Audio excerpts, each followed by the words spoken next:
This is Audible. Best Friend Temptation, Book 4 in the Montgomery, Inc. Legacy series.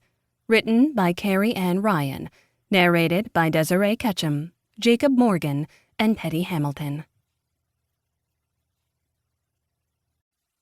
Chapter 1. Noah. There were times I loved my job. Then there were times I wondered if being a Hollywood body double showing my ass or even my dick would be easier. Though then I wondered if my ass and dick were even good enough for TV and movies. Perhaps I needed to do more squats or ignore the fact that my job gave me such a headache that I was considering just selling myself. There was seriously something wrong with me, and I probably needed more sleep, but I knew my dick could make good TV. Maybe I could go into porn. I did set up cameras for a living, though that wasn't the only thing I did. But it was one thing to set up cameras for security and be a bodyguard and ensure that the security layout for businesses and high-profile clients was set up. It was a whole other thing to set up cameras and a ring light in your bedroom to try to get the perfect angle as you were thrusting. Yes, that could work. I could do that until nobody wanted to see what I was doing anymore and hoard my money like a dragon. Anything would be easier than listening to this client on the phone complaining that the cameras she bought weren't the right color of taupe. I didn't even know what color taupe was. But here I was thinking about going into porn or becoming a body double so I wouldn't have to go through color schemes. There really was something seriously wrong with me. Understood, Mrs. Wiseman. We will go in and change the cameras to a gray we have on hand. That should work with your color scheme? I asked, though in reality I didn't care. However, she was a paying client, and satisfaction was our guarantee. Hey, that could be the tagline for my new porn career. Satisfaction. That was the way to go. My lips twitched, and considering nothing funny was going on over the call, my best friend Ford raised his brow at me from his desk across the room. I shook my head, knowing I had no need to explain what I was thinking. No, let's not even get into that. Okay, we've got you. You're on the calendar, and I will send out Daisy to work on that. I paused as the woman screeched on the line, and I nodded, though she couldn't see me. Understood, I'll send Kane or Kingston. We've got you, thank you again. I hung up and rubbed my temples as Ford glared at me from his desk. Montgomery Security was a family-run business, though over half of our staff weren't Montgomerys at all. They were either friends or people who were damn good at their jobs. We had our main staff who worked in this building and on projects, then at least 20 others who were contractors but were still employed through us and received benefits. Ford wasn't a Montgomery, he was a Cage. And though his family was bigger than mine in some respects, my family tended to adopt anyone in their periphery. Ford's brothers didn't want him to be adopted into my family, but Ford didn't really have a choice. Not when it came to Montgomerys. We were cult-like in that way. You're part of cybersecurity and are the big boss. Why the hell are you taking installation questions? Ford asked, brow furrowed. I shrugged. It was a good question. I was just unlucky enough to be the one answering the phone. Well, with Aria no longer working on this side of things, we're playing catch-up. Daisy, Kane, Kingston, Gus, and Jennifer are all out. They're working because apparently we like to do 1,000 things at once and we have overbooked. We're not overbooked. The clients are just adding things on at the last minute and we're trying to satisfy them. I pressed my lips together so I wouldn't laugh at the word satisfy, but Ford saw me. That was the problem when it came to Ford. He was my best friend, had been since we were kids. He was also my roommate and occasional fuck buddy. No matter what I did, Ford always saw beneath the surface, even when I did my best not to let him. That was the problem with us. One of the many, anyway. Ford always saw too much and I did my best to act aloof so he wouldn't. It always failed. Another problem was I couldn't seem to understand Ford. Somehow in the last year or so, things had changed and I couldn't read my best friend's face. That had to be on me, not him. Because Ford knew what he wanted, and he got it done. That's why he was our #1 installer and bodyguard for the company. He got shit done. while I handled everything else and usually stayed in the office, ensuring that all of our firewalls were up to date, and coded my ass off. I stayed here and tried not to be transparent while Ford successfully closed himself off. The lady didn't want Daisy?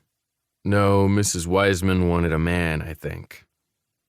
I rolled my eyes as Ford narrowed his. There really wasn't a good answer to statements like that, and there was a reason that I didn't answer the phones normally. I wasn't good at it. I was a little grumpier than usual, though I had good reason. I had messed something up with my best friend, and now I needed to fix it. I had no idea how to do that, and it seemed every time that I tried to fix it, I failed somewhere else. Daisy's going to be pissed when she hears about that, Ford said, speaking of one of our lead installers and my cousin. Technically, Daisy was a second cousin because her stepmother and my mother were cousins, but when it came to Montgomerys, we didn't care about little things like that. We were more of the mindset of once you're family, you're family. In terms of labels, it was easier, because Daisy and I were of the same generation, to say we were cousins.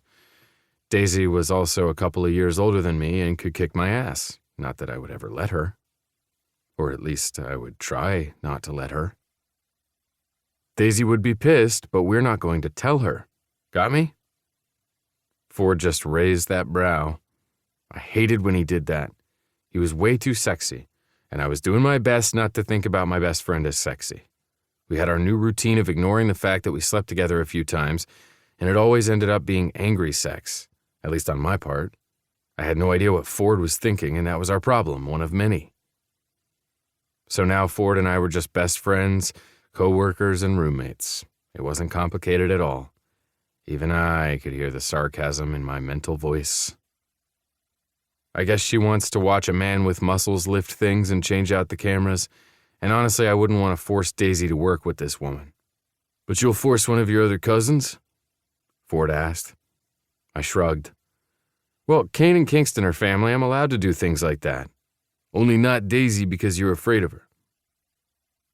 I looked around as if she would jump from behind a corner, and knowing Daisy, she was sneaky enough to do that. No, and I have no idea why you keep bringing that up. Don't make her hate me. She punches really hard. I jokingly rubbed my shoulder where she had last punched me in a sign of solidarity. It hurt, because she was fucking strong and had been annoyed. You won't inflict this clan on Gus or Jennifer? Ford asked. Well, they're new, and that would be rude. Plus, Kane annoyed me last week at the hockey game, so I might put this on him. Good, at least we're doing our best to put all of your issues into work. Makes things easy. I flipped him off, and Ford just beamed at me with his bright eyes and perfect smile. I swallowed hard and did my best not to think about that. Ford really did have that perfect smile. No, I wasn't going to go there. It just made things harder for us. Do you want some coffee? Ford asked as he rubbed the back of his neck. I couldn't read his face. And again, that was a fucking problem. I didn't know if Ford wanted to walk a couple of doors down to the coffee place just to get caffeine and some sugar, or if he wanted to see a certain person working behind the counter. I studied his face, and because he was doing his best to look nonchalant, I could finally read him just for an instant before he blinked it away. I did my best to ignore the sense of relief hitting me. I didn't want to worry like this so much. I wanted to move on. Only it wasn't easy. Coffee's good. Just thought you'd like it. I do. I like coffee.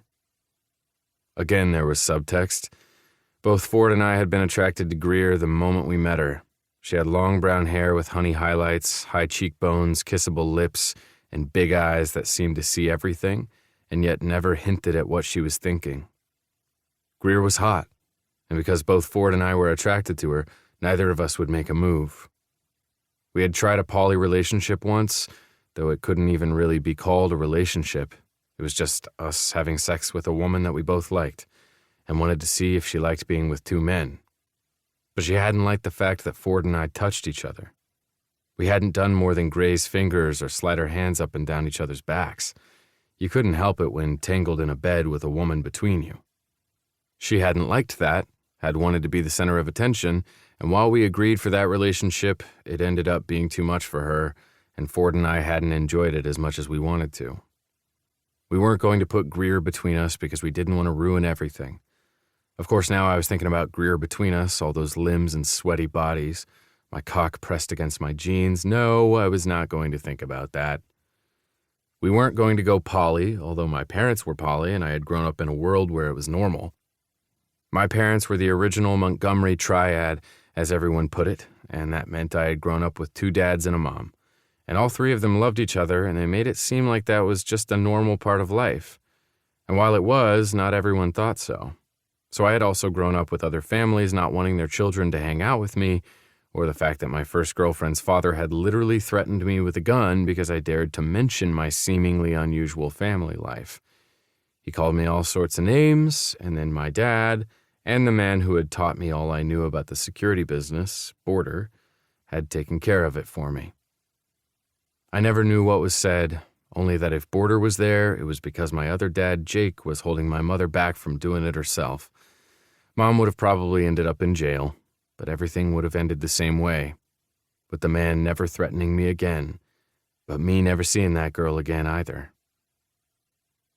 I grew up with a family that loved me, knowing that other families might not understand my home life. So me having a few poly moments with my best friend and another woman had just made sense, until it hadn't. Because Ford didn't want me that way, or at least not in the way I was able to give, and I didn't want to hurt that little barista because Ford and I were messed up. I hadn't even realized I was staring into space until Ford came up and punched my shoulder where Daisy had the day before. I frowned and rubbed the aching spot. "Why is everyone so violent?" I grumbled. "Because you're not paying attention. Come on, let's go get coffee. We can't just leave the place closed." "You won't. We're here," Gus said as he walked forward. He had dark hair, a large build, and looked like he could break you with his pinky, which was good for us because he was usually the one that we sent in when we needed a bruiser look-alike for a bodyguard. The tiny woman beside him was his partner on most shifts. When Jennifer walked into a room, everyone thought she was weak and innocent until she had you on the ground, arms behind your back, and her knee pinning your spine. It was quite amazing to watch her work, and like Daisy, I was just as afraid of her. But I was glad they were on my team. "You guys done with your job?" I asked. "Yes, boss," Jennifer said with a wink. Gus rolled his eyes. "Stop calling him boss, you know he hates it." "Actually, I don't mind it," I said as Ford snorted. "You guys are a hoot. Come on, I want coffee, and you need it too." "I'm fine," I growled. "Crabby pants," Ford mumbled.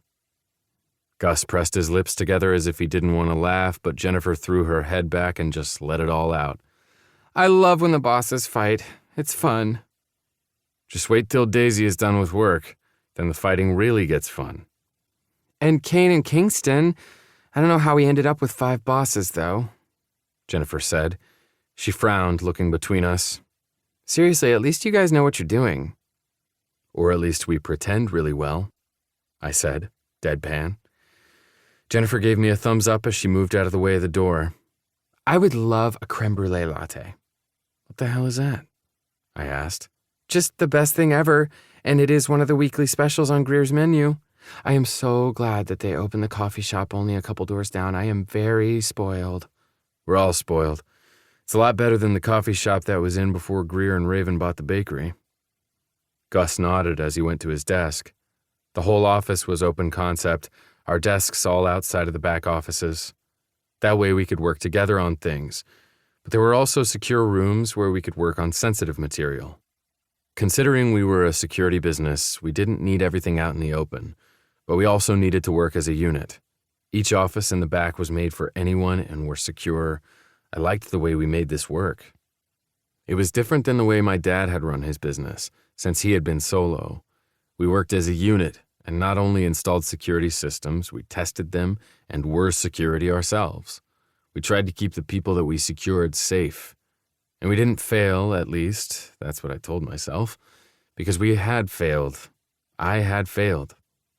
My job was not only testing the cybersecurity of each of our systems, but it was running background checks beyond what some of my team could do. And I had missed a big one. Because on the other side of that coffee shop had once been a bike shop, and the man that owned it had passed every single check that our family had put him through. Because the Montgomerys owned this building, and everybody working in this building had to be above par. But Wyatt hadn't been. No.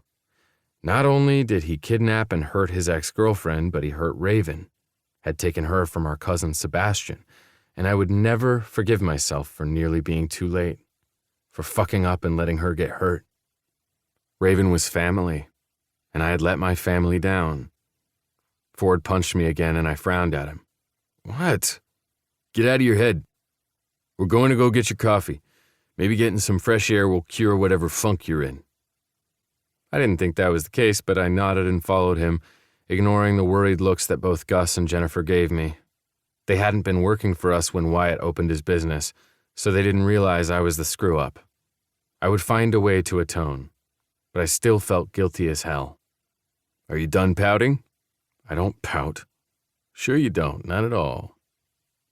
I flipped off my best friend, and he just smiled at me. No thanks. We already tried that, remember? I nearly tripped over my feet as we walked past the tattoo shop my family owned and headed towards the bakery cafe. Ford never joked about us fucking. He never brought it up because we weren't ever going to do it again. What the hell was going on with him? Maybe I did need coffee. Are they almost done with the new part of the building? I asked, pointing towards the end of the area where Wyatt's bike shop had been. We had left it empty for a bit, not knowing what to do. Not only had the authorities needed to comb over everything for evidence and to see if Wyatt had done anything else, it had felt weird to put anything else in there. They're adding the extension and splitting up the place. The space was really too big for the bike shop anyway. Ford paused. Let's not talk about him anymore. Damn fine with me, I growled. The office and gallery should be ready to be set up soon. It's a whole lot of construction, and I'm glad that Raven and Greer don't mind the noise. I'm just sorry they're dealing with it, I said as we walked inside. The place smelled of baked goods and coffee, and my stomach growled. I hadn't even realized I was hungry until I walked inside. Greer stood there, a sad smile on her face as she waved at us, and we made our way to the front counter. Hey there, Ford said. Hey, I didn't think you guys were coming in today. It's a bit late for you. I shrugged and stuffed my hands in my pockets. It was always so weird to talk to Greer. I didn't know what was wrong with me. I wasn't usually like this, but I was off my game. Ford, however, didn't seem to be. We had a busy workday, and Daisy brought us coffee from your place earlier. Oh, that must have been from Raven. I came in late today. There was something about the way she said it that made me frown. What's wrong, Greer? I asked, my voice low. She looked around the busy area as if afraid to be overheard, but there was no one else behind us. People were settled at their chairs and tables with big coffee cups and their meals, but nobody was waiting other than us. Greer just shrugged. Matt and I broke up this morning. It took me a little while to get ready for the day and come in. Thankfully, Raven had it handled, but yeah. I froze, not knowing what to say. Greer and Matt had been dating for a few months, and I hadn't really liked the guy. I knew that was probably because I was attracted to Greer and didn't think anyone was good enough for her. From the sadness dripping off her, I wanted to find Matt and punch him, or run another background check, and yes, I had done that. Sue me. It hadn't been a full one, nothing illegal, but I'd wanted to make sure she was safe. And Greer would never know I had done that. Only Ford knew, and he hadn't stopped me. While I was thinking, though, Ford immediately went around the counter and brought Greer close into a tight hug. I'm sorry. He kissed the top of her head, and I ignored the little clutch of jealousy, because it really wasn't jealousy. It was something that said, that is right. I'm fine. Greer shrugged in Ford's arms, but didn't let him go. In fact, the two of them stood there behind the counter, holding each other as I stood awkwardly on the other side with my hands in my pockets. What happened? Do you need us to beat him up? I asked, the words coming out of my mouth before I even thought. Greer laughed. No, I'm the one that sort of ended it, I think. We had a fight over my long hours, and then Matt said that if I loved him, I'd spend more time with him. And I realized that I didn't love him, and I wouldn't ever. You're supposed to know when you fall, right? Or at least know when it might happen. And now I'm at work, something he hated because I do it too often, but I'm a business owner. What did he think? Asshole. I said at the exact same time as Ford. We met each other's gazes, and I ignored the heat there because it was just a memory. It wasn't real anymore. Ford and I were better off as friends and roommates, and the moment I realized that, Ford would be able to move on. And from the way he still held Greer and the way she smiled up at him, I figured that maybe Greer could be what he needed once she was ready. And that meant I needed to stop watching both of them. Not just Ford, but Greer too. Things would be better when I moved on, or at least got back to reality. My best friend wasn't for me, nor was the woman in his arms, and once I understood that, I'd be better off. I just had to ignore the temptations first. Chapter 2. Greer. I smelled like coffee, sugar, and baked goods. In other words, I smelled like my favorite things. It had been a long day, and considering I hadn't slept the night before, I was honestly surprised I was still on my feet. "Are you heading home?" Raven asked, as she pushed her hair back from her face. She had added a few additional pink streaks recently, and it made her even more adorable. I loved that Raven seemed like the sweetest, quietest of the bunch, and then ended up with funky hair, a few more piercings than me, and could stay up longer than I could and party the night away, with her boyfriend, if they weren't staying at home and watching movies with Sebastian's daughter. "Yes, although you should be heading home first. You opened. I came in late." I winced as I said it, hating myself for even doing it. I was never late, nor was Raven. We both worked our asses off since we moved here from Portland, opening up a bakery and coffee shop that would be exactly what we needed. I was blessed when it came to Raven. She was my best friend and family, in a way that even my brothers weren't. There were reasons that my brothers and I weren't close, and it had nothing to do with them, nor did it truly have anything to do with me. My family was screwed up for its own reasons, but no matter what, I knew I could rely on Raven. The fact that we had moved to Colorado, her former home, and now owned our new place meant that I trusted her with everything. So me being late because I was tired and heartbroken over the fact that someone I thought was a nice guy thought I was a little too much for him hurt. I didn't want to be a flake. Raven wasn't a flake either. My goal had always been for us to be equal partners. Not her having to cover for me because I was tired. Sebastian is picking up Nora from her Girl Scouts camping trip today, and they're going to be late. They get some daddy and daughter time, and I don't want to sit at home alone, so I'm hanging out here. "You can go home if you want. You don't have to close." My heart twinged, and though both of us were still technically working in the back, I reached out and hugged my best friend. "I'm glad you and Sebastian had alone time, though. I know it sucks having Nora gone overnight, but it must be nice for the two of you." I loved Sebastian. He was damn perfect for Raven, even though the two of them had gone through a few rough patches to get to where they were, and Nora was the most adorable 5-year-old ever. They just clicked, the three of them. I knew that they were going to make an amazing family when they were ready to make it official. Raven had already moved in, the house next door being rented out to another family. It happened quick, far quicker than I'd expected. But I wasn't surprised. The two of them were meant for each other, and it just made sense. I wish I could find that. I wasn't very good at it. As was evidenced by Matt dumping me right when I thought we were getting it right. I'm glad that Sebastian and I had alone time too. Tonight when I get home, there will be dinner waiting for me and my family. She smiled softly, her eyes getting that dreamy look they got every time she thought about Sebastian and Nora. I was so damn happy for Raven. "You're making him cook?"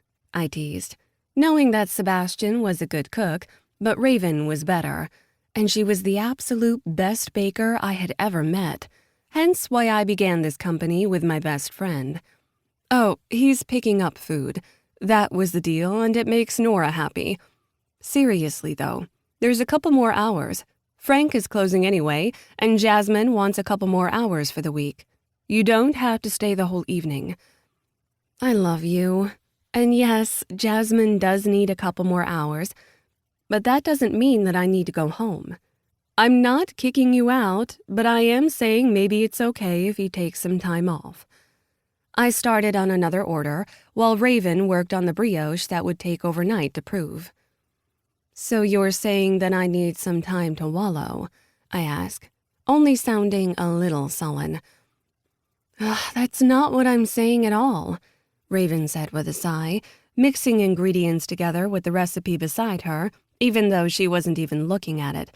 I was working on 4 different kinds of lattes at once, making my foam art.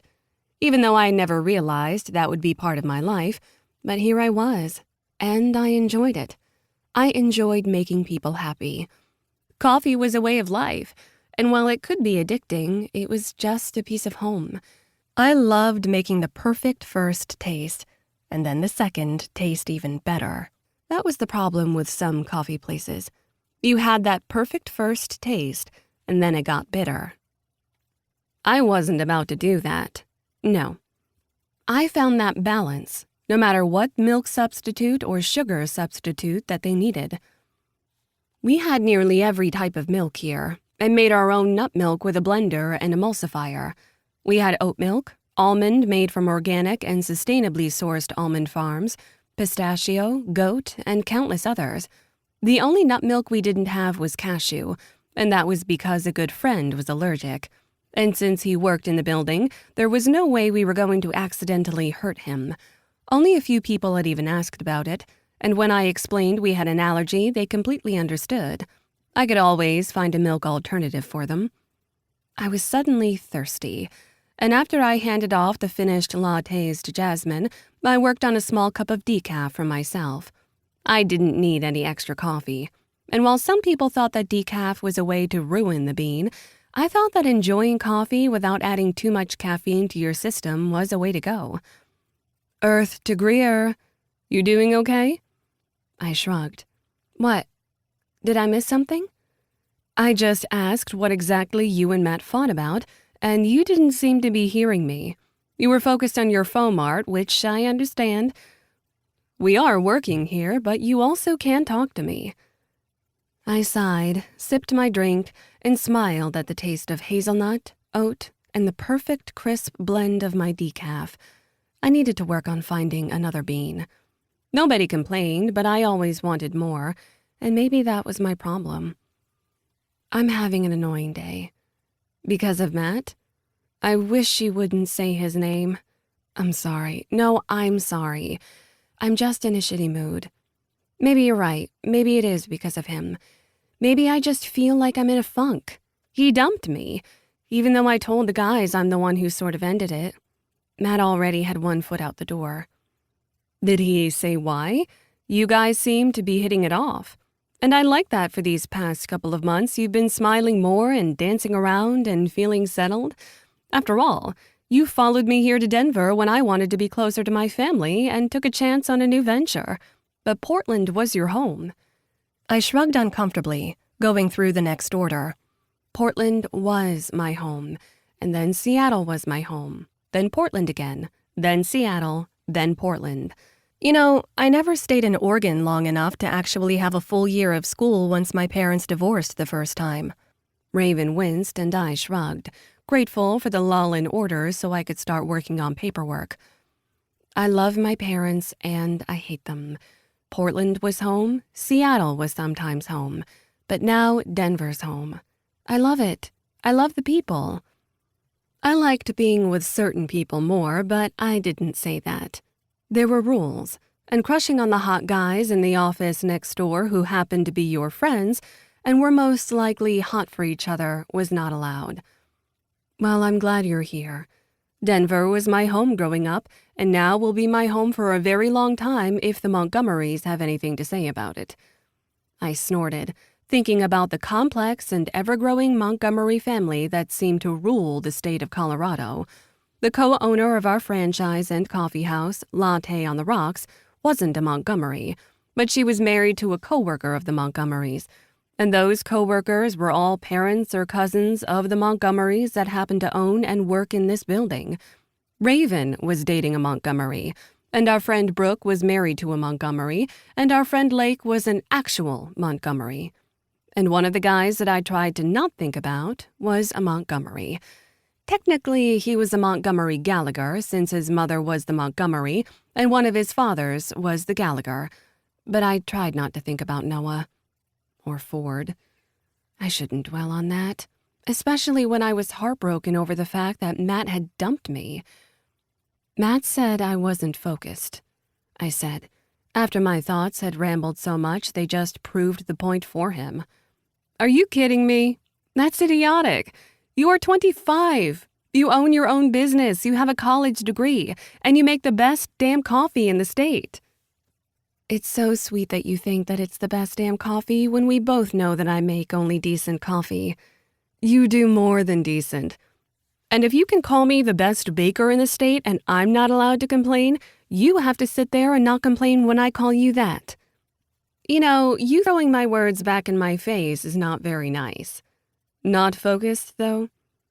Raven said as she smashed her fist into the dough in front of her, working on another set of rolls. He thought I wasn't focused on him enough. I guess he's right. Between work and my friends and just more work, I haven't had time.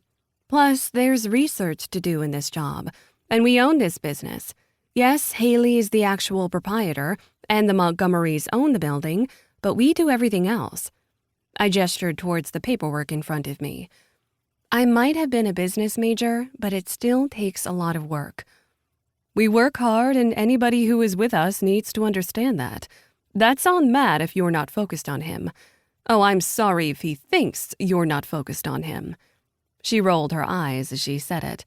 And honestly, last month when we did the charity softball tournament, it was only 2 weekends, and he could have joined but decided not to. I winced and nodded. And that meant I spent more time with you and the Montgomerys than him. He was invited, Raven frowned. Why didn't he come? I thought he played baseball in high school or something like that. He did. But I think the fact that it was mostly men 6'2" and taller with broad shoulders, big beards, and ink all over them that might have pushed Matt off. Raven blinked at me, her hands still in dough. He's intimidated by the Montgomerys? Why do you sound so surprised? Most people are intimidated by the Montgomerys. And I'm not just talking about the tattoos and the piercings. They're big, they're loud, and they're amazing, I know. But they're not what a lot of people imagine when they think of a huge family. They're exactly what I think of when I think of a huge family. Then again, I grew up knowing the Montgomerys. Matt couldn't have been jealous, though. You've never been with any of them. Raven paused and looked at me. Have you? I threw my hands up so quickly, I accidentally tossed the pen across the floor. Raven looked down at it, then up at me, her eyes wide. No, I've never been with a Montgomery. I've never been with any of them. We had literally just moved here and I started dating Matt. I thought it stuck. It didn't. You are the one that shacked up with a Montgomery, not me. Raven studied my face, trying to figure out what I was hiding. I technically wasn't hiding anything. I wasn't with a Montgomery.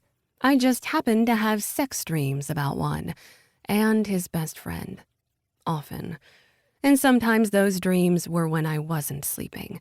But I was never going to act on them, which was why I had gone out with Matt. And as my mind kept whirling in 1,000 different directions, clearly I wasn't staying focused enough. Raven studied me. Seriously, I haven't been with one, and I'm not going to be. I'm glad that it worked out between you and Sebastian, but I don't have that kind of history, and me being with any of the ones in this building would be complicated. I want this business to succeed. I want my friendships with the family and everyone else to succeed. I can't fuck this up, so I'm going to stay single for a while, or maybe go on 1,000 one-night stands because why the fuck not? But I'm not going to think about Matt anymore. He didn't want a relationship with me, and I need to get out of my own head. Raven nodded as I spoke, but she still studied my face, as if she were trying to figure out exactly what I was thinking. Damn woman saw way too much. I'm glad that you're thinking about having fun and just enjoying yourself, and figuring out exactly what you want. But you don't have to hide away from everybody. I can go and kick Matt's ass if you want, or send Sebastian. I'm sure he'd enjoy that." I smiled as Raven finished cleaning up, drying her hands, and then I ran around the counter and threw my arms around her. "I love you. Just saying." Raven smiled and kissed my cheek. "I love you too. Why don't you take the evening off like you should have and go do something fun?" "I have no idea what is fun. I sit at home and I crochet or I hang out with my cat. Maybe that's why I'm not focused." Raven pinched my side and I laughed, shaking my head. "Hey, that's not nice. You are hot, amazing, young, and now single. You can have all the fun you want. And if it wasn't for the fact that Nora is coming home tonight, I would go party and paint the town red with you." "I have no idea what paint the town means," I said with a dry laugh. Raven blinked. "Neither do I." "Okay, I'll have to Google that later. You need to get out of here. Enjoy yourself. In fact, I'm going to leave with you. Let's go tell the others, because we're the bosses and we're technically off already." "You're insane. And I love you." "It's what I do. Seriously, though, I love you. Go have fun tonight.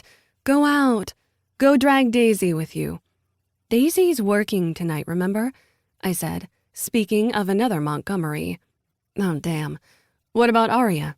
she asked, mentioning Sebastian's twin. "I'll plan something this weekend, okay? Tonight, I'm just going to go home.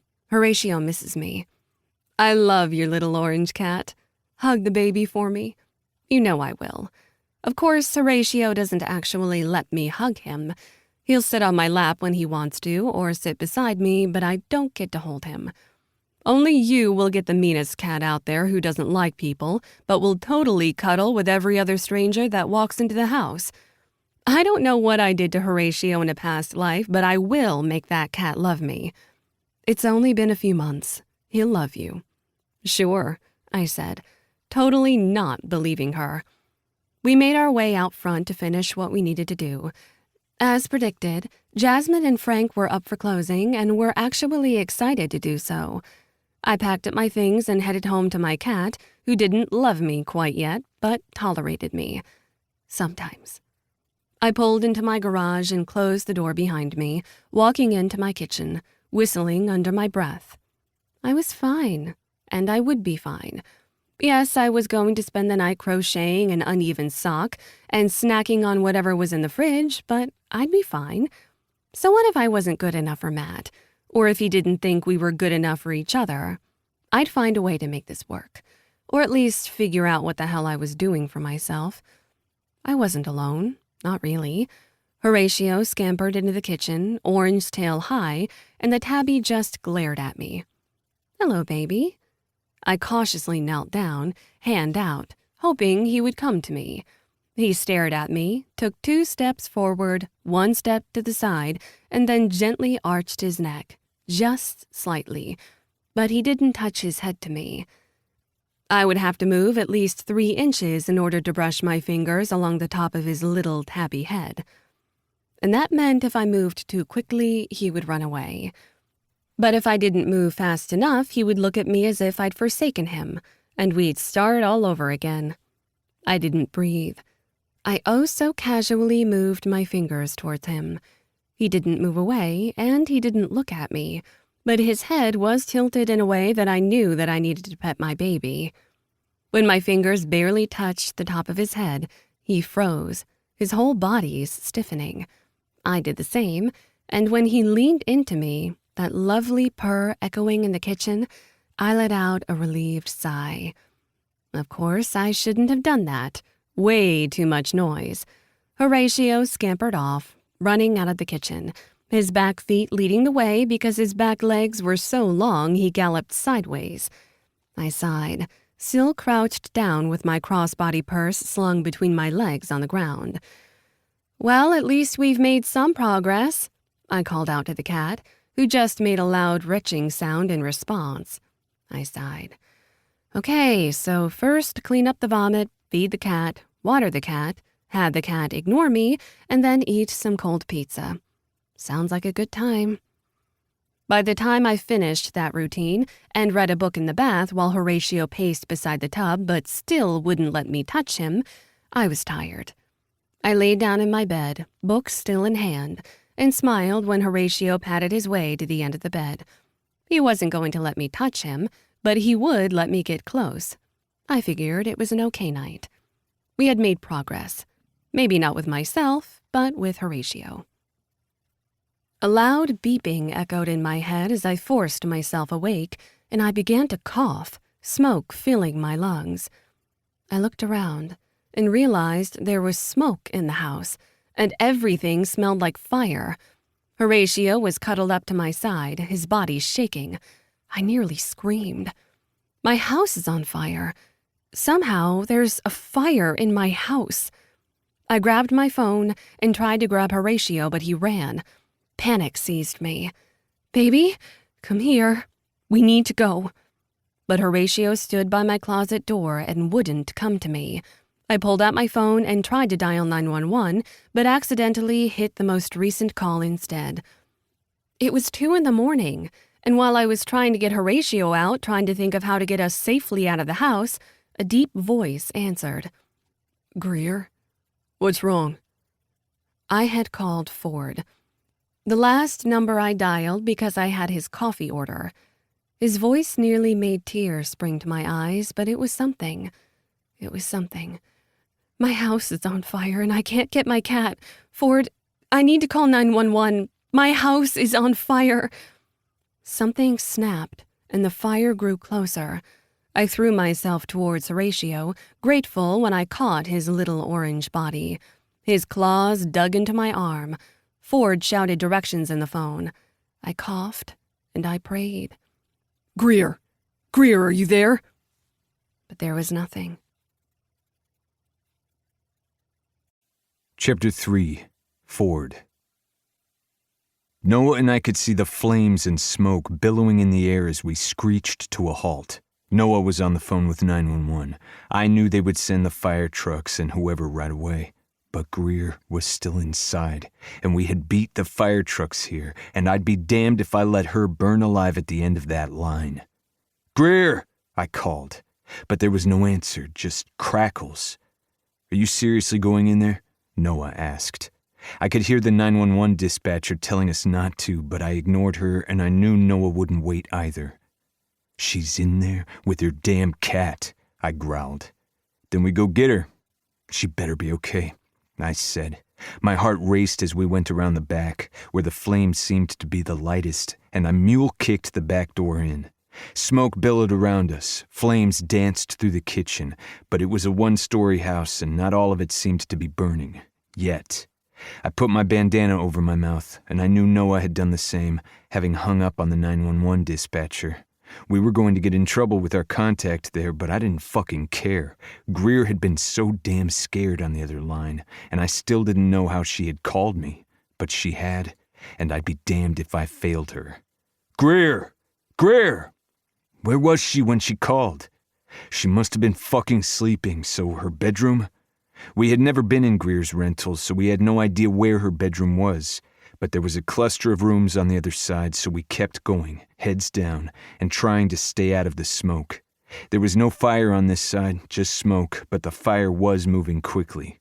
This was so damn stupid. The fire engine was going to be there any moment, but I couldn't think. I needed to get her. "Greer! We're here, but I can't get Horatio. He's scared." Greer coughed every word out, and I cursed. She would die of smoke inhalation before the flames even hit her, and fear coated my tongue. "Stay down, we're getting you." "You're going to get hurt," she called out, but considering she was the one stuck in a burning house, her concern for our safety was misplaced. "Come on," Noah growled as we jumped over one set of flames. Heat slashed at me, but I ignored it. The sight of Greer kneeling in her pajamas on the floor, broken phone in her hand, her other hand outstretched to the cat, nearly broke me. "You're bleeding," I said. Greer looked over her shoulder at me and coughed into her elbow. She had soot on her face, blood on her arm and down her leg. part of the ceiling had come down somehow, and I could see where she'd made a break for it, only to stop moving because her cat hadn't had the sense to leap into her arms. "It's from the cat. He's just scared. We're still new friends. Please help." "I've got him," Noah said as he crawled past me, hands outstretched toward the orange cat with a puffed-up tail and fangs bared. "What's his name?" "Horatio," she coughed. I raised a brow at the odd name for a cat, but held out my hands toward her, keeping low and out of the worst of the smoke. This was one of the most insane things we'd ever done in our lives, but we weren't about to let Greer die while we watched safely from our truck. "Come on, I'll get you out of here." "Part of the ceiling fell over there," she said, gesturing towards her bathroom. "I didn't get really hurt, but I dove out of the way, scared the cat, and broke my phone." She coughed again, and I knew she was in shock, but if she didn't move, I'd drag her out of here. I didn't know how much longer we had in this place with all the smoke and heat billowing around us. I did my best to make my voice sound gentle. "Okay, let's get you out of here. You don't have any shoes on, so I'm going to carry you."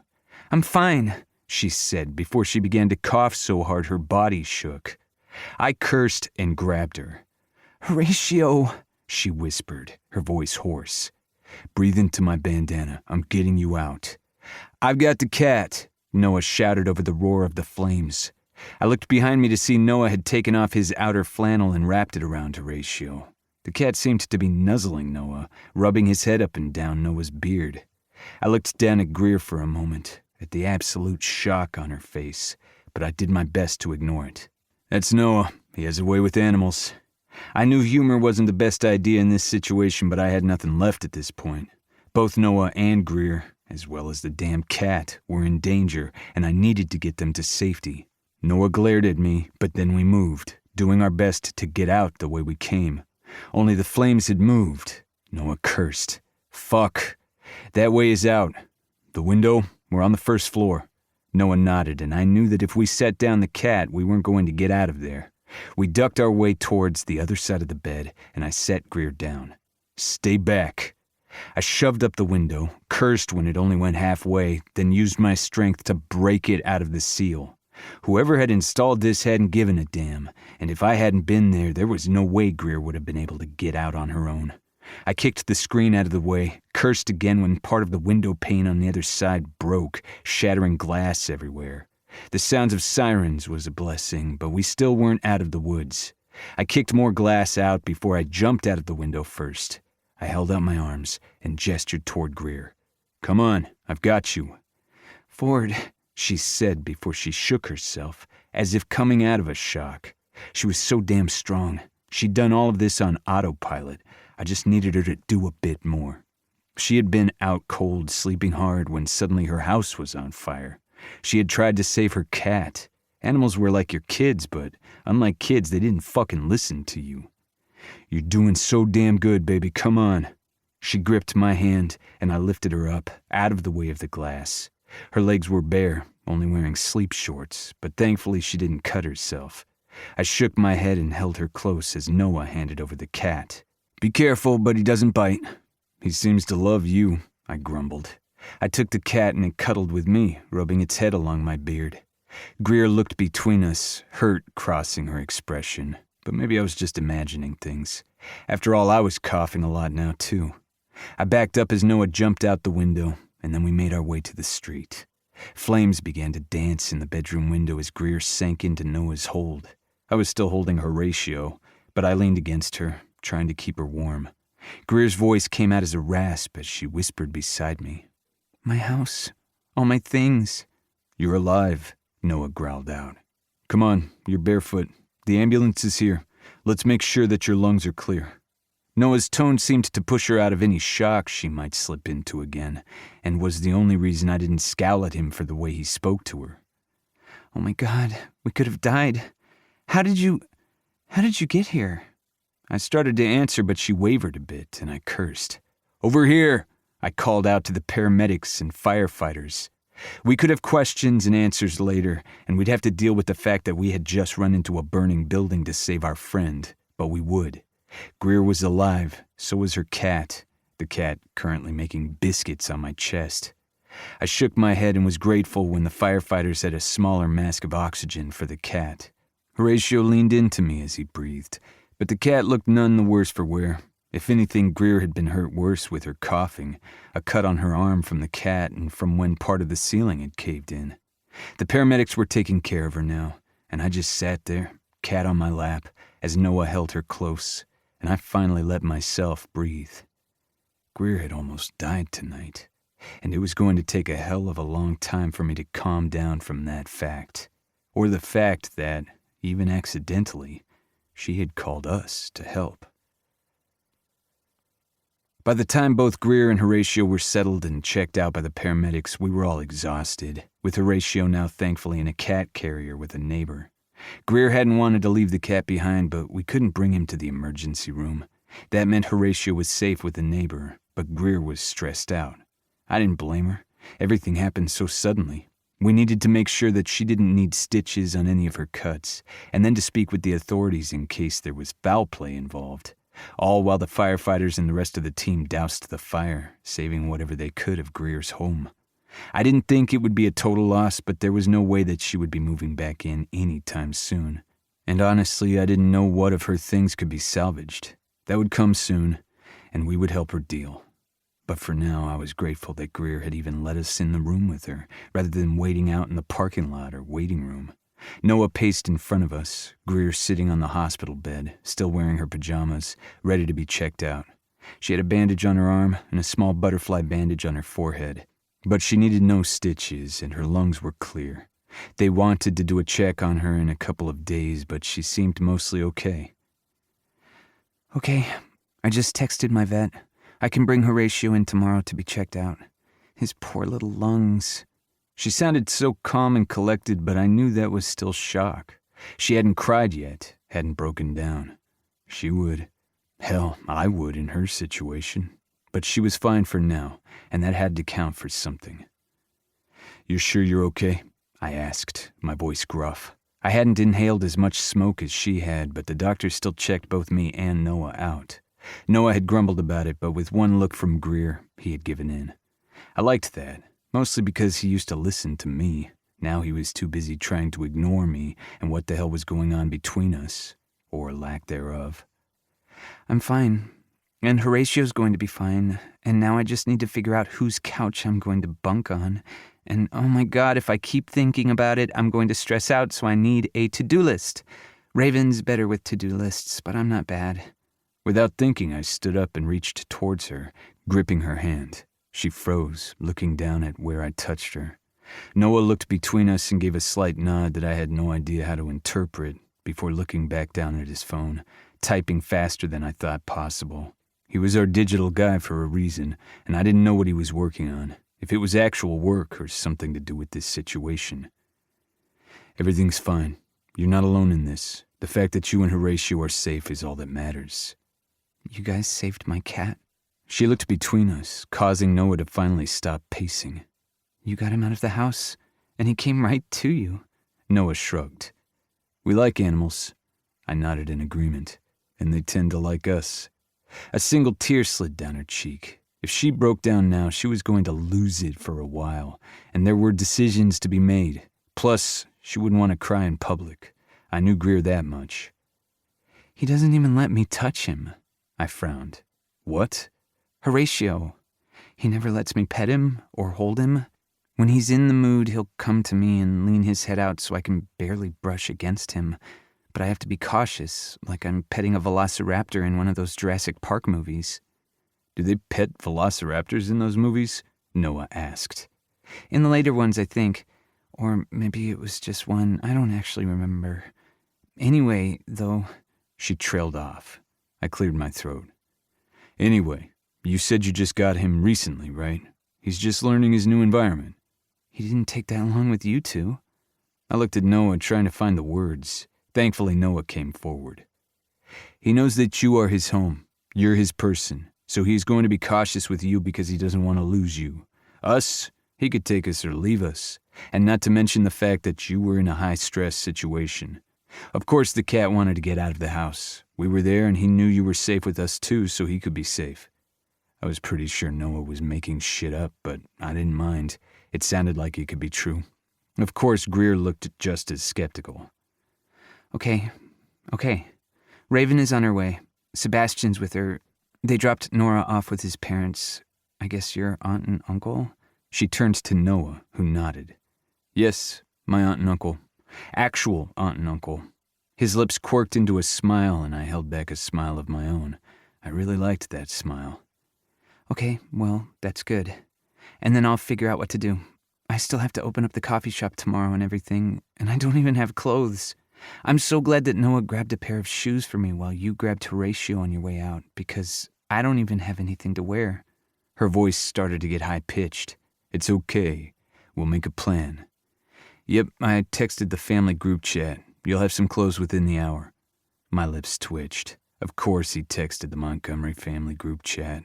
There were multiple versions of it, all subsets within family and friend groups within the family, and the major one that included over 100 people. There were rules for that group chat. You weren't allowed to just ask how someone was doing in that one. It was more for sending out important details or alerts if one of the Montgomerys were in the hospital. And oddly enough, like my family, the Montgomerys tended to be in the hospital often. Are you serious? You guys can't do that. Of course we can. You're our friend. Something bad happened, and we're going to help as much as we can. The cops came in when you guys were being checked out, and they said that they were going to look over everything. I didn't leave anything on. I'm one of those people that takes photos of my curling iron before I leave the house to reassure myself it's not plugged in. I never leave candles burning when Horatio is around because I'm afraid he's going to catch his tail on fire, and then we'd have to amputate it. Huh? Noah asked, then shook his head. You know what? I'm not even going to ask. One of my friends had a candle wax melt thing, and the cat got his tail in it, and then it hardened, and he was in a lot of pain, so they had to amputate the tip of his tail. I have horror stories in my brain about it, so now I don't like candles. It's a whole thing. So it couldn't have been me, right? It must have been wiring or something. They'll figure it out. It was probably something that they can't tell right away. But with the Montgomerys and us, you'll get through this, I said softly. I just hate having to rely on so many people. And I'm going to really hate calling my brothers in the morning and telling them that my house burned down. A rental. I don't even own the place. I met Noah's gaze, and he frowned. You have brothers? I asked, wanting to know more about Greer, even though I probably shouldn't. She nodded. 3. They live back in Portland. I don't really... Well, it's a long story, but I don't really know them as well as I would like to. I will one day, though. And now I'm rambling again. Don't worry. We'll figure out the next steps. Raven and Sebastian are on their way, and you're not alone in this. You're out of the fire. You're safe. Horatio is safe. That's all that matters for now. I tried to sound soothing, but I knew that there were a lot of hard roads in front of her. We would figure this out, and I wouldn't let her do this alone. But all I kept hearing was the sound of her voice begging for help over the phone, the sound of fire in the background. I wouldn't be forgetting that anytime soon. My phone rang, and I frowned at the number. Hello? Hello, we need to speak with Greer Cassidy. She left this number on our voicemail. I sighed, knowing that had to be the landlord's. This wasn't going to be an easy conversation for anyone. The fact that Greer had to leave a message, as well as have the authorities call them on their own, hadn't been ideal. When she took the phone from me, she didn't say anything, nor did she ask for privacy. She just listened to whoever was on the line. Noah was typing again, probably solving world peace or something, and while I wanted to text my family because I knew they would help at the drop of a hat, I didn't. Mostly because if the Montgomerys were handling it, the Cages didn't need to step in. There would be too many people in one room. I'm so sorry. Seriously, I'm sorry. Greer's voice cut off as she began to cry. Then she nodded, though the person on the line couldn't see her. I could hear shouting, though, on the other line, and I wanted to reach out and take the phone from her. I didn't. I just stood there, wanting to yell at anybody who would dare yell at her, especially now. When she hung up, she looked totally drained. That was the landlord. They're really angry, and they said some mean things, and I think they blame me outright for what happened. Are you fucking kidding me? Noah growled. Why the hell would they do that? It wasn't your fault. That's not what they're saying. There's no evidence of that. The report will come in, and then we'll figure it out. But it's not your fault. I agreed with Noah. I don't think they care.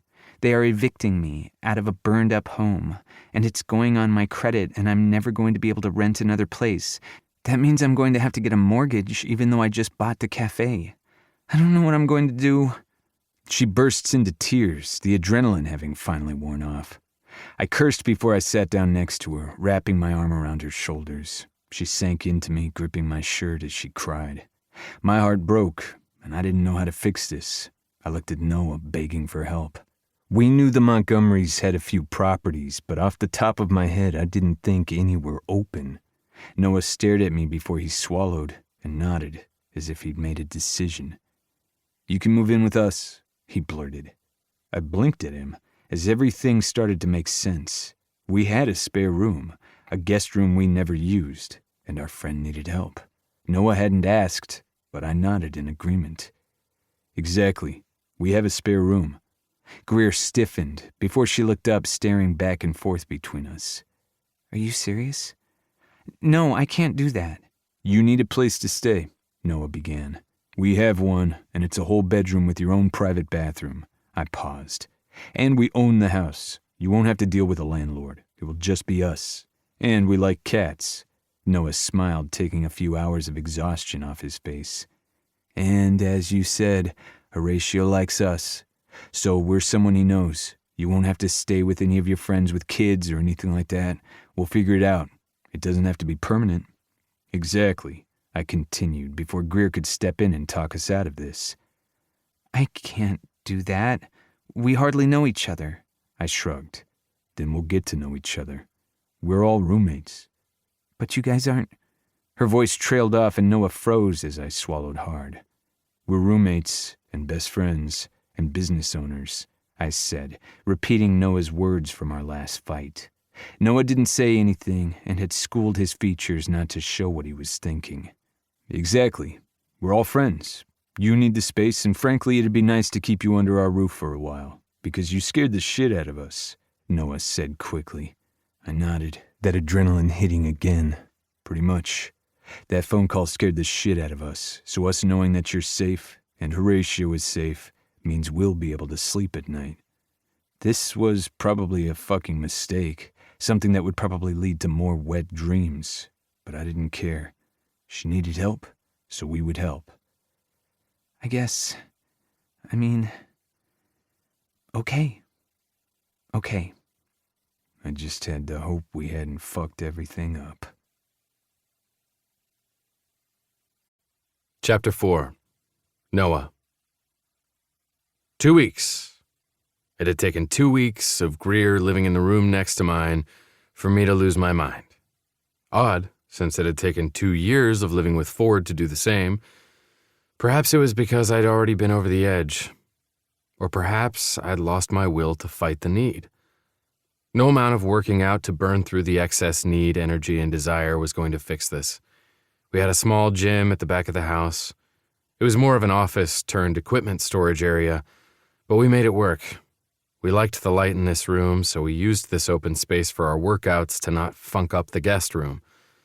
When Greer moved in, the furniture was already in there for her. She had lost her bedroom set and almost everything else. Whatever hadn't been burned had been covered in water from the fire trucks, soot, ash, and God knew what else. In the weeks since the fire, we were able to go and salvage what we could. But other than the important documents that had been in her fire-safe box, there wasn't much. I tried not to think that if she hadn't woke when she did, if the smoke alarms hadn't worked just right, we would have lost her. The fire had blazed, and we were damn lucky we lived close enough to get to her in time. I still couldn't quite believe she called Ford instead of 911, but she had been panicking and just hit the next number rather than holding down the side of her phone to call the emergency line. It had worked out, but we all almost lost her. I didn't want to think about Greer too much. We had somehow found a system which included acting really fucking awkward around each other. It hadn't helped that Ford and I acted awkward around each other anyway these days because we were trying to ignore the fact that we wanted each other and didn't want to. Or maybe that was just me. Maybe I was the awkward one who was fucking things up. After all, my dick wouldn't behave when it came to thinking about him or her. I was stuck in my own perpetual purgatory and I wasn't getting out. at least not anytime soon. As I worked with free weights trying to tire myself out before a long night of wet dreams and whatever else my brain came up with, I tried not to think about my dick pressing hard against my gym shorts. I looked down at my crotch and glared at my erection. There was no reason to have a hard-on right now. I was working my muscles, not my cock. I could work that later in the shower. I rubbed my temple with my free hand before I started arm curls, one set of 10, then another, then another. I'd be sore later, but that was fine. I needed to work off this energy. The fact that I was living with two people I was incredibly attracted to was making it difficult to think these days. I switched arms as a familiar orange cat walked into the gym and began to wrap itself around my legs. I set the weight aside and leaned down, holding out my hand. "Come on, Horatio, what's up?" Horatio sniffed my fingers and leaned into my hand for pets. I acquiesced, scratching under his neck, then the top of his head. When he jumped into my lap, I held back a curse, not knowing what to do with the thing. I was fine with animals. I loved cats. I didn't have a cat growing up because we had a dog who had been abused before we adopted him from the shelter. He hadn't done well with other animals, but did great with kids. So I didn't know how to take care of cats. "Am I supposed to feed you now?" A single meow in response didn't tell me anything. "I don't think so. Your mom has you on a specific routine, I think." I had done some research on cats and knew that some cats could free feed because they moderated their own intake, and those who couldn't, the ones who just wanted to eat all day because it was there, had to have their food regulated. This one got wet food in the morning and dry food at night. And the only reason that I knew any of this was that I watched Greer do it. I watched her move around the house, helping her where I could. I didn't think she had fully processed what happened yet. None of us had. She had some things in storage because the house had been a rental, but she still lost so much. I didn't know what the next steps were, but she was staying here for the time being, and I was going to have to deal with it. And the cat, currently on my lap. What are we doing? I mumbled under my breath. "Is he bothering you?" A soft voice asked, and I turned to see Greer walking towards us. She had on pajamas, long pants, and a tank top that showed some of her stomach and showcased her breasts. I swallowed, trying not to look at her nipples pressed against the thin cotton, and she wasn't wearing a bra. I loved the look of her breasts. I thought about them often. That might make me a lecher, but it wasn't like I was going to do anything about it. I wasn't a horrible person. I wasn't going to ruin what we had by making things weird. I was just going to stop thinking about her tits. See? I could do it. Her beautiful tits that could overfill my hands. "Noah, what are you thinking about?" "Your breasts." I didn't say that out loud, but it was a near thing. I was clearly suffering from a lack of sleep. Between two of our most difficult clients, the fire, and the fact that I could barely sleep from thinking about the other two people in this house, I wasn't firing on all cylinders. Sorry, I'm losing my mind. Anyway, Horatio's fine. We're just hanging out, I guess. Maybe he wants to do a little cat workout. Are there cat barbells? Greer rolled her eyes. I know I sounded like an idiot, but I couldn't be smart when I was around her. I lost all sense of anything, which was a problem because I knew she and Ford had a connection. There was just something between them, and I had to be okay with it.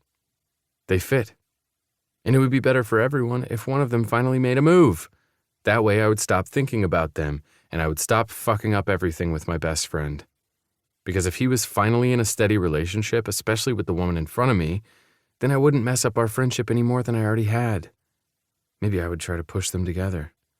Yeah, I could do that. Push them towards one another so they could actually see what was right in front of them. That would make things easier, at least in my own personal purgatory. We could play with the laser pointer or the scratching post that Ford brought home. You guys didn't need to buy that. I shrugged as I stood up to put my weights away.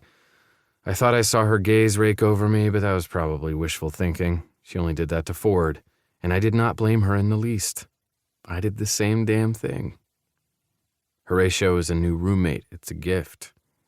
You guys have just been so great to me. Everybody's been so great. Your family, Raven, Sebastian's family, everybody. Even Ford's brothers sent over dinner last night. My lips twitched as I thought about that. I kept petting Horatio, mostly to do something with my hands so I didn't get up and do something horrible like hug Greer or something. They wanted to come over here in full force, and that would have probably been too much for you. Her eyes widened. Seriously? Yep, he has a big family just like I do, though his are all brothers rather than a shit ton of cousins like me. They didn't want to show up en masse and overwhelm, but I think they're only giving you a little bit of time before they show up and become as curious and invasive as my family. I wouldn't say your family's invasive, she said, defending the Montgomerys. I shrugged, causing Horatio to jump off my lap. With nothing for my hands to do, I stood up, feeling awkward, just sitting there while Greer stood at the doorway. She looked down at Horatio, who looked up at her, then gently nudged against her calf before walking out of the gym. Her shoulders sagged and she let out a breath. One day he'll let me pick him up. Not today, but maybe one day. I think at this point he's just doing it because he knows you love him and aren't going to give up. That's sweet. It's a big change, and I know he's doing well with you guys, and he sleeps with one of you every night, but I feel like I am always going to be fifth best or worst when it comes to him. But that's okay. He's my son, and I love him.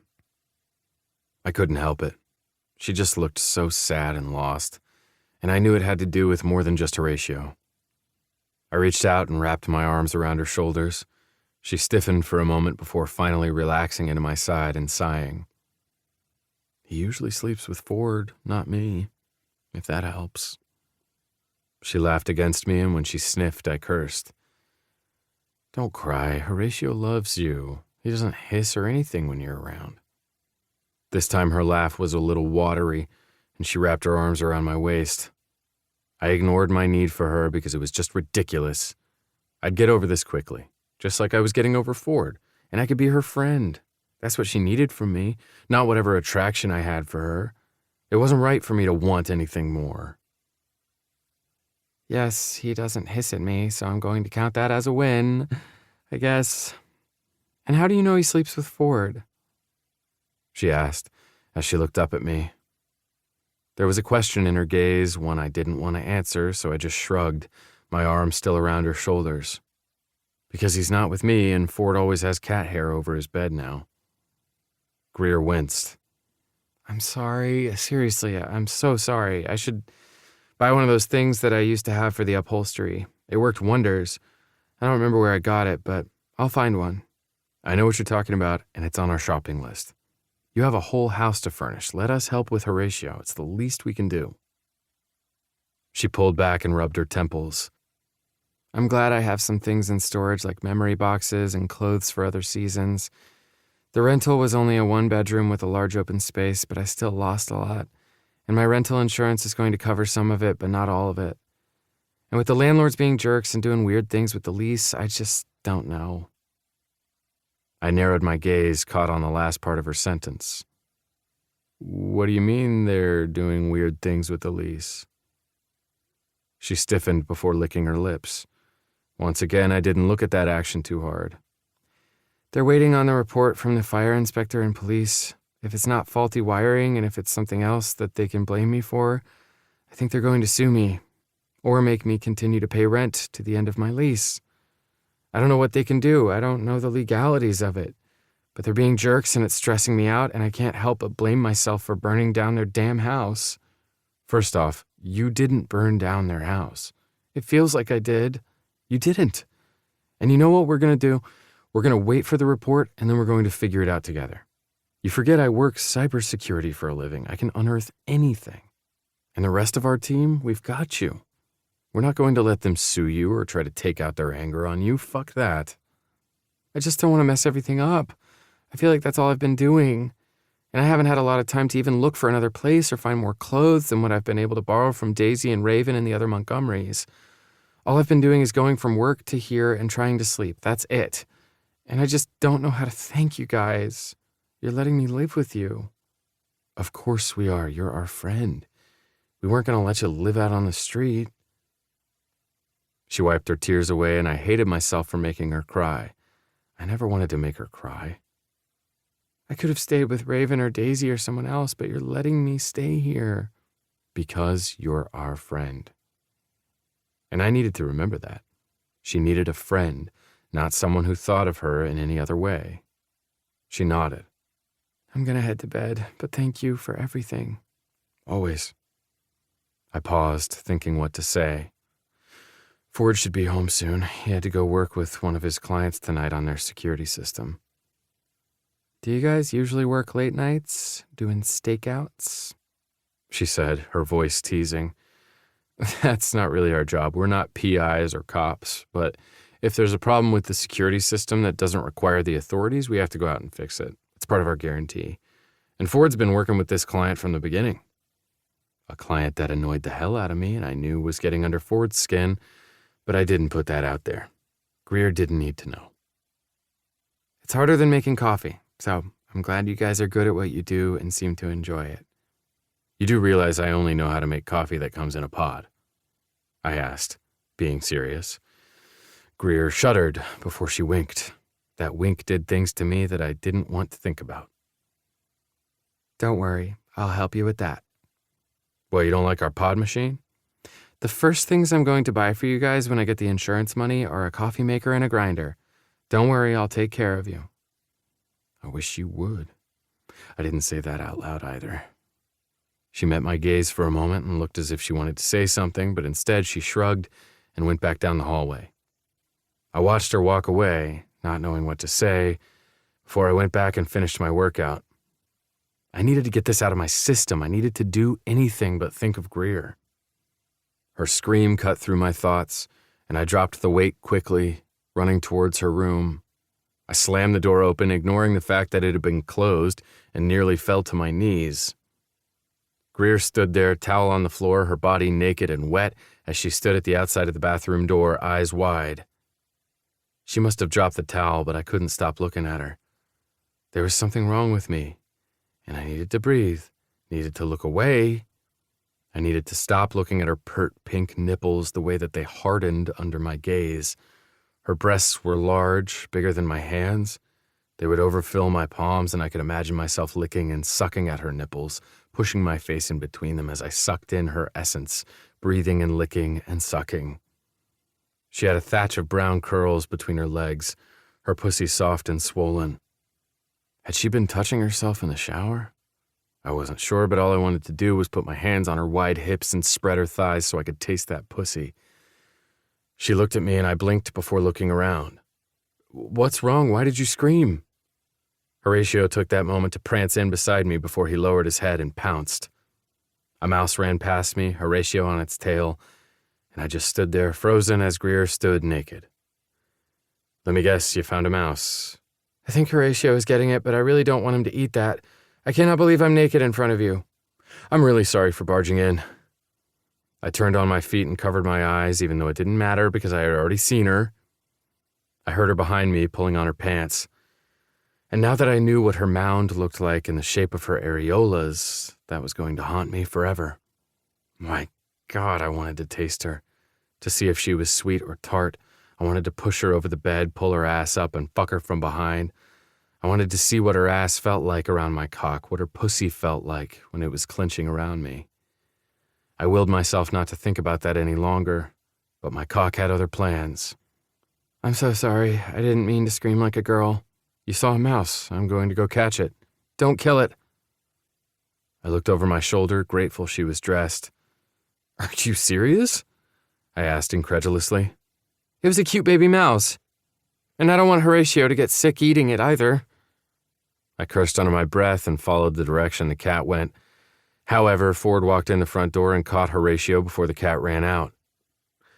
I have no idea what just happened, but a mouse just ran out the front door. I take it Horatio was hunting?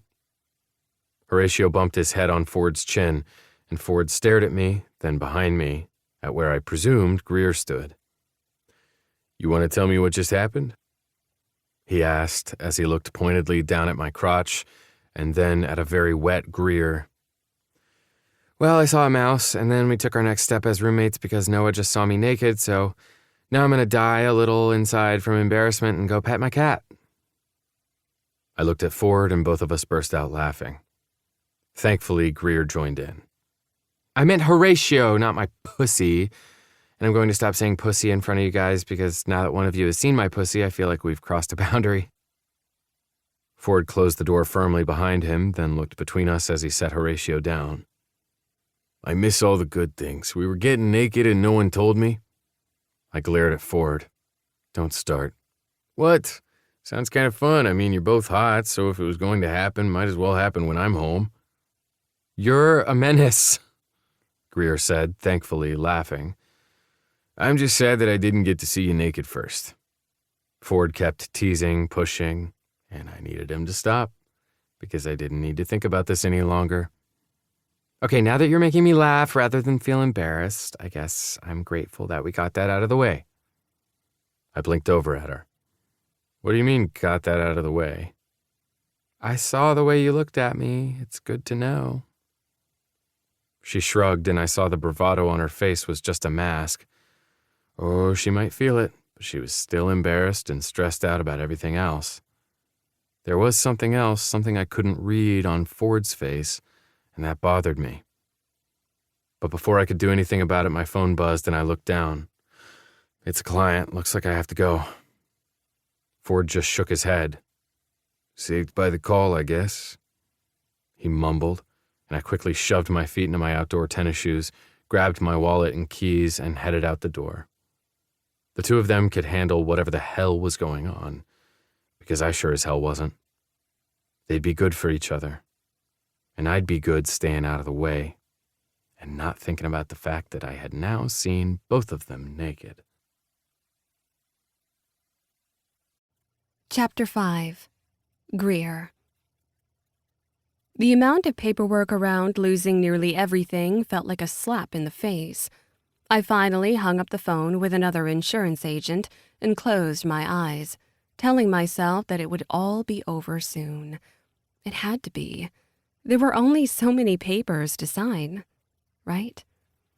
I didn't understand how there could be so much paperwork for a house that I didn't even own. But we were still waiting on the authorities, which didn't make any sense to me. How could they still not know after a couple of weeks? Surely they didn't think I had done it. What's wrong? Daisy asked from beside me. She had come into the back office to look over some paperwork, and though her office was only a couple of doors down in the building, it was nice to have some girl time. At least, that's how it had started, before we had both been on the phone. What? I asked, my voice going only slightly high-pitched. She smiled up at me and shook her head. Are you okay? How is the insurance company? I gestured towards my notes. I have no idea. I'm smart. I own a business with my best friend. I know what I'm doing most days. But they keep using words that make no sense, and it seems like they're contradicting themselves. We're still waiting on the damage report from the investigators, and the fact that they haven't explicitly said what started it worries me, because they should know by now, right? Daisy nodded as she fidgeted with her pen, the end tapping against the desk. I'm sure they're just overworked. We know that funding has been cut recently. Perhaps you're just on a list, and because it's not as damaging or scary as others, they'll get to you when they get to you. I blinked at her. You work in security. You literally help save people and protect them, and now you're just going in a roundabout way saying you have no idea why the authorities are giving me a runaround just as much as my insurance company. Daisy winced, then shrugged. Sorry, I don't really know what to say. It's weird, though, but hopefully they'll get back to you soon and you can figure out what to do next. Daisy paused, seeming to contemplate what to say. And then you can figure out if you're going to continue living with my cousin or find a place of your own. I pressed my lips together. Daisy smiled at me, a wicked glint in her eye. Oh, Daisy wasn't upset that I was living with Noah and Ford. She was just curious, just like the rest of them. The Montgomerys were far more into each other's business than any family I had met. Ford claimed that his siblings were the same, though I hadn't met them yet. My brothers weren't nosy. It wasn't that they didn't care, it was that we didn't live near each other. We hadn't even when we were kids, so there had always been a distance and they couldn't be the overprotective brothers I thought I always wanted. Of course, in retrospect, Seeing how the Montgomerys cared for their family, even if sometimes the connections were slightly frayed, made me think perhaps I hadn't wanted the overprotective brothers. I'm starting to look for a place, but the problem is because I am having trouble with the landlords and my current lease, including the insurance, I can't rent from anyone else. There's a huge red flag on my credit, and any references I'd have from prior living arrangements would not be good. And that hurt. Because I was responsible. I did what I was supposed to, and I worked hard. And now, due to something beyond my control, it felt like I was losing everything. Of course, perhaps it was my fault, and now this was my problem.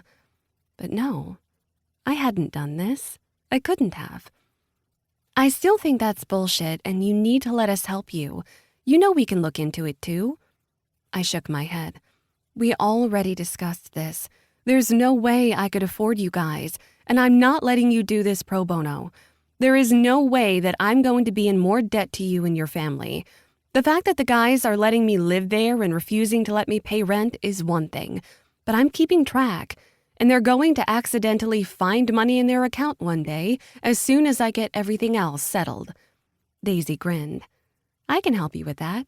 After all, I'm the one that pays them from our accounts. My eyes widened. Really? Of course. It used to be Noah, but then he started doing 1,000 other things.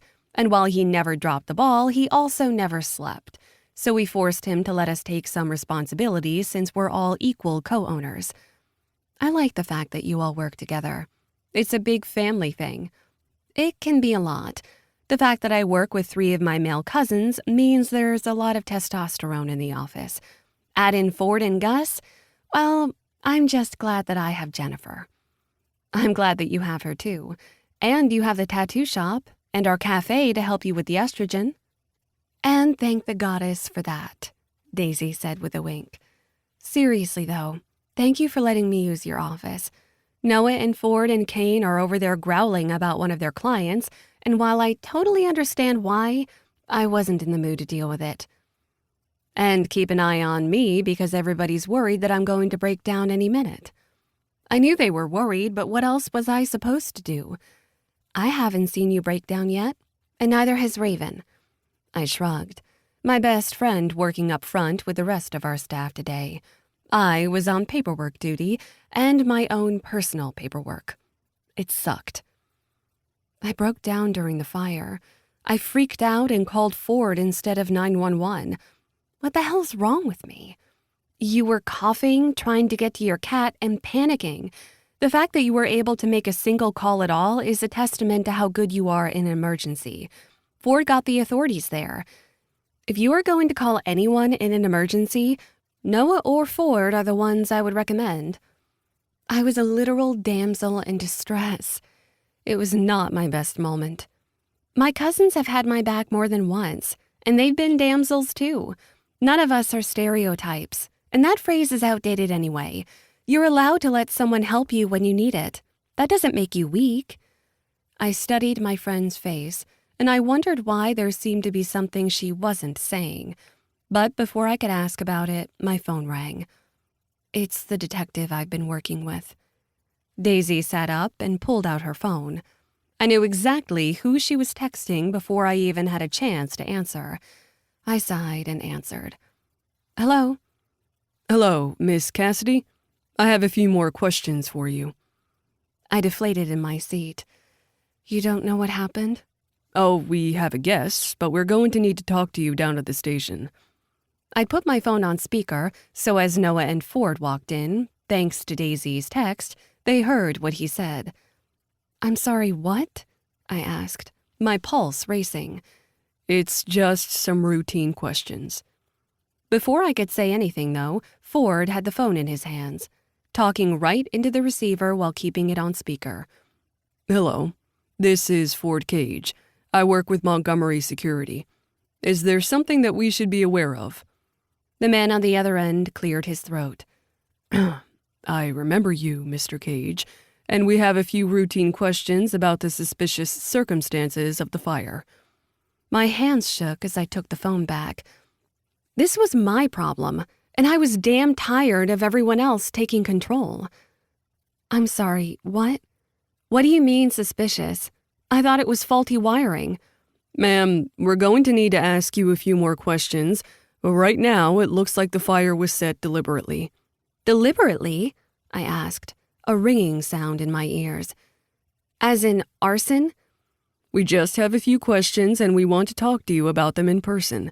We can meet you at your place of work if that would be better. How about you come to our offices? Noah said as he took the phone from me. I was getting really tired of that. I needed to do this on my own. We can do that. We like working with your team. Give me my phone back, I grumbled, stealing it from Noah. Who would do this? Why would somebody burn down the house? Nothing made sense. How could it? I didn't know anyone who would ever want to do that. It must have been an accident. Maybe someone was trying to burn down the house for my landlords, but that made no sense either. We'll meet you at the office in an hour.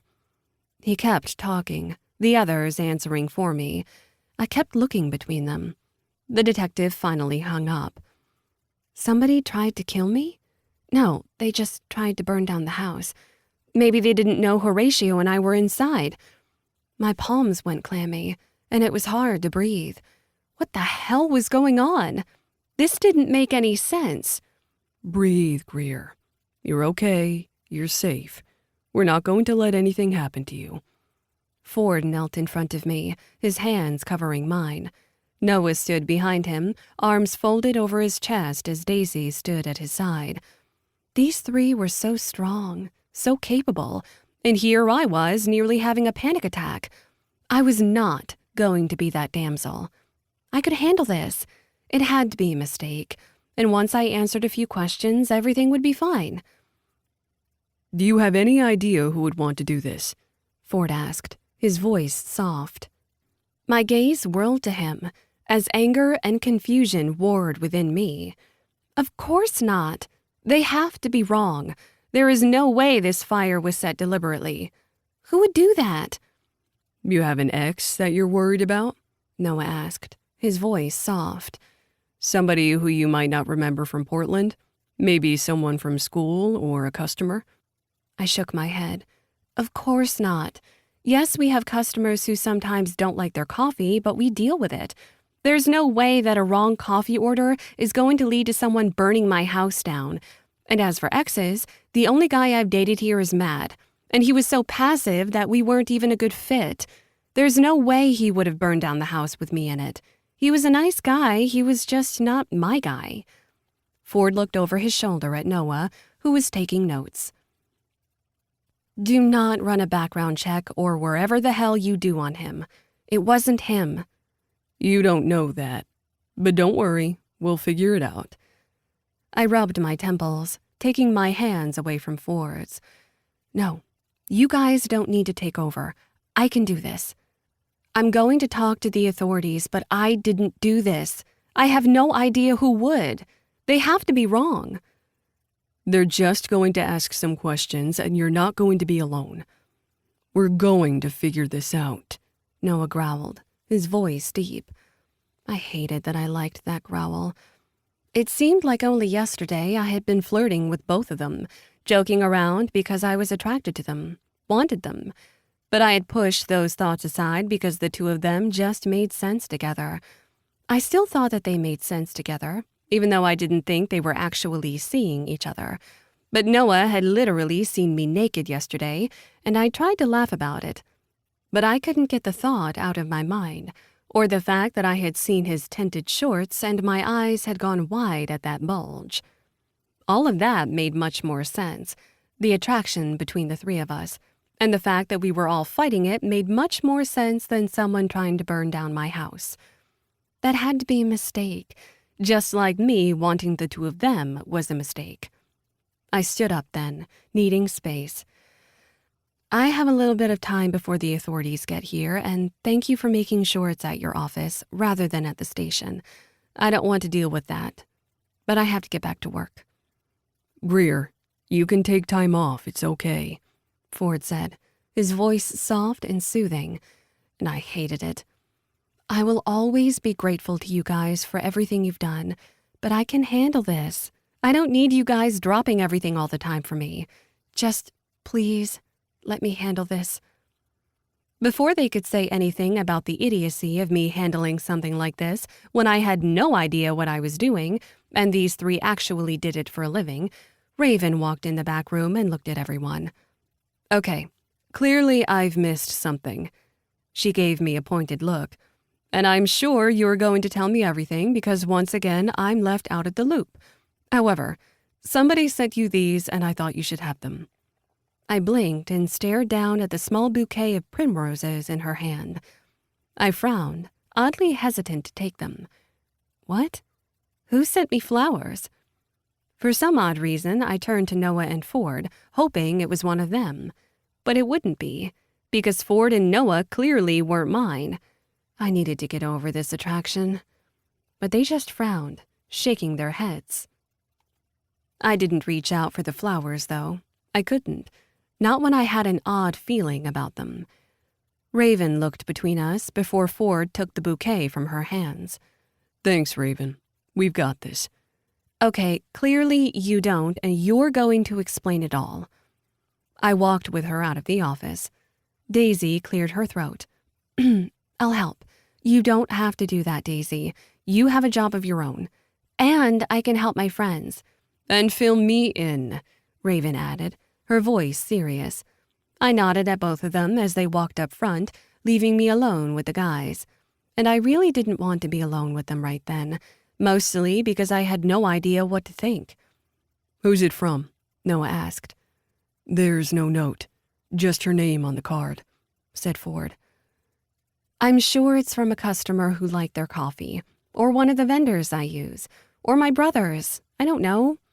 It's weird, though. I can't think about it right now." I put the flowers on my desk and shook my head. It's really, really weird, and I can't handle this. Noah moved forward, cupping my cheek. I swallowed, wondering why his touch made me burn. Noah always did his best not to touch me. I noticed that right away. Ford always touched me, always hugged me, always took my hand. When we would walk through doors, he'd gently place his hand on the small of my back to guide me in. All the little touches that I loved, but I knew I needed to stop craving. But Noah? He was so restrained. He only touched me when it looked as if he couldn't help himself. And yet here he was, cupping my cheek, and I knew if I let myself, I could give in. But I had to be strong. I had to do this on my own and not be so in debt I wouldn't be able to find my way out. Because the worst part was that these guys felt sorry for me.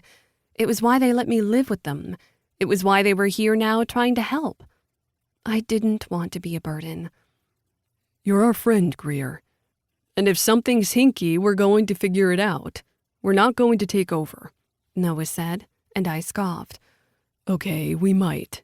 We can't help it," Ford corrected. "But let us help. We're going to figure this out.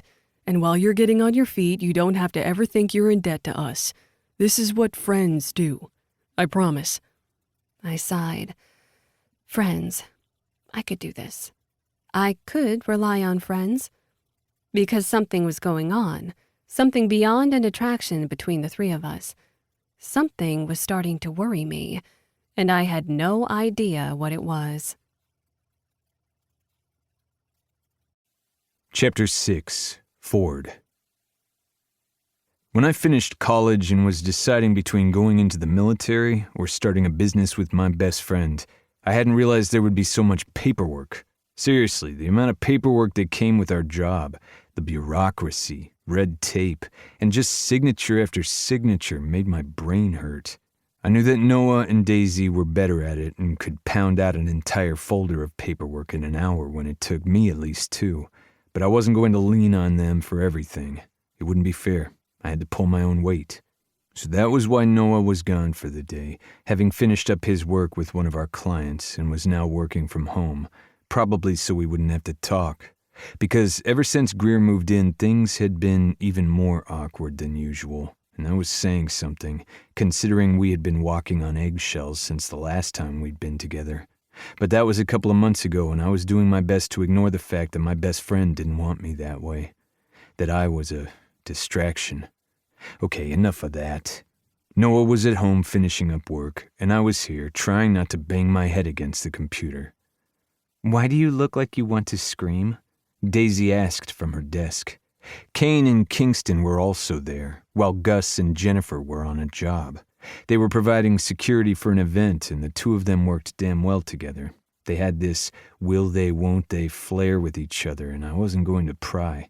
No matter what happened between them, they didn't screw things up or bring it with them into work like Noah and I did. Not that I thought that anyone knew what had gone on between Noah and me. It wasn't like I did either.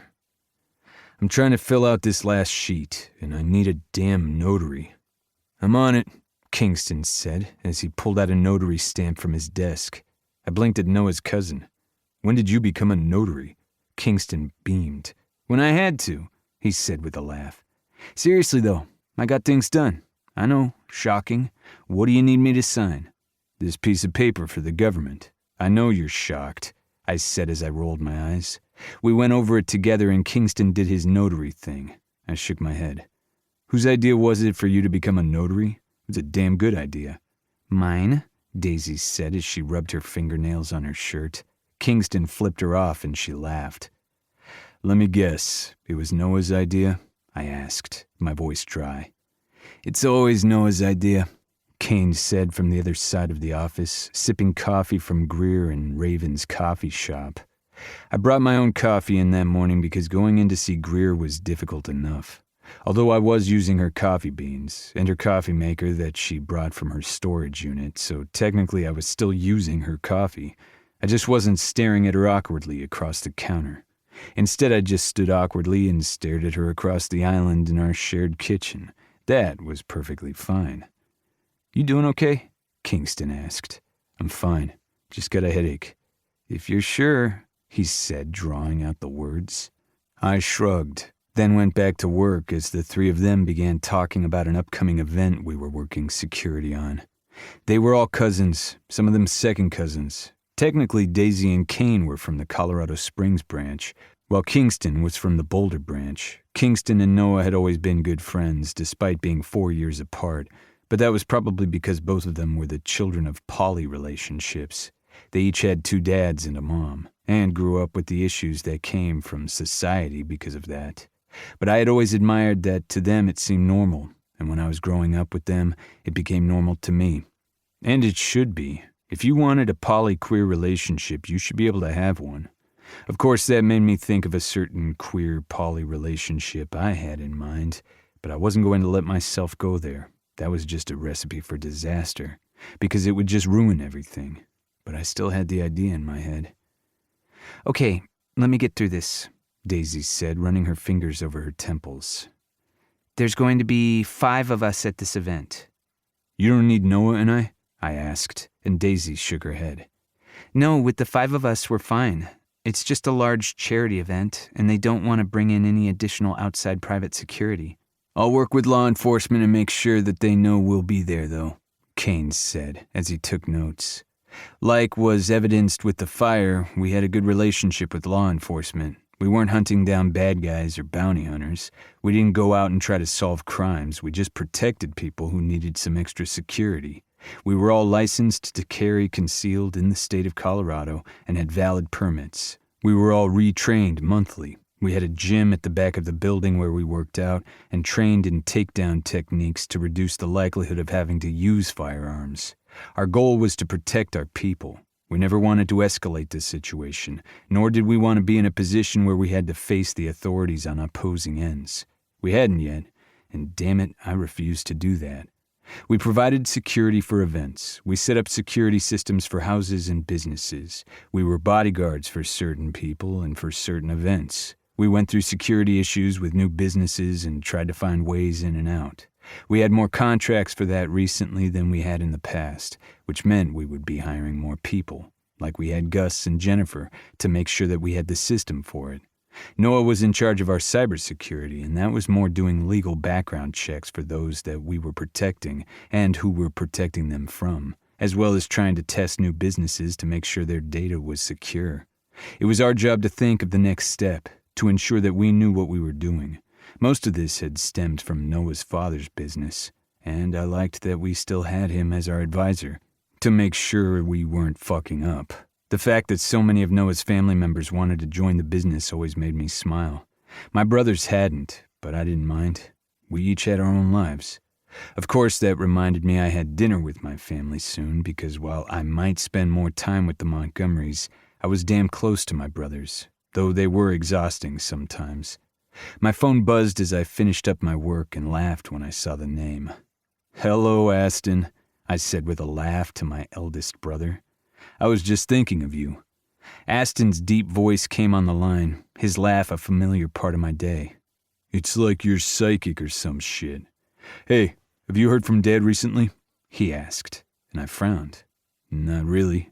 He was traveling with his buddies, and you know Dad, he gets weird sometimes." "Yeah, that's what I thought. I was just going down the list of cages to see what we're missing." "You okay?" I asked, noticing an odd note in my brother's voice. "Yeah. How about you? How's Greer doing?" "She's doing fine. Well, I guess as fine as can be." I moved from my desk to one of the private rooms in the back because I wasn't in the mood to get anyone's knowing looks when they heard Greer's name. "I still think it's pretty damn cool what you're doing, and if you guys need anything, you'll let us know. Although at some point you're going to have to let us meet her." I rolled my eyes even though my brother couldn't see me. "And why would I do that? She's my roommate." "Yeah, and I hear the way that you talk about her, the same way Noah talks about her." There was a pause with so much meaning that I wanted to blurt everything. My brother was damn good at that, but I wasn't going to say anything. No, I needed to figure out what the hell I was doing first. "You and Noah doing okay?" "What's with the third degree? We're doing fine, as always." "Well then, the whole as always thing worries me, but I need to get back to work. However, we're going to meet Greer. I know that the Montgomerys stepped in first to help out, and you didn't want to overwhelm her with 40 of us added to that, but it's time. It's time to let the cages in on the fun. The Montgomerys don't always get to be the saviors, you know." "Is that bitterness I hear in your tone, dear brother?" "No, just an annoying day that has nothing to do with the Montgomerys. I just want you to be okay." "Of course I'm okay." My phone beeped in my ear and I looked at the readout again, this time cringing. "Hey, I've got to go. It's my client." "Stay safe, okay?" "Always." We ended the call, and I answered the next one, trying to keep my annoyance in check. This was a paying client, and she wasn't all that bad, but she was still exhausting. Not that I would ever admit that out loud. "Hello," she purred into the phone. "Hello, Mrs. Price. What can I do for you?" As soon as I said the words, I knew I had left that too open. Jocelyn Price was a nice woman, but sometimes a little too nice. She was a little too touchy when working with some people. That's why I worked on this particular assignment and not Gus, like originally planned. She was recently divorced for the third time, and from what I could tell, was on the hunt for husband number 4, or at least boyfriend number 7, according to her. I was never going to be that, but I also had to go over to her house to help her with her security system and check for bugs every other week. It was getting annoying, and I knew I needed to nip this in the bud, but I wasn't about to admit to failure. I could deal with this. I had before. There were always those clients that wanted a little more hands-on security. It was like a drama for them, but I wasn't going to allow that to bother me. I was going to move on and deal with this. "I'm having trouble. Do you think you can help me?" I sighed and agreed I'd be over there soon. I hung up and went to pick up my things. "Everything okay?" Daisy asked. I nodded. "Yeah, first my brother, now I have to go see Mrs. Price." Both Kingston and Kane gave each other looks, and I ignored them. Daisy scowled, though. "I should be the one handling this." "It's fine. I can do this. I've done this before." "You shouldn't have to be sexually harassed because she's a client. We don't need her. And if she really needs a security system and help with it as much as she does, then I can handle it. Maybe bringing someone over without a penis will calm her down a bit." I snorted and shook my head. "Me and my penis can handle it." I paused. "Not that I'm going to use my penis. Let's pretend I never said any of that." I ignored Kane and Kingston practically falling out of their chairs from how hard they were laughing. Daisy gave me a sad look. "Okay, I know you can handle it. but I don't want you to. I've got this. I always do. She shook her head but didn't stop me. I was grateful, because frankly I wasn't sure that I could deal with it right then. But I headed over to Mrs. Price's and hoped to hell I wasn't making a mistake. By the time I got home, I was exhausted, not just from work, but from fending off Jocelyn Price. She was past being subtle at this point, and I didn't want to deal with it anymore, nor did I want to have to tell Daisy she was right. I had already made a note in the client's file, and I had a feeling that once we sent Daisy in, either everything would stop or Mrs. Price would no longer be our client. The fact that the woman had touched my ass not once, but twice, trying to walk past me made me not care either way. I got home, noticed Greer's car wasn't in the garage, and assumed that she was closing for the night. We still didn't know who had burned down her house or had sent those flowers, and while she said she could handle it, I knew Noah was on it. There was no way he wouldn't be, and as soon as I could think again, I would be right beside him helping him figure it out. But first, I needed a fucking drink. The office door was closed in the back, so I assumed Noah was working, so I went to the kitchen and poured myself a glass of whiskey. I didn't usually drink it straight like this, but damn it, today required something more than just beer. I took a sip, let it settle on my tongue before I swallowed, the smoky flavor exactly what I needed. I hated everything going on in my head. It was all too much, and I couldn't weave all the threads together. It was like everything was falling out of my hands, slipping between my fingers, and I wasn't strong enough to fix it. I knew what I had to do. I had to just talk to him. If I talked to Noah, figured that shit out, maybe things wouldn't be so painful. I snorted and took another sip of my whiskey. Oh yeah, because me talking to Noah would totally help things out, just like it had before. Bad day? Noah asked from where he appeared on the other side of the kitchen, leaning against the doorway. He had on a tight black shirt and jeans that molded to his ass. When he folded his arms over his chest, his muscles bulged. I knew that Noah hadn't dressed like this on purpose. It was just comfortable for him. But I knew those jeans. They were well worn, faded at the ass and the knees.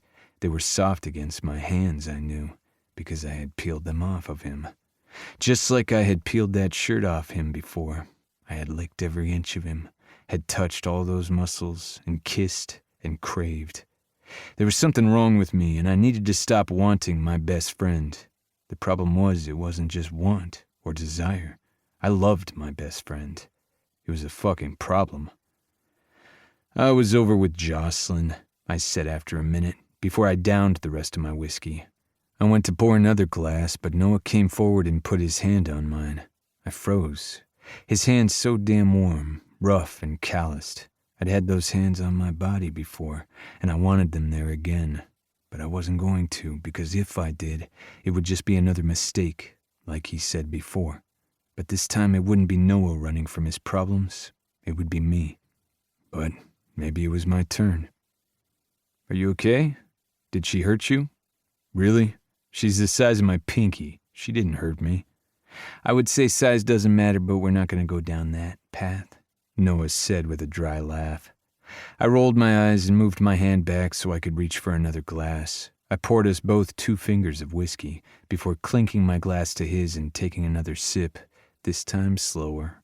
Noah met my gaze as he sipped too. Seriously, you okay? I'm fine.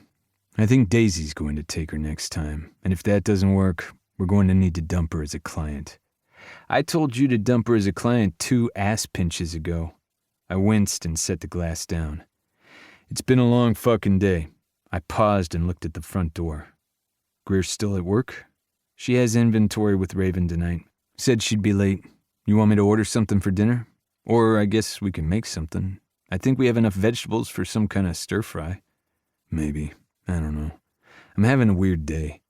There was nothing really weird about it other than I was standing alone in the kitchen drinking with Noah, and all I wanted to do was reach out and touch him. So when Noah reached out and cupped my face, I froze, because Noah didn't touch me anymore. Talk to me, Ford, he whispered. It's damn hard to do that when you're touching me like this. So, no talking. Okay. This was such a fucking mistake, but damn it, I loved him, and I was so tired of pretending I didn't. Noah leaned forward and brushed his lips against mine. I let him. I just fucking let him. It started off sweet, soft, his tongue gently brushing against my lips. But when I opened for him, it went deeper, darker. We slept together for the first time years ago. We liked being with one another, but we always said we'd put our friendship and our business first. We hadn't wanted to mess things up, and I wanted to believe that was enough for me, just like I believed it was enough now. He kissed me harder, and I pulled at his shirt. He laughed against me as he lifted his hands up, and I pulled his shirt over his head, tossing it over the counter. He bit at my lip, then kissed my chin, my neck. He tugged off my shirt as both of us worked on our jeans, laughing as we stumbled out of the kitchen. We needed lube, and we weren't going to find it here. We fell on the bed on top of each other as we shucked off our jeans, both of us in boxer shorts, rubbing against one another. He was hard, the tip of his dick poking out of his underwear. I slid my finger over the slit, rubbing pre-cum around. He groaned, rocking his hips into my hold. I fisted him, pulling him completely out. I wiggled down the bed before licking him, taking the tip of his cock into my mouth. He groaned, sliding his hands into my hair. There you go. Swallow me. I hummed against him as I cupped his balls. I was practically dry humping the bed as I went down on him, swallowing him so the tip of his dick reached the back of my throat. I relaxed my throat, letting him go impossibly deeper. He was big, wider than me, but not as long. We had always joked about that, comparing when we were drunk, but that was who we were, dumbasses who wanted each other. When he tugged on my hair, I knew he was going to go, so I let him, swallowing him as he came down my throat, the salty, musky taste just enough to nearly send me over the edge. I pulled away and licked my lips before I crushed my mouth to his, wanting him to taste himself on my tongue. You're so fucking hot with my dick in your mouth. Yeah? Bend over so I can see what my dick looks like in your ass. That's exactly what I need. You say the sweetest things. We continued to kiss, to explore. I opened the bottle of lube, preparing him and myself. But he didn't go down on his knees at first. He just continued to pet me, getting me impossibly harder. This was the Noah that I loved, the rough one who turned sweet, because he put everyone first no matter what, which was why I made sure he came first. I finally put him on his knees so we faced the end of the bed, and I positioned myself. Are you ready? I've been ready since I saw you suck down that whiskey. I laughed, and then I moved forward. We both groaned at the sensation, his ass tightening around my dick. He was tight, and I had to go slow. We might pretend we liked it rough, but I never wanted to hurt him. He moved back against me, his ass against my hips, and I pumped, thrusting in and out of him. We both moved, sweat slick, groaning, and when I finally came, he did again, spurting over the bed sheets. I kissed up and down his back, my body shaking as I finally relaxed and tried to catch my breath. When Noah froze beneath me, I looked up and froze right along with him. Greer stood there, eyes wide and mouth parted. Well, things just got complicated. Chapter 7. Noah. This wasn't quite a nightmare, because I had pictured this in my mind before, Greer walking in on us just like I had walked in on her. I knew the exact color of her nipples, the way her pussy looked as she pressed her thighs together. I had those images in my dreams, though not consciously, because I always did my best not to think about her like that. But when I was asleep, my dreams did whatever the fuck they wanted to. We knelt there on the bed, staring at Greer, no one wanting to speak first. Then Greer slapped her hands over her eyes and whirled around, nearly falling into the doorframe. I'm so sorry. I didn't realize I'm going to... Well, I don't know what I'm going to do. I don't want to wash my eyes with bleach or anything, but oh my God, I'm so sorry. She moved to the right, ran straight into the wall, shook herself off, then kept going, looking between her fingers so she wouldn't hit the wall again. My fingers dug into the duvet and I cleared my throat. I think we need to start moving. Ford's hands gripped my hips, and for a second I thought he'd move deeper inside me. Instead, he slid out, the sensation oddly freeing and hot at the same time. I rolled onto my back and ran my hands over my face as Ford knelt in front of me, shaking his head. "Let's clean up and then go see what the hell we need to do." "I can't believe we didn't close the door," I muttered. "True. There are a lot of things I can't believe we just did after saying we wouldn't. But for right now, let's go make sure we didn't traumatize our roommate." Ford frowned at me. I didn't know what else he was going to say or what he could say. I wasn't always the asshole in this relationship. We used to switch it off, taking turns on who was the growly one. But recently, only I was the asshole. Ford was the one cleaning up my messes, trying to find humor in any situation. I thought he should be with Greer. I figured they would be a good match because the two of them got along. They just seemed to click. But instead, I lay here underneath my best friend, not boyfriend, and sighed. I don't want to hurt her. Ford looked down at me and frowned again, that little V between his eyebrows deepening. "Why do you think we would hurt her?" he asked, his voice soft. "Because I'm really good at hurting you." And with that honesty I hadn't planned on saying at all, I rolled off the bed and headed to the bathroom. I didn't say anything else, just quickly cleaned up and stuffed myself back in my jeans, searching for my t-shirt along the way. Ford had gone back to his room and I heard the shower running. I wasn't sure what I was supposed to do. I hadn't heard the front door, nor had any of the security alerts gone off saying she left. But then again, we hadn't heard our phones go off when she entered the house. We had been too lost in each other. And perhaps that was the problem.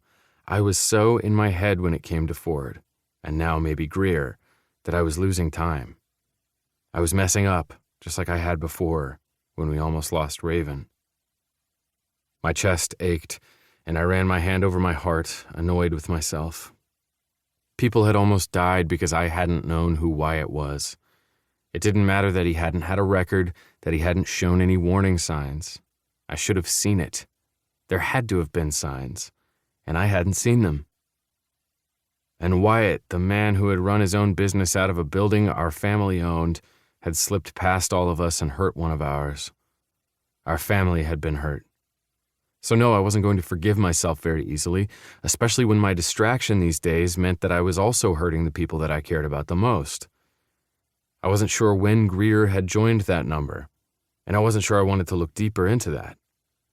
Because like Ford, she was my roommate, and I was going to hurt her if I wasn't careful, but damn it, I wasn't sure what I should do. Ford would know, and I would follow his lead, because Ford always knew, especially when I didn't. I made it to the living room and saw Greer pacing there, mumbling under her breath. "Hey," I said, not sure what else to do. I didn't want to just stand there watching her without her knowing I was there. She whirled, her cheeks blushing to that pretty pink as she pressed her lips together. "Oh, hi. I probably should have knocked or something." I burst out laughing. I couldn't help it. This was all just so insane. She tilted her head. "I have no idea what's so funny, but I might just join you in the insanity." Her lips twitched. I waved her off. "I'm sorry, but come on, in less than a week I've walked in on you naked and, well, I guess you walked in on me in a slightly more prone position." She was silent for so long I was afraid I had gone too far before she burst out laughing. "Oh, you were prone, all right," she said, wiping away tears. I grinned, grateful that some of the tension seemed to be gone. Well, not all of it. No, there was that familiar tension when it came to Greer. But that was on me, and the fact that I couldn't get over this attraction to her. I needed to. I would be better off if I did. "Well, laughter is a soothing way to start a conversation like this," Ford said as he walked into the living room barefoot. He'd put on jeans and a t-shirt and his hair was wet. He pushed it from his face, the wet strands sliding over his eyes, and he gave me one of those half smiles that always did something to me. I hadn't always been in love with my best friend. He'd had lovers, boyfriends, and girlfriends over the years, just like I had.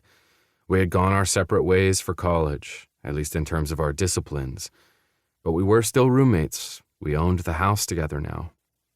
Our lives were irrevocably tangled, and one drunken night we had fallen into bed with one another. It was our own toxic ability that kept us coming back for more, but perhaps it would have been better if we hadn't. I just want to say that I'm so sorry for interrupting you two. That was none of my business, and I really shouldn't have stared for as long as I did. We left the door open, I said dryly. That's on us. Greer cleared her throat and pointed to a t-shirt that lay over a lamp. I guess I should just be glad that you didn't finish here where it seems you started. Ford sighed and reached over to pluck the t-shirt off the lamp. I was wondering where that went. I rubbed my temple. You know, I have no idea how to begin this conversation. How does one begin a conversation for something like this? We've already had the apology where I walked in on you naked, and now here we are. Again, you thought you were saving my life from a mouse that my cat decided to chase. She paused and looked around. Where is my cat? He was sleeping in the sunroom, Ford answered. I guess we were a little loud for him. This time it was Ford who blushed, the tips of his ears going red. That was so damn sexy, and it had taken me a long time to learn to hide my reaction, because Ford wasn't mine. I just really hoped that whatever just happened didn't ruin things for him and Greer. It would be good for both of them. And as soon as I got over myself and actually walked away from them, they could begin and things would make sense. Greer rocked on her heels, looking damn cute with nerves. I am sorry for walking in on you guys, but really, maybe we should have a closed-door system. We all have separate rooms, so we don't need a sock on the door, but maybe the door doing what a door does so you can't see through the door would be great. She paused. I think I just said the word door like 14 times. I have no idea why I'm so flustered. Oh wait, it's because that might have been the hottest thing I've ever seen in my life, and now I keep imagining it, and it's really rude because I shouldn't be fantasizing about my roommates going at it. The fact that you guys haven't told anyone else about your relationship tells me that this is something between the two of you, and now I'm encroaching on it, and I really need to stop talking. I stood, motionless, trying to catch up with her words, but Ford moved forward. Again, you don't need to apologize. And yes, you did use the word door a few times, but maybe we should actually use one. Ford smiled at me. I shrugged. I was distracted. I'll say. Greer mumbled, then put her hand over her mouth again. She mumbled something through her fingers. Ford sighed before gently tugging on her wrist. What? Oh, nothing. I'm just thinking about things I shouldn't think about. That's when I noted the blush on her cheeks that had nothing to do with being embarrassed. Interesting. Very interesting. Noah and I are friends. Best friends. I cleared my throat. And roommates and everything else in between. We don't have a label, per se, more of a situation. Ford glared at me. Maybe we should have a label. He snapped. I froze, realizing I had stepped in it. We haven't needed one before, I said slowly. Well, maybe it's fucked up that we don't. You guys, I really shouldn't be here, Greer said. Then she looked down and realized that Ford was still holding her hand. Where the hell was Ford going with this? I had an uneasy feeling he was doing something that was going to change everything, but damn it, I trusted him. Maybe I would let him take the leap. I would follow his lead because I sure as hell didn't know what to do next. With the way you're looking between us, I have a feeling you liked what you saw, Ford asked, his voice soft. I pressed my lips together, holding back a smile because Greer looked like she wanted to melt into the floor. Ford, are you really going to grill her? I just have questions. You don't have to answer anything, Greer, but I saw the way that you looked between us, and I remember what you said before when Noah decided to walk in on you naked. I looked at Ford. I didn't decide to do it. It happened accidentally. Greer frowned, and I quickly continued. Not that I actually regret it, because, well, I should just stop talking right now. Now I get why you were rambling. It was my turn to blush. Greer smiled, and Ford had a look in his eyes that scared me, but I didn't say anything. Like Noah said, we have a situation. Perhaps it would be better with labels, but that's something that we've been working on. Ford looked at me for a moment before turning back to her. For some reason, I wanted to stop him. I wanted to make sure he didn't say what I thought he was about to. And yet I knew I needed him to. But Greer, we both want you too. Greer stood silent, the profoundness of it hitting me like a 2-ton truck. I honestly couldn't believe Ford had just said it. But then again, it was how we had made it work the first time with us, for at least a short time. But this was Greer, and things were different. Her mouth fell open and she blinked between us. What? Oh, well, thanks. I again have no idea what to say. Damn it, Ford was putting it all out there. I couldn't let my best friend do it alone. I might as well throw myself over the cliff with him. He's right, I'm bi and want you too, but I didn't want to be weird about it. Greer's mouth parted. Oh, well. She moved back, rubbing her hands over her face. This is the most awkward conversation and yet not an awkward conversation at the same time. She looked between us. I dated Matt and others even though I really wanted you both from the first moment I saw you, and I knew it was wrong because I thought you were perfect for each other, and oh my God, I can't believe I'm actually having this conversation with both of you. I never really wanted to choose which of you I liked more, and though there are many poly relationships in our lives, I've never actually been in one, so I didn't know how to go about that. And then I just thought you two were together, even though no one else really did, and now I'm just going to shut up. Ford was so much better at this than me, taking a risk I felt like I couldn't. But if he could, so could I. Something was going on here, something that could blow up in our faces, but if Ford wanted this, then maybe I would let myself finally want it too. What are you talking about? She asked after a few moments passed where neither of us spoke up. I'm talking about maybe the three of us try something. Ford paused. I'm not asking you to bed. At both mine and Greer's sounds of confusion, Ford continued. I mean, that would be great, but maybe we could try to date, the three of us. Date, the three of us. Don't you think that would be a bad idea? I asked, and I ignored the hurt on Ford's face to look at Greer. I don't want to hurt you. I'm really good at hurting people. Ask Ford. It's all I seem to do. Compassion slid over her face and she stepped forward. I didn't stop her when she grabbed my hand and squeezed. I think you're punishing yourself, but I don't know why. I'd like to know why, so that way I can snap you out of it. You're not a bad person, Noah. I'm a bad bet. And I'm great at bad ideas. Her lips twitched as she said it, and Ford stepped toward us. I'm also great at bad ideas. And Noah, I think you getting out of this house and actually being seen with me in public, that could help. Ford, it's not that. I'm not ashamed of you. You're my best friend, and I don't want to ruin that. I looked at Greer. And I like you too. You're my friend, now my roommate. You're going through so much. I can still make my own decisions. I can't say I haven't thought about it, the three of us. I just haven't let myself think too seriously. If we do this, what if we fuck everything up? What if we ruin it all? I didn't know when I had become the voice of caution. So there's attraction between us. We all know this. You happened to walk in on us, and now we're all saying that we want to go out on a fucking date? I asked incredulously. Greer looked down at her hands and shrugged. Maybe I'm dreaming, and this is the beginning of a really bad porn.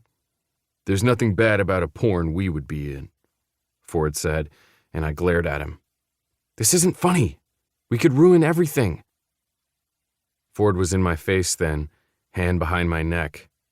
I swallowed hard, the familiar touch nearly sending me over the edge once again.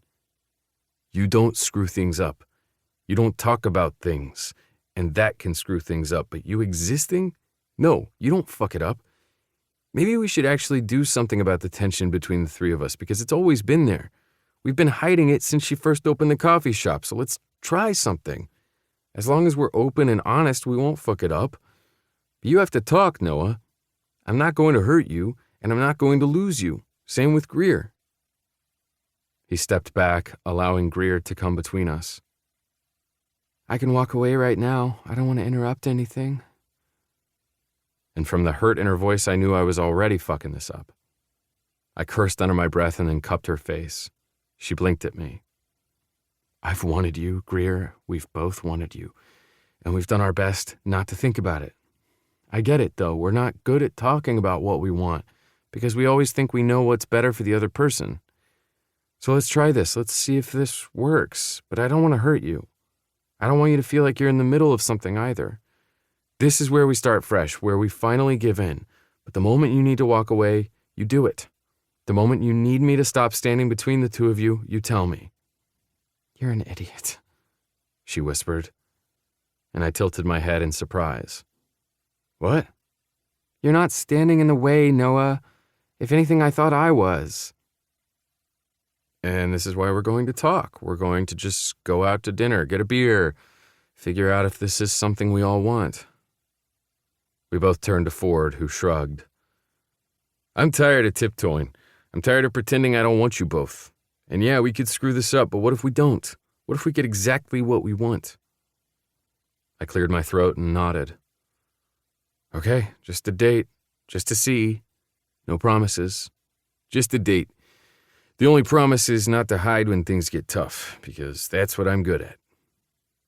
I looked at her then and knew there was something beneath the surface, something I wanted to know. I nodded, agreeing to a single date.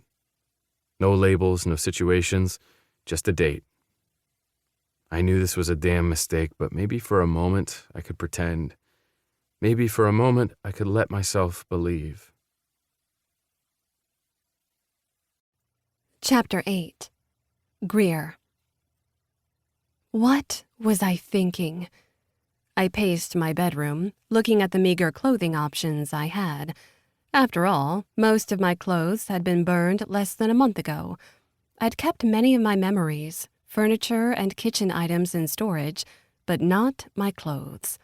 The authorities were still trying to figure out exactly what had happened, and they still weren't saying if it was arson or an accident. They just didn't know, and that meant I couldn't move on. I couldn't use insurance money to find a new place, couldn't buy new outfits, couldn't get a new full cat tree for Horatio. I could do none of that until things were settled. And yet none of that mattered right then, because I needed to figure out what I was going to wear tonight. I brought over everything I could, but we're not exactly the same size or body shape. But Lake also gave me a few things, Raven said, mentioning Sebastian and Noah's cousin. Lake is beautiful and slender and has perfect boobs. I'm not going to be able to fit in anything she owns. Raven lifted a brow and shook her head. Really? You guys are the same height, have the same size hips, and you also have beautiful boobs. You might have to stuff your boobs into whatever low-cut dress she gave you, but you're not going to a place that requires a dress, right? I ran my hands over my face again and continued to pace. We're going to a brewery, to try beer and eat pretzels and for me to get completely bloated. Which doesn't really matter because I like the way I look. I don't even know why I'm complaining. I think it's the fact that I only had 2 cups of coffee today. You have an issue when it comes to caffeine. I narrowed my eyes at my best friend. So says the woman that went into business with me. We have an equal addiction to caffeine, specialty coffees, and every kind of baked good that you're a goddess at. See these boobs? I pointed to my breasts and Raven beamed. Oh, yes, I've seen your boobs. I'm looking at them right now in your bra. Well, these boobs got bigger when I started working with you, as did my ass. But that's fine. Like I said, I like the way I look. But we have an addiction. And from what I'm hearing, Noah and Ford also like the way you look. So I guess they should thank me for your boobs. I sputtered, shaking my head. I have no idea how we got onto this conversation. Because you were pacing around in your bra and panties in your bedroom trying to figure out what you're going to wear? What am I doing? I asked, as I shoved on a top and tried to see if it matched anything. It was a lacy black top that wasn't too formal but still sexy. I could probably pair it with jeans and cute black-heeled sandals. That would be fancy and yet casual enough for a brewery. And I had that hot leather jacket that could work with it. Outfit decided, I got dressed, but realized that Raven hadn't answered. Earth to Raven. What am I doing? Right now, you're bending over in just underwear in front of me as you pull on your jeans. Oh, stop it, I said, as I wiggled my jeans over my ass. Seriously, why did I actually decide to do this? Because you've been lusting after them since we first started working next to them? I paused in the act of buttoning my jeans. You noticed? I asked, my voice going high-pitched. I'm your best friend. Of course I noticed. You don't think anyone else did, do you? No, except maybe in the way that everyone looks at them because they're hot. You're with Sebastian. Should you be noticing that they're hot? Of course I'm allowed to notice they're hot. I'm not going to do anything about it, dork. And they are hot, and I've noticed them checking you out. I just never thought you guys would actually do something about it. I wasn't expecting this. Then have fun tonight. You're allowed to have fun, Greer. You've been through so much. But what if I ruin it? You won't. You're being open. You're going to have fun. This is just a date. I ran my hand over my stomach, looking at myself in the long mirror. But they're already sleeping together, and I didn't even ask them about it when this whole date thing came up. We just fell into conversation about other things, and I didn't actually point out the fact that they're already together, and I'm just sliding right into it. Things are weird, and I just said yes because my life is falling apart, and while my fantasies and fanfics had been about this exact scenario, I didn't actually think it would happen. There was a lot in that sentence, but you know what? Find out what's going on between them. If they're inviting you into what they have a right to ask. I don't know. I don't want to ruin everything. You can't ruin anything by asking, by talking. Raven paused, her attention on my duvet as she picked at a loose thread. Or just have fun tonight and not do anything serious and just enjoy the evening. Be safe and be careful, and I love you. I strode over to my best friend and hugged her tightly. I love you so much. And you're right. It's just a date. It's just dinner. I've had dinner with them countless times already, either with all of the Montgomerys or at the house I live in with them. This is totally not complicated. I lied. Raven just raised a brow again before kissing my cheek. I'm going to head out before they come and pick you up. You mean pick me up from the room that is 2 doors down from Noah's and then another door down from Ford's? Because this isn't weird at all. It's like dorm living. You're fine. We keep saying I'm fine, but I feel like we don't understand what that word means. Raven shook her head and left me standing there, wondering if I was making a mistake, knowing that I really was. I turned to put the rest of my clothes away and scratched Horatio under the chin. The fact that he let me was surprising, but I didn't have time to dwell on that because there was a knock on the doorframe. You ready to go? Ford's deep voice asked, and I turned, nearly tripping in my sandals. He stood there in dark jeans that molded to those thick thighs that I loved, and tried not to stare at. He had on a Henley rolled up to the elbows. I loved when guys did that, and I hated it, because then I had to stop staring at their forearms. Why were forearms sexy? I didn't know. It was a kink of mine, just like hands, because I really liked Ford's hands. I finally looked up at his face as his eyes lit up. You look damn sexy, Greer. I hope it's okay that I said that.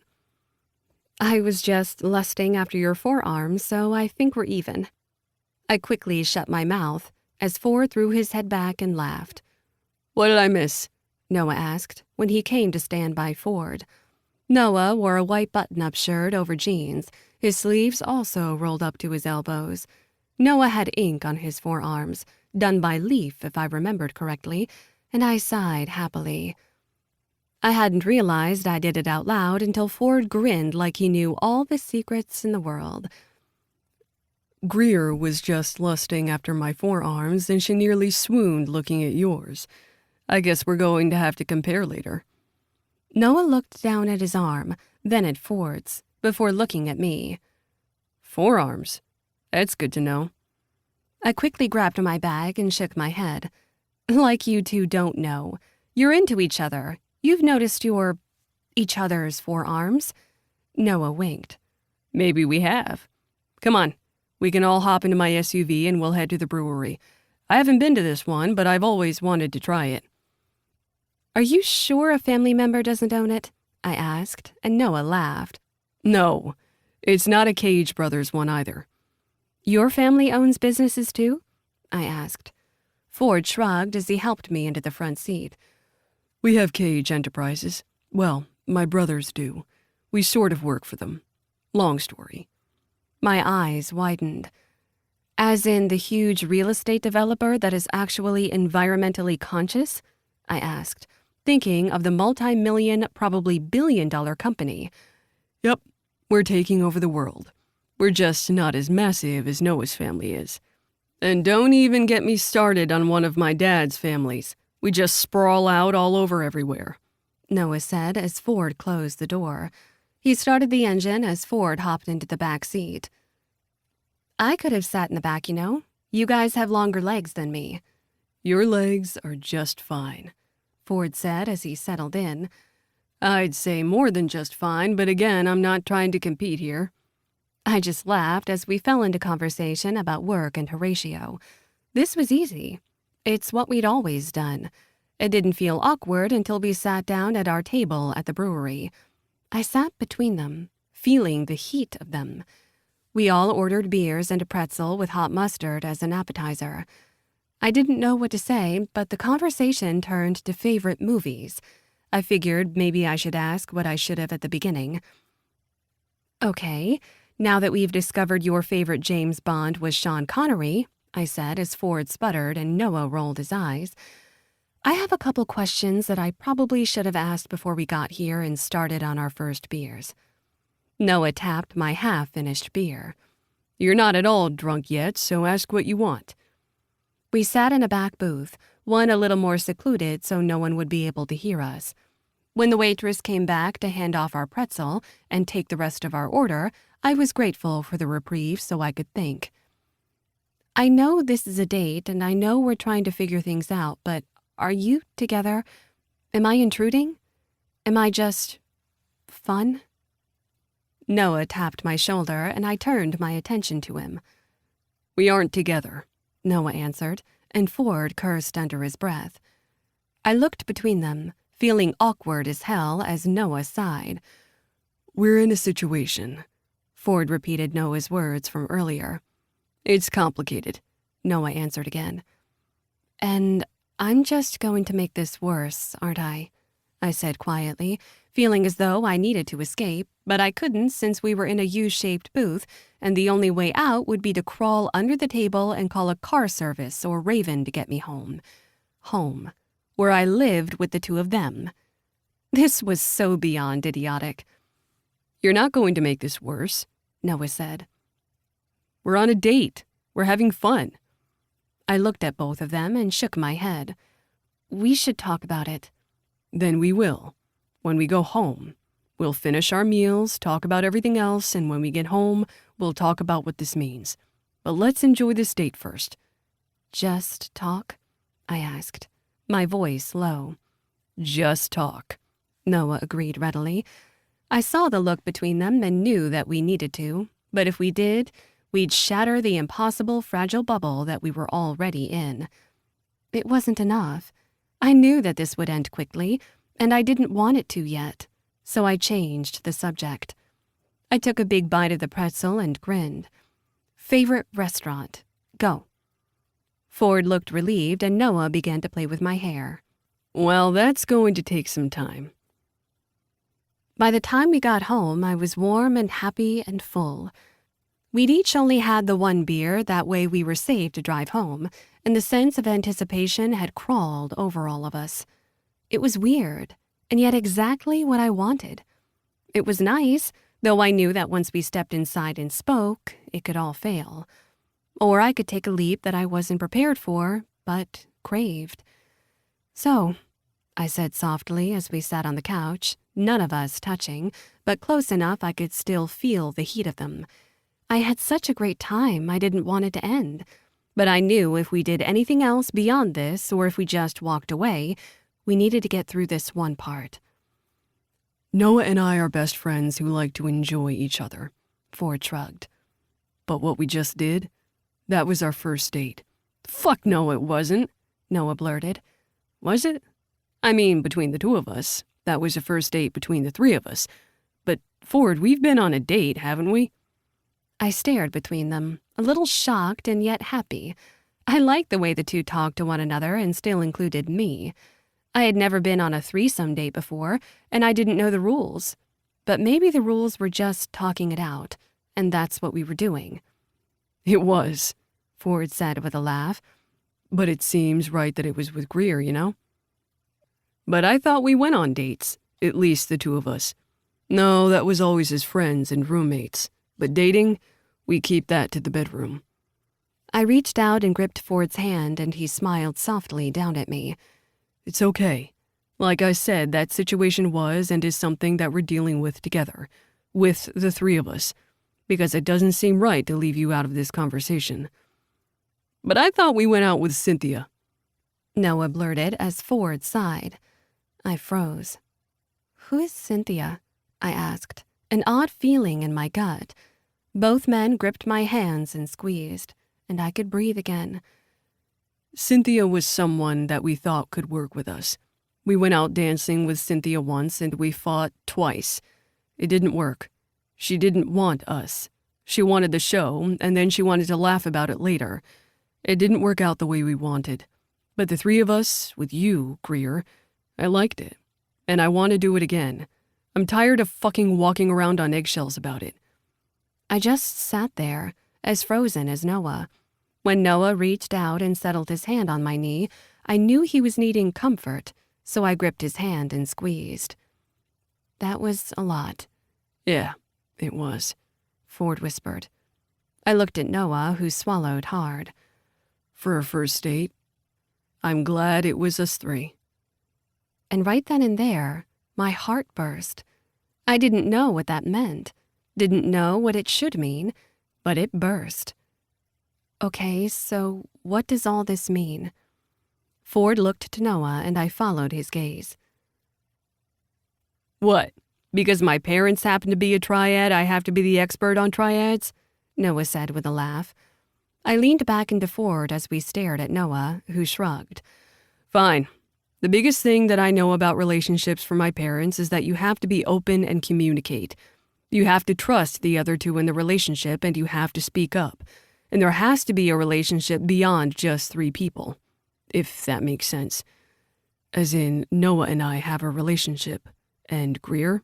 Ford whispered. You and I would be together, and then you and Noah would be together if that's what you want. My heart raced. My lips went dry, and my tongue darted out to lick them. Noah groaned audibly as Ford chuckled low in my ear. Okay, we've got the heat there. What do you say? I say yes, Noah blurted. I say we talk about it and we be fucking careful, but I say yes. There was something else in his gaze, something I was missing. Maybe this was stupid, but I didn't want it to end. Okay, let's try this out. But if it doesn't work, we walk away still as friends. You two have to remain friends. I will not be the woman that breaks up the band. We all know she didn't break up that band, Ford said into my ear, his breath warm against my skin. I shivered, and without thinking, I turned and brushed my lips against his. He groaned, sliding his hands in my hair as he slowly explored my mouth. He was so warm, so hot, and I pressed my thighs together, trying to think as he kissed me. When he finally backed away, Noah's hand slid along the back of my neck. I turned and parted my lips as he kissed me. Noah was slightly rougher, his lips just a bit fuller. He kissed me like he was a starving man and I was his salvation. I slid my hand up his chest, my fingernails digging in, and he groaned into me. I moved back, trying to catch my breath. My nipples ached, 2 hard little points against my bra. I knew I was wet, and I pressed my thighs together, trying not to come just from kisses alone. Both men followed the motion with their eyes, and then, as if in sync, they adjusted themselves, their hard cocks pressing against their jeans. Wow, I whispered, and Noah grinned. One more thing. Noah said casually. Then he leaned over me and crushed his mouth to Ford's. I was pressed between them, could feel the hard ridges of their erections as they bracketed me on the couch. They kissed harder, rougher, and my hands were on both of them. And when they parted, I sucked in a deep breath. Okay, that was the hottest thing I've ever seen. You haven't seen anything yet. Ford purred into my ear. Then Noah's phone buzzed and he cursed. It's that damn client, Noah growled. Ford's phone buzzed as well and he pulled up the screen. Looks like they need us both. Fuck, Ford growled. It's okay, I said, fanning myself. I think having a threesome on this couch after our first date might have been too much for me anyway. I lied, though I wasn't really sure it was a lie. They gave me knowing looks. Okay, I need a quick cold shower, then I'll be out, Ford said with a shake of his head. You okay with us leaving you alone tonight? As much as it would be amazing to continue this was a lot. So yes, let's put a pause on what was going to happen on this couch. I'm good, I promise. They each kissed me again before going into work. I had never been more grateful for a text, because I wanted them, and I knew they wanted me. But I was in over my head, and I needed a moment, even if I knew exactly what would happen next. Chapter 9. Ford. My phone buzzed beside me on my desk, and I answered with a smile. Can't get enough of me? I asked, knowing my brother Aston on the other end would just roll his eyes at me. I could practically see it, honestly. Somebody's full of himself, my big brother said with a deep laugh. Aston was the eldest of us. Technically, I was the baby of the family, but I didn't like to think about it like that. I bullied my brothers into submission just like they did to me. It didn't matter that I was nearly a decade younger than Aston. He and I were friends, and we gave each other shit. That's what big brothers and little brothers did for each other. Is this about dinner? I asked. We didn't get to all meet every week, but we tried to have regular Cage family dinners. Much like Noah's family, we had a set time every week where as many of us as possible tried to meet up. It didn't always work out, but when we lost our mother a few years ago, we wanted to make sure that we kept up with everything that she taught us, to be good kids and to care about each other. And in my brother's eyes, how to grow even stronger and more powerful so we could beat the Montgomerys. My lips twitched, thinking about what they would say when they realized that Noah was no longer just my best friend and roommate. Not that I knew what label to put on us because we had only been on one date and then spent a few hours making out the following day. I didn't really feel like we knew what we were doing, but I was trying, at least a little. Actually, I'm calling about a meeting. I nodded, my head lifting at the sound of Jennifer's laugh. She was working with Gus over at her desk, both of them having just returned from a job. She'd pulled her head back and I could see the bruise on her chin. Some guy had tried to get a little too close to our client, and Jennifer had put her body on the line. That had been 3 days ago, and the bruise was still there. The fact that I'd had to practically pull Gus off the entire detail because he had lost his mind worried me. I didn't know what was going on between the two of them, but if someone had done that to Noah, I wasn't sure I wouldn't act the same. There was probably a reason you shouldn't get involved with people at work, but I wasn't going to think about that, especially not with my brother on the other line who always knew the tones in my voice. Okay, work meeting or dinner meeting? Honestly, they are the same thing. You run our security teams over here after all. I pushed the thoughts of inter-workplace relationships out of my mind and nodded, even though my brother couldn't see me. And we appreciate your business, considering I know you could hire your own. You could be part of Cage Enterprises. I rolled my eyes at the familiar refrain. Cage Enterprises was large enough that they had their own security teams. My brothers were real estate developers, but not the crazy mustache-twirling kinds who evade taxes and try to blow up the world. They were environmentally conscious ones who did their best to actually use the land and resources that were available to them. They worked with the Montgomerys to make sure that whatever they developed was used correctly and responsibly. If my brother could, he would go hug a tree before building a park around it that was so beautiful people wept. But that was my brother, an enigma. The security teams that protected the main building where the Cage Enterprises was located, as well as all of their sites, were run by us. We trained them and ensured they knew what they were doing. Our security team and Enterprises worked together to hire them, but we were in charge of keeping everyone on their toes. It really would have been easier if they hired their own and kept everything in-house, but for my brother, having me be part of the company was keeping it in-house. However, he couldn't help but get those little kicks in. "You could be part of Cage Enterprises," he repeated.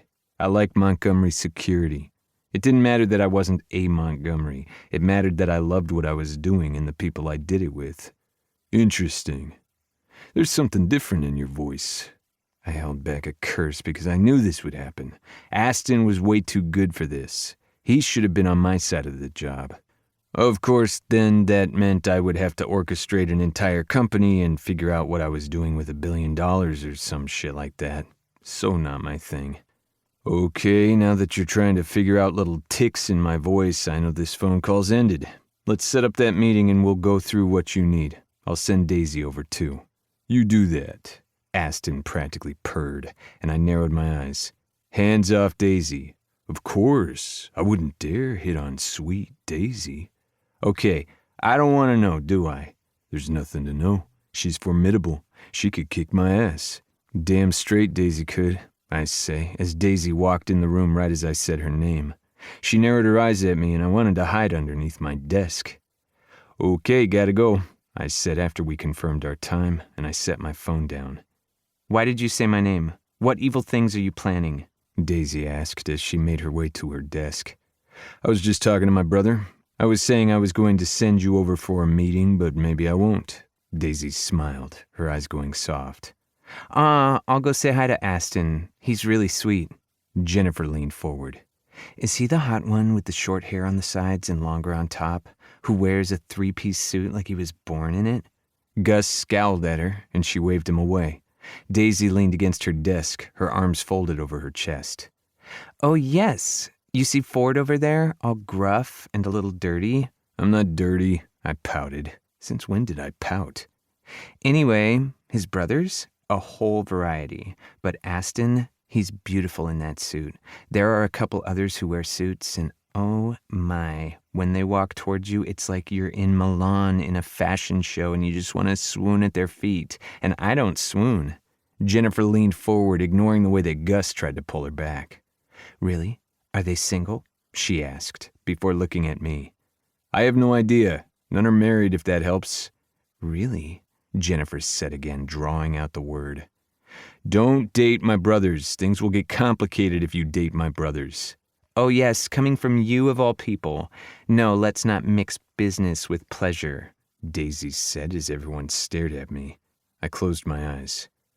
"Okay, enough of this conversation. I need to get to work." "We're not going to talk about it?" Gus asked, leaning back in his chair. "Talk about what?" I asked, ignoring the prickling sensation at my spine as Noah walked in. "About the fact that I'm pretty sure the date between the three of you went well," Gus drawled. Noah's gaze shot to mine, and I held up my hands. "I didn't say anything." "Neither did I," he growled. "Excuse me, you know what we do for a living, right?" Daisy asked, raising a brow. "You were spying on us?" I asked, eyes wide. "It's not spying if you're making out with each other on camera on our damn property." I could feel the tips of my ears blush, but Noah scowled. "Stop spying." "Again, it's not spying if you're the ones that set up the fucking cameras." Daisy shook her head, but it was Jennifer who laughed. "Seriously, the best show. And as for how we knew about the date, you guys were talking about it at work when you were making plans. It's not my fault if I happened to be walking by the open door. You guys really should close doors." I closed my eyes at that familiar refrain, grateful they didn't know exactly what had happened the last time we hadn't closed the door. Dear God, we were really not good at this. "Don't give Greer shit about this," Noah ordered, pointing at all of them. Gus raised his hands in surrender. "I would never. Hell, Greer is now my favorite person for taking on the two of you." He cringed, shook his head. I meant emotionally, not whatever dirty way all of your minds went. Because, damn, you guys are intimidating as it is, and you're just my bosses. I can't imagine actually going on a date with you. That's oddly introspective of you, Jennifer said, her voice holding back laughter. Of course, now we want to know how the date went. We need to get back to business, Noah snarled before he stomped to his desk. I shook my head, my heart racing for some reason. Oh, I knew the reason, but I wasn't going to deal with it. Enough mixing our personal lives with work. We need to actually focus. You really should have thought of that before you started a company with the Montgomerys and how many of their cousins? Sorry, that doesn't work for me, Jennifer said with a laugh. Stop putting logic into this. You're the one who came into this business after we had already formed it. You knew what you were getting into. Oh, honey, nobody knows what they're getting into with the Montgomerys. She winked as she said it, and Gus once again scowled at her. But the Cages? I'd like to get to know them. Daisy just beamed. We'll talk. I don't want to know, I said, rubbing my temples. I really don't want to know. When we finally finished up work and meetings for the day, I jumped into Noah's SUV and sighed. What the hell are we doing? I asked Noah as he drove us home. We had carpooled that day because Noah was the only one with off-site meetings. We're fucking things up, but at least we're doing okay about it, he said with a laugh. You know, probably, but whatever. I'm trying not to fuck things up. I know, same here. And then Noah did something that startled me, and yet soothed something inside me. He reached over and gripped my hand, tangling his fingers with mine. I'm going to try to be better, and not so growly. He paused, waiting for my laugh to finish. Okay, apparently I'm always growly, but so are you. However, I'm going to try not to run away when things get hard. And no, I'm not just talking about my dick. I laughed so hard tears slid down my cheeks, but I didn't let go of his hand. We're doing this. We're trying. I guess so, but I don't want to lose you, Noah. I don't want to lose you, Ford. I don't know what I'd do if I did. We were silent as we pulled into the driveway, our fingers still tangled. We're talking, and you're holding my hand. I guess that's something. Noah met my gaze, then leaned forward, brushing his lips against mine. You're my best friend, Ford. And Greer in there, I really like her, just like I really like you. So, we're complicated, but we're figuring it out. At least I hope. I met those blue eyes of his that always made me think things I shouldn't. Let's go inside and say hello to our girl. Noah's smile was slow, his gaze dark. I like the sound of that. Our girl. Damn straight. We got out of the car and made our way inside, and I smiled when I heard music blaring, saw Horatio sleeping on the couch and Greer dancing in the kitchen. She was cooking up something, her ass moving side to side as she swayed, and I couldn't stop looking at it. It was so wide and yet soft and cuddly and firm all at once. Maybe I was losing my mind because I just wanted to go down on my knees and press my face against her ass. Yes, there was something wrong with me. I met Noah's gaze, and as we set down our things, as quietly as possible, he nodded. Ooh, this was going to be fun.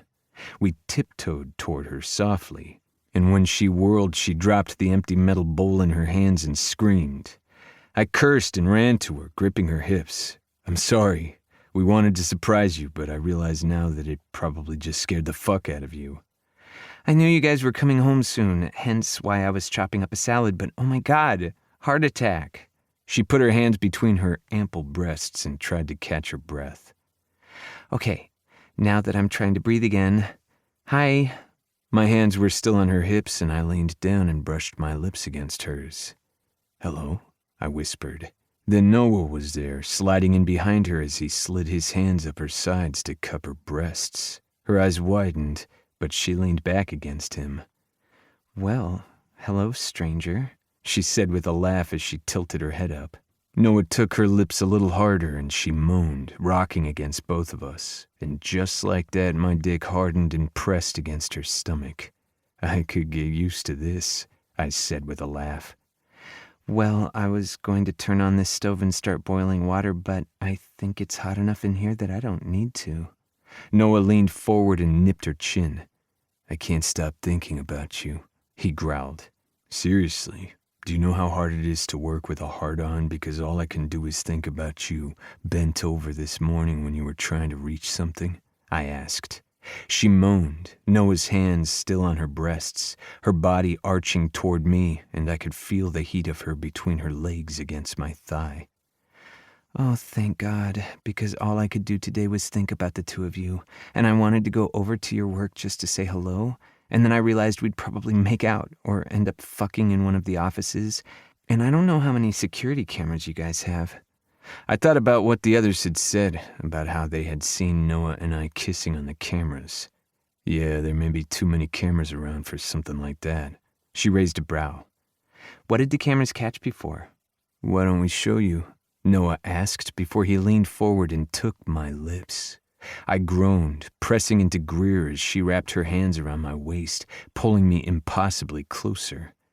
This is so fucking hot, she whispered. I pulled away from Noah and looked down at her. Anything we need to put in the fridge? Anything going to spoil? Her eyes widened and she shook her head. I just started, actually. So why don't we finish? I whispered, sliding my hand between her legs over her jeans. She was hot, so hot, and when she rocked her hips into my hand, I groaned. Let's get you in the bedroom. Horatio meowed behind us and Greer winced. Oh yes, let's not scar the cat. But I guess I will play with this pussy. I teased, cupping her again. She rolled her eyes, even as she groaned as I ground the palm of my hand against her. That was a horrible joke. It's okay. We'll make him apologize on his knees, Noah teased, winking at me. This felt right. So damn right. And I knew if I thought about it too hard, it would all break, so I wasn't going to think about it. It might be a mistake, but I didn't care. The three of us made our way back to my bedroom, though I wasn't sure it was even a conscious thought where we ended up. It didn't matter, we each had a bed, and in the end, we would end up tangled together.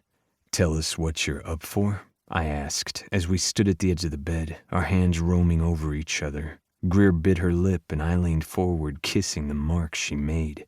Her eyes rolled back, and she leaned against Noah, who had his hands on her breasts, still playing with her nipples over her shirt. I want you both inside of me. I've used toys before, so I'm okay with anal, she said, her face blushing so hard that I couldn't help but lean down and kiss the heat. Dear God, I think I'm gonna blow right here, Noah said with a laugh. I shook my head and gripped her hips a little tighter. Okay, that sounds like a treat. And you're okay with Noah and I touching? I asked. Noah nodded, letting me lead, which wasn't like him. Usually he was the one who led, but I understood with this. Because I was able to speak in this moment, I would. We needed to know exactly what Greer wanted, what she could handle, because Noah and I wanted everything, but that might be a little too much for our first time. I've already seen the two of you fuck, and it was the hottest thing I've ever seen in my life. So please touch. Please. I leaned down and kissed her again, then kissed Noah as well. Let's see where this leads us, but I'd like right now to be all about you. It is our first time after all. Noah nodded. Oh yes, you can watch me take forward later. Excuse me, I do believe it's my turn, I teased. Oh my God, do you guys take turns? Okay, I'm just going to come right here. You just let me be. I'll let you know when I'm done. I nipped at her lip, and then we were falling on the bed laughing as our hands roamed. I stripped off my shirt, as did Noah, then I slowly did the same for Greer. Her breasts were full, practically falling out of her bra, and I tugged one lacy cup down, her cherry pink nipple firm and tight. You're so fucking sexy. I love your breasts. They overfill my hand, and I just want to lick and suck them. I always feel like they're too big. It's hard to even jog because I bounce around too much, even with a tight sports bra. Okay, so that's an image that I'm going to take with me to the spank bank, Noah teased. Who says spank bank anymore? I said with a laugh. I don't know. I'm just trying not to come right now, so I'm making up jokes. Oh, I'm trying not to come right now as well because I've never had more than one orgasm at a time, and I'm not sure I can take more than that. I met Noah's gaze, then we both grinned and Greer let out a groan. Please don't take that as a challenge. Seriously, I'll be a wet noodle. Oh, you'll be wet. And fuck yes, we're taking that as a challenge. I laughed and bent down to lick her nipples. Oh, you're going to come more than once, and we're going to fuck that pretty pussy of yours, that mouth, those breasts, and your ass. What do you say about that? Noah asked. Anything. It's all yours, as long as you guys come as well. Oh, don't worry, we will, I teased. However, I need to find our condoms. I'm on birth control, but yes, I'd like condoms, if that's okay. Damn straight. We're always going to keep you safe, I said, my voice solemn. And then there was no more talking for a while. We touched, stripping each other, taking our time. I didn't know how we were able to even take our time, considering I knew all three of us wanted to get down to business, go hard and fast. But this seemed important, just to take our time and explore. Because honestly, this could all go away in a moment. I refused to let it. I refused to lose it. Noah found himself leaning back against the headboard as he slid his hands through Greer's hair. She knelt in front of him, slowly sucking his cock up and down, using his free hand to play with her nipples. I knelt behind her, spreading her cheeks, as I leaned down and finally had a sweet taste. She rocked against Noah's cock as I licked and sucked at her sweet pussy, playing with her clit. You're so fucking soft, so wet, I teased, as I used her wetness to slide back and ease my finger a little deeper. She groaned as I slid the butt plug in, loving the way that she knew exactly what to do. Just to prepare you, because our cocks are slightly bigger than this. Such a tease, she said with a groan, before she went back to sucking Noah's cock. I went back to licking and sucking her pussy until she was shaking in front of me, and I finally speared her with 2 fingers. She came, her pussy clamping around my fingers as she rocked into me. That's one, I teased. Oh my God. She called out, but we weren't even close to being done yet. We moved positions so Noah was behind her and I was under her, taking her breasts in my mouth as Noah pumped me, all 3 of us sliding into one another. We changed again, this time Greer sitting on my lap, my condom-clad cock pressed against her, but not inside. We were taking our time, although the weight was excruciating. Noah was behind her, playing with her nipples before reaching down and playing with the plug. So full, and you guys aren't even inside me yet. Patience, I whispered, biting her lip. Please, no more patience. Noah laughed, and then he slid the butt plug out. We hadn't decided who would go first, who would go where, but it didn't matter, because I was on my back. She was finally sliding over me. Her pussy was so tight, so wet that it took a moment, but it felt like coming home. Her hand shook, and when Noah reached around and pressed his fingers along her clit, she came again. She moaned, and I smiled, knowing tonight was going to be exhausting for all of us because we weren't even close to being done. I slowly moved in and out of her as Noah worked her hole, and then she was bent over me, her breasts pressed against my chest as Noah slowly began to enter her. Are you okay? I can stop, Noah murmured as Greer let out a pained groan. No, it feels good. You're not hurting me, I promise. You say the word and we'll stop this right now. This is what I want, please. I'm so close. I reached between us, sliding my hand along her clit again, and somehow she came. Noah slid deep inside her with one more thrust, and then we were both balls deep, and Greer was shaking between us, all of us sweat slick. I can't. There's no. And Greer couldn't say anything else, so Noah and I continued to move.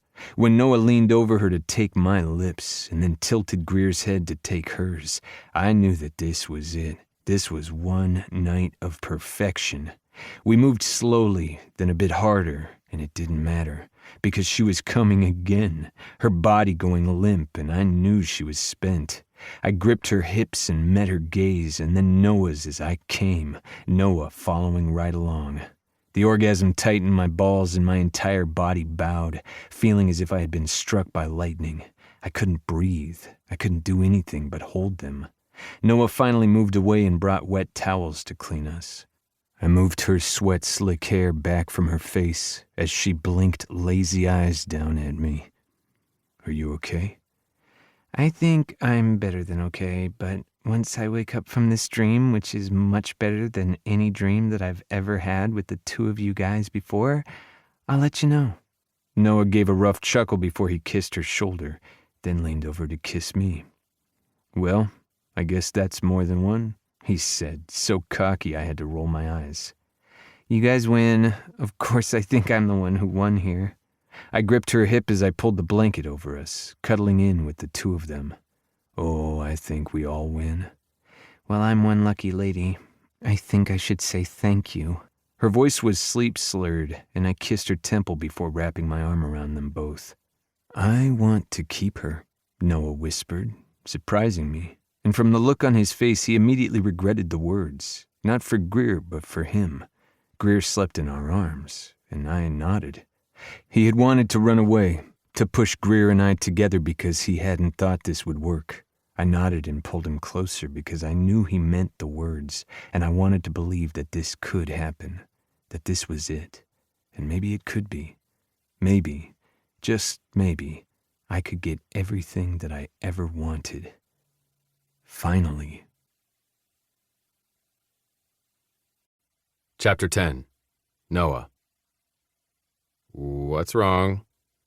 I asked as Ford stomped back into the office, phone in his hand and a glare on his face. I wanted to reach out and cup his chin, force him to look at me, but we were at work, and though we were blending everything else in our lives, we decided it would be easier if we didn't make out at work because we were the bosses, and we didn't need to screw everything up in every aspect of our lives. I swear to God I'm going to scream if I have to deal with that woman one more time. I raised a brow, grateful that we didn't have any clients in the building, but it wasn't like Ford to blurt things without thinking. Was it her again? I didn't know you have her on the docket. I don't. Daisy helped her yesterday and apparently she wasn't happy. She somehow got my phone number and won't stop texting me. Alarmed, I sat up straighter. What the hell? We're unlisted for a reason. Yeah, well, it's my personal number, and you know we use our numbers for every fucking thing to log in. I guess I'm listed somewhere and she found me. I cursed and held out my hand for his phone. Let me see. You want to see her texting me and raging that I'm not helping her? Yes, and then you're going to tell Daisy about it. We're going to stop working for Jocelyn Price. Ford ran a hand over his face and slid over the phone. I hate this. I don't know why she suddenly either has it in for me or decided that we meant something more to each other than her being a client that I set up security for. I don't want her to feel unsafe, but damn it, it's getting weird. I rubbed my temple as Gus walked in, box in hand. What's that? I asked, exhausted already. It was a long day and I still needed to go work with my clients after they had postponed our appointment 4 times. Just some of the equipment that we pulled from the last appointment. It's bugging me and I want to figure out if I can fix it. Gus was a whiz with technology and I nodded. Sounds good. Do you need help? You have an appointment to go to, don't you? Ford asked as he held out his hand for his phone. I had already copied everything over, scowling at the text, demanding that Ford help her in every way possible. No, we would not be working with Jocelyn Price anymore, and I would make sure that either I or Daisy would handle it. I knew Kane and Kingston would as well, but since I was here and Daisy had been the one to work with her last, it would be one of us. Nobody hurt Ford. He was mine, if only for the moment, so I wasn't going to let anyone hurt him. You're working with Henderson again today? Ford asked, and I sighed. How do you know? Because you get this little tick at your temple whenever you think of him. Ford reached out and brushed his finger along my temple. I froze, my gaze going to Gus, who just smiled secretly and went back to his work. When I scowled at Ford, my best friend and lover shrugged, as if he hadn't just touched me at work when we were trying not to do that. Anyway, I'm going to work on a few things, and then I need to head up to my brother's. You sure you don't want to go? Ford asked, and I shook my head. I liked dinner with the Cages. It was very much like dinner with my family, loud, boisterous, with some infighting, but mostly just teasing and lots of good food. I had been there countless times before, just like Ford ate with my family, but now things were different. We were doing our best not to put labels on anything because if we did that, I knew they would shatter. And I was waiting for Ford to realize we were better off as friends, and for Greer and Ford to realize that they clicked better with just each other. After all, I had grown up in a poly household. I knew things weren't easy. My parents loved each other, got along, and when they fought, it wasn't something life-changing. It was something they just needed to discuss. But the outside world didn't always agree. There had been protests at one of my schools when I was a kid, something I barely remembered because my parents had sheltered me from it. There had been a time on a vacation where my mother had been threatened and nearly attacked. There had been slurs and even local governments trying to make laws because certain people on their councils hadn't agreed with my parents' so-called lifestyle. So my aunt and uncle had joined the council themselves, all to protect my parents and our family. While the sex and the heat and the emotions between us could last, I knew that the real world wasn't always easy. So as long as I didn't screw up my friendship with both of them, I could enjoy this moment, even though my blurted out instincts of wanting to keep her wasn't going to come to fruition. "What's going on in your head?" Ford asked as he leaned against my desk, his voice low. I shook my head, pushing all thoughts of that out of my mind. I had to live in the moment and prepare for the worst. That was my job, after all. "Nothing. I'll finish a couple of traces when I get home, but dinner, I have so much shit to do, and I'll probably still be at the Henderson house when you finish. Say hi to the family." I paused, frowning. "You're bringing Greer?" Ford's brows rose. "I don't think Greer is ready for a family dinner, and then we'd have to flip coins on which family dinner would be first, because you know they'll fight over it. Playfully, but they'll do it." I snorted. "You outnumber my family, at least in terms of my immediate family. After all, I had 2 sisters and a brother, but if you added all of the cousins, I had at least 20. Maybe 50 if I really did the math with the extended family. But Ford had 6 brothers. We'll flip a coin when the time comes for something like that, but you've been to countless dinners at my family's house." I was aware Gus was listening because it wasn't like we were being quiet, but I still lowered my voice. "And it would be different now, wouldn't it? I don't know, maybe I'm just overthinking." "Well, that makes sense. You think harder than anyone." "Amen." We both scowled at Gus, who just shrugged, equipment all over his desk as he studied it. "What? It's not like you guys were in a secret room. You're having an important conversation right in front of me. Either way, I hope you guys figure it out. It's about fucking time." "Gus," Ford began, and I just laughed. "If you're going to ask questions about us, I'm going to ask questions about a certain somebody that you work with." As Ford held back laughter, Gus shut his mouth, his eyes going wide before he scowled. Then the other man went back to work without another word, and I figured we were even. And on that note, I'm taking my phone and going back to work. Then I'm going to dinner. Good luck with the Henderson house. I just shook my head, knowing it was going to take more than luck. I finished up my work and shot off a quick text to Daisy so she knew what we needed to do about Ford's client. She sent an eye roll emoji, then a skeleton, and I just shook my head, knowing that she wanted to kick ass as much as I did. Nobody hurt Ford, even though I knew I might. Instead, I made my way to the client's house. Nolan Henderson stood on the front porch, arms folded over his wide chest. The man was former special ops and could probably break me with a single pinky, and that was saying something since I worked out every day and was trained in multiple fighting styles. But Nolan was trained to kill. At least that's what the guys had said when they had seen him, and though we had been joking, I wasn't sure we were off the mark. I pulled in front of the single-story home with gray shutters, a 2-car garage, and bars over the windows. We hadn't added them, and I had a feeling the HOA wasn't pleased with them, but Nolan Henderson got what he wanted when it came to keeping his place secure, even if it made no sense. "You're late," Nolan said from the porch, and I looked down at my phone. I was 6 minutes early, but I didn't say anything. Nolan was the type of guy who thought that being 15 minutes early was on time and being on time was late, and while I agreed with him, if I had shown up 15 minutes early like I had the first time, Nolan would have berated me for being early enough to waste time and block his driveway, which I hadn't done, but the guy loved finding things to pick at. I nodded and pointed towards the camera that was malfunctioning. "I'll get to work," I said, my voice low, not bothering to even introduce myself again or say hello. The other man wouldn't appreciate it. "I'll be watching you. I want to make sure it's done right this time." "No problem. Would you like me to explain what I'm doing? I know what you're doing. I'm not an idiot. I've seen more and done more than you could ever dream of, boy. I sighed internally because if I did it audibly, I'd have to deal with the man's attitude. Then I got to work, ignoring the way Mr. Henderson continued to try to explain how to do my job. The thing was, the other man was wrong. He didn't know what he was doing. And the reason that the thing was malfunctioning wasn't our fault. Someone had clearly fucked with it. And I had a feeling if I looked at the feed, it would be Nolan himself. He thought he knew best and wanted to fix something he thought was broken. I didn't say anything, though, because I would need proof in order to figure out what to do about him as a client. So I just got to work and listened to the man berate me. There's another few things I need you to look at. Come. On it, I said. I'm your elder. You should call me sir. Mr. Henderson, we both know I'm not doing that. He glared at me and I could have kicked myself. I'm sorry, that was rude. Damn straight it was. He mumbled things that I didn't want to hear, and it made me wonder why he'd even hired our company.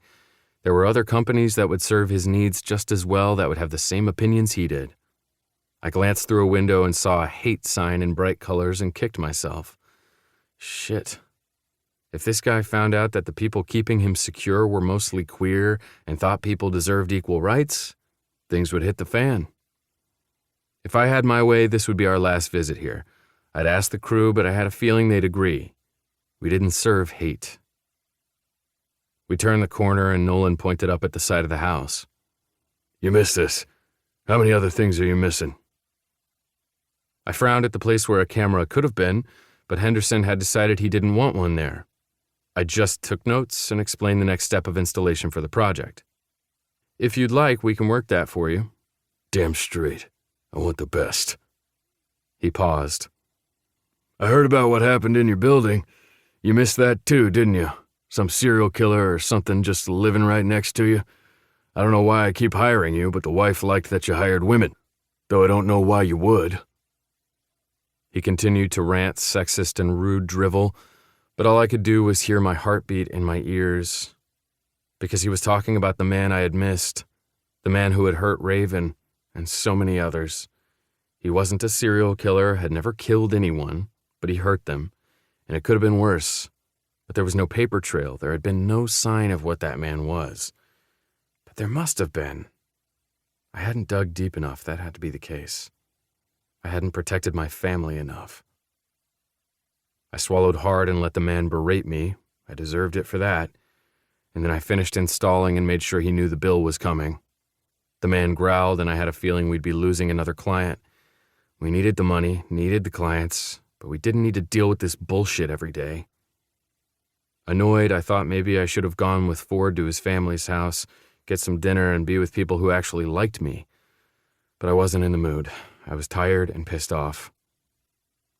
I parked in the garage next to Greer's car and was relieved she was there, at least grateful because I liked being near her. But she didn't need to see this mood. So when I walked inside to the scent of some form of curry, I stopped in my tracks.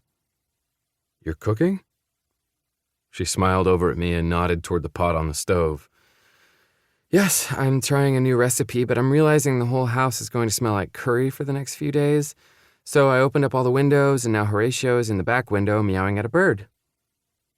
She rolled her eyes, and a little bit of the tension from the day left my shoulders. It was amazing that she could do that. Just one look, a little laugh, and I could breathe again.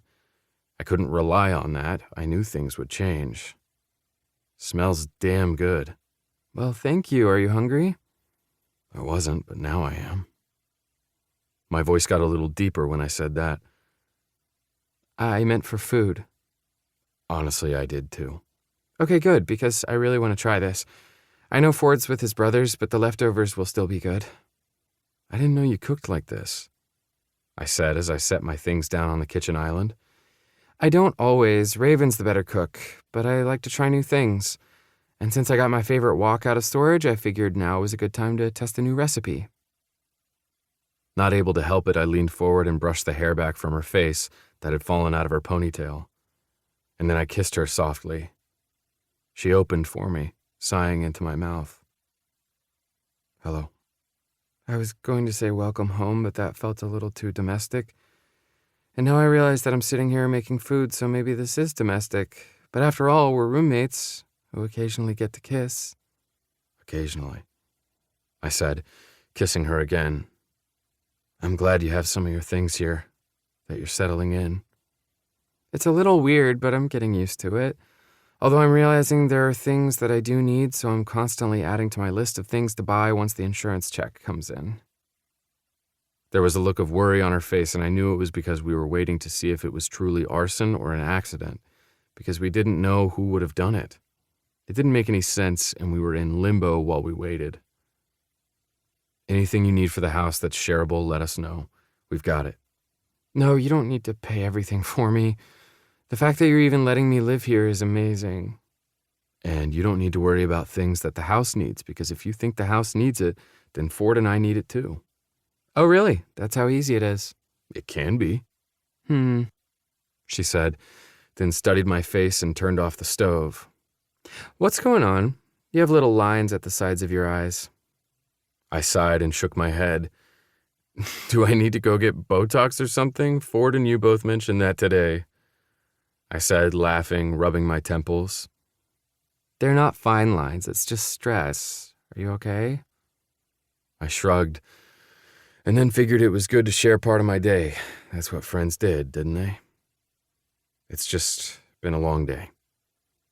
I explained about the Henderson and Price accounts and the fact that we were dealing with customer service that really didn't feel like any service. What the hell?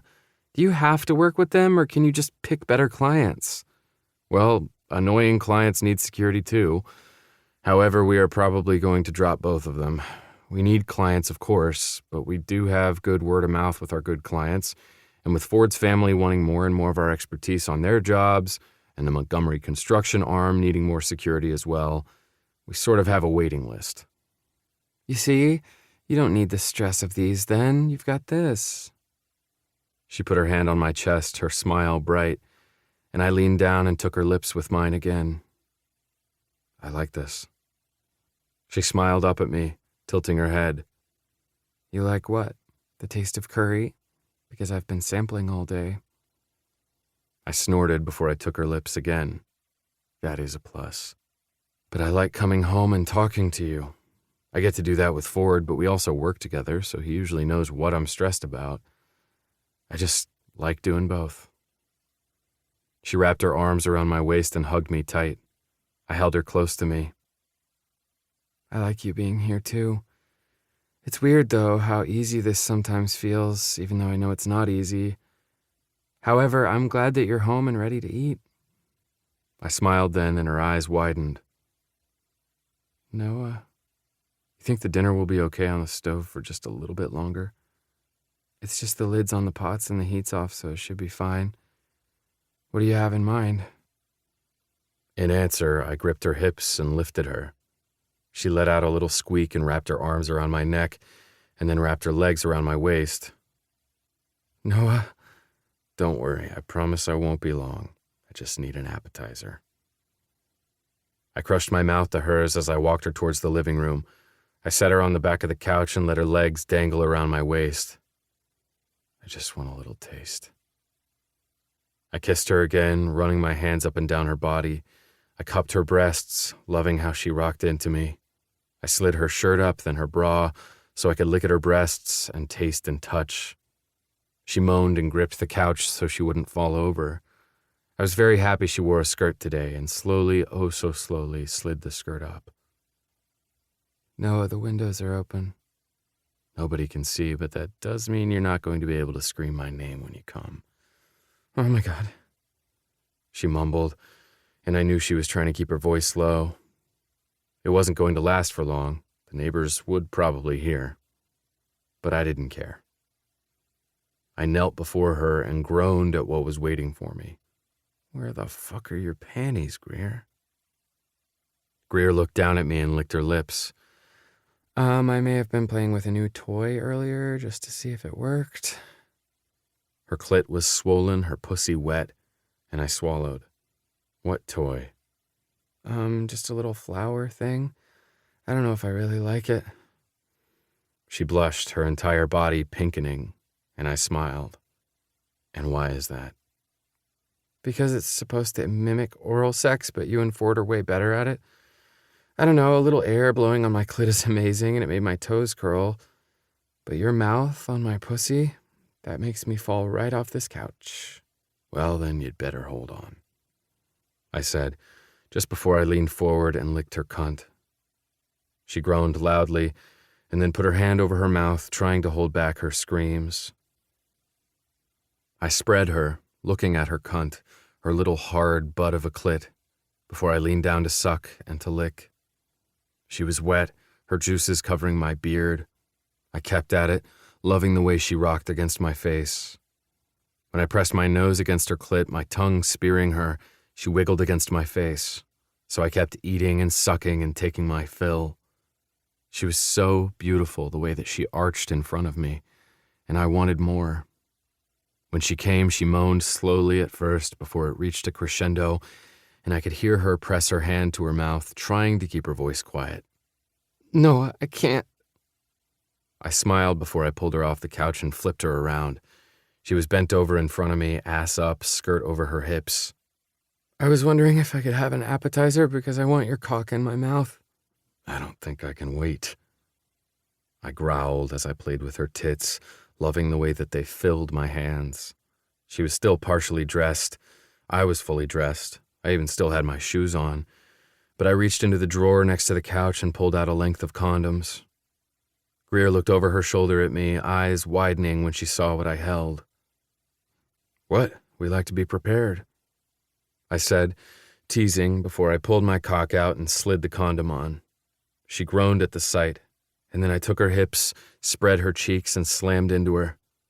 She let out a scream that I knew would echo to the neighbors, and I didn't care, because my groan followed.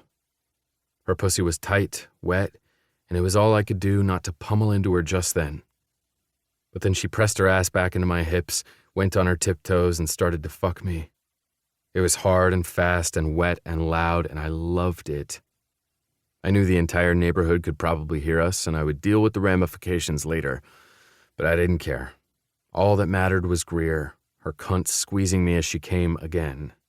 I followed her. I slid my hands around her, bringing her back to my front as I slowly slid in and out of her, letting the orgasm take both of us, holding her close, and kissed her neck. Damn, talk about an appetizer. You're a menace. How am I supposed to face the neighbors? They'll know you're well taken care of. And don't worry, if anyone says anything to you, you tell me. I'll deal with it. Noah, I can deal with it too. I promise I'm strong.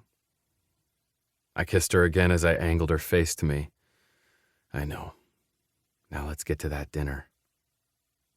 She laughed, her whole body shaking against me, and I let myself live in this moment, because this felt right, even if it was only temporary. Chapter 11. Greer. The scents of coffee and sugar filled my nose, and I did a little hip dance as I worked on the next order, the idea of a different mixture for the lattes filling my head. As I handed over their order, this time in a big chunky cup versus a disposable one, I smiled, then went to text myself my idea. I loved this cafe. Most of the time people were in and out, on their way to work or on errands. But sometimes when they worked on their computers or read a book or just wanted to sit with friends and chat, they would order the 4 Here mugs and get a little cup and saucer, or a big mug the size of your face and just enjoy themselves. I loved that we used local artists for the mugs. No two were the same, but I enjoyed it all being eclectic. Did we get the next order of mugs? I asked, my mental conversation reminding me to check. Soon. They're working on opening up the gallery and shop next door, so they're a little behind on making our order. I smiled at that, even though the memory of what had happened hurt. Because the reason the place was in the middle of construction was because of the attack, because of that man hurting my best friend. But now it wasn't going to be a bike shop anymore. The place, which had been too big for him to begin with, was now split into 2 parts. A designing construction firm and space for the Montgomery construction arm, as well as a small corner art gallery. And in that art gallery, our sculptor and ceramic artist who loved working with clay was making our mugs. Good to know. I'm just making notes. Are you supposed to have so much caffeine before your appointment? Raven asked, raising a brow. I just laughed, shaking my head. I'll have you know I had a single cup of coffee this morning and have had only water all day.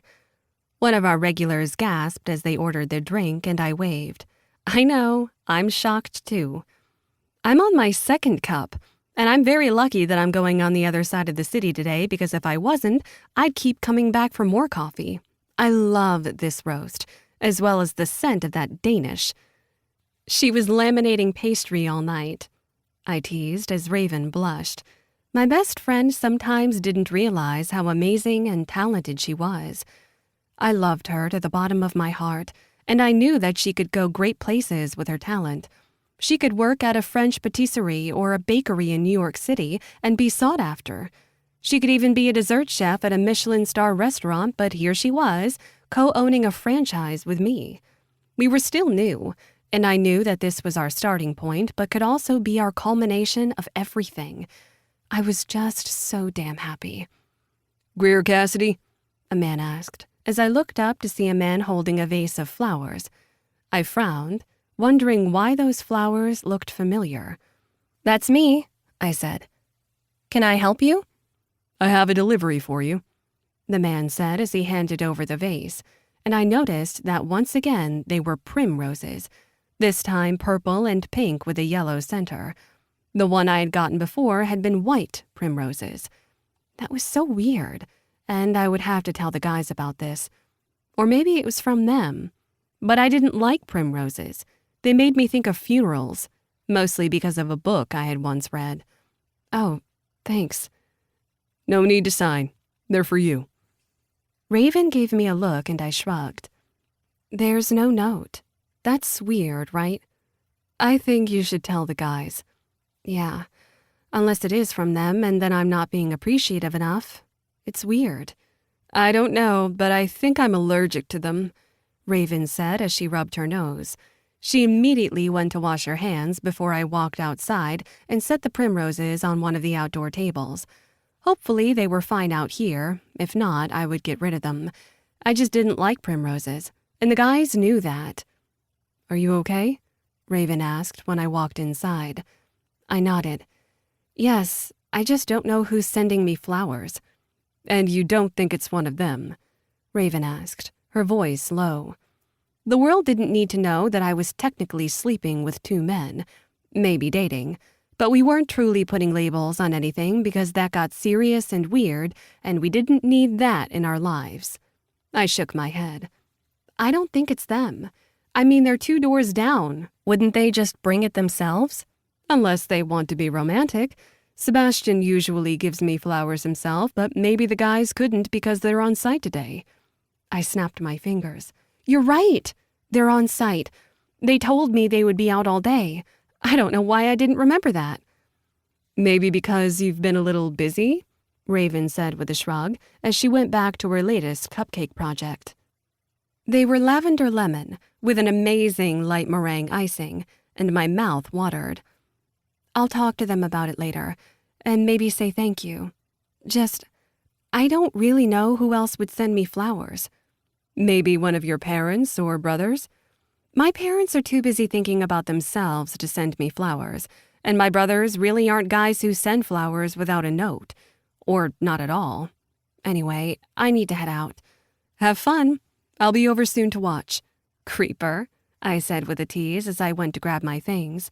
Seriously, I'll be over in 20 minutes. The rest of the team has it. I can't wait to see. I smiled nervously, kissed the top of my best friend's head, and then headed over to Montgomery Ink Legacy. I'd had this appointment for months, long before the fire and everything changed. I'd almost canceled it, my life in flux, but I wanted this.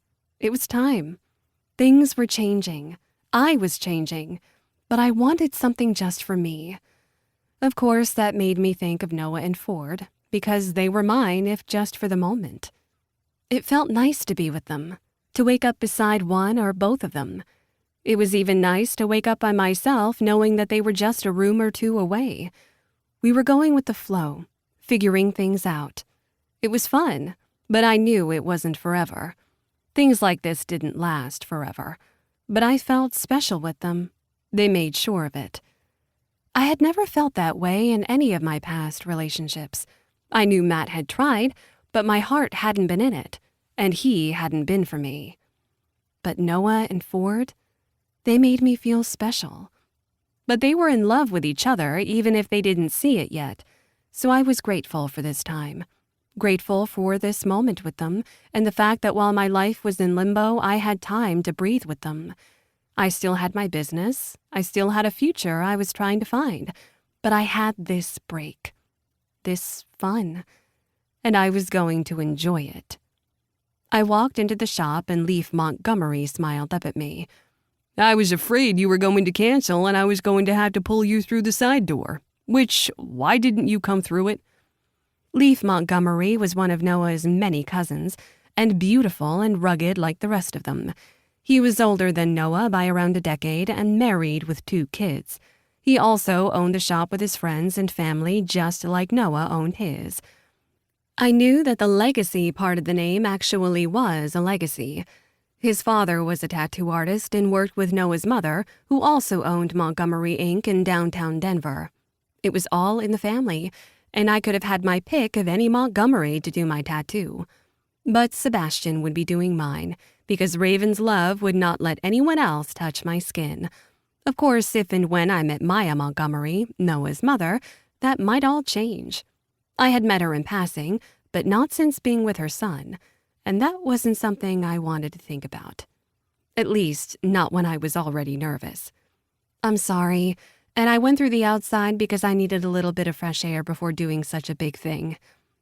You're going to do great, though I am a little jealous it's not my turn.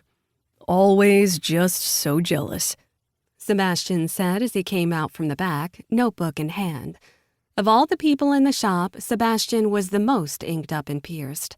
He might be younger, but he had taken the time he had and made art with it. He had been through hell and back, but now he was happy, whole, and father to one of the best little girls I had ever met in my life. The fact that Raven was one day going to be a stepmom shocked me, but not really. Those 3 clicked, and I relished in their happiness. I'm here, and no need to fight, but we all know that if I went with anyone but Sebastian, Raven would beat us all. Leaf nodded. That is true. He looked over my shoulder. I thought she'd be with you. My girl just texted and said she'd be over soon, Sebastian said, a sly smile on his face when he said, my girl. I loved the 2 of them and the way they interacted. The fact that Sebastian was smiling more than I had ever seen him before just made everything worth it. She's not alone, don't worry, Daisy said as she walked through the door, a grin on her face. I'm not late, am I? I just got here, I said as I hugged Daisy tight. She hugged me right back. Okay, let's get started. I can't wait to see. Brooke would be here, but the baby has a cold. I put my hand over my heart. I'm sorry, Leaf. Are you okay? I'm fine. I took the morning shift. Brooke's taking the afternoon. It's just the sniffles, but with the baby feeling poorly, she decided to stay home. You should go, another man said as he walked out from the back.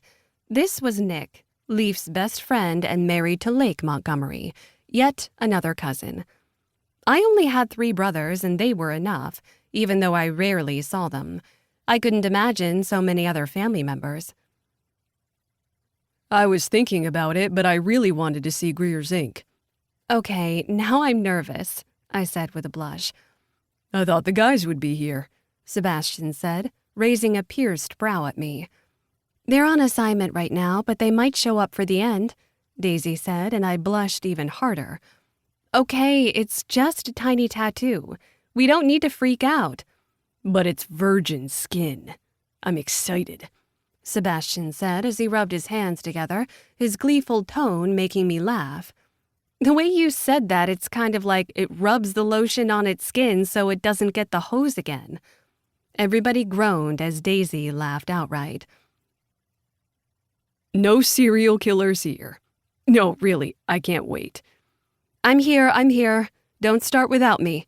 Raven said as she ran inside and smacked a kiss to Sebastian's lips. I'll always wait for you. Gag, Daisy said with a laugh as I rolled my eyes. Leaf headed out, waving as Nick went to work on a client. The client was 6'5", had to be 300 pounds of pure muscle, and kept wincing with every single stroke. You've got this. Now let's go through the sketch again and then placement. I wanted ravens. I'd always loved ravens, and then I had found my best friend in Portland with the same name. I was going to get an unkindness of ravens and a whirlwind down my shoulder and back. We had a whole piece planned, but this was the first part. It would look good on its own until I figured out if I wanted more ink, or if this was going to be it. The sketch is great. You have character in each wing. That's the goal. Plus, it's not so detailed that it will bleed or anything, so we're good, he said with a nod. Okay, place it. Let's do it.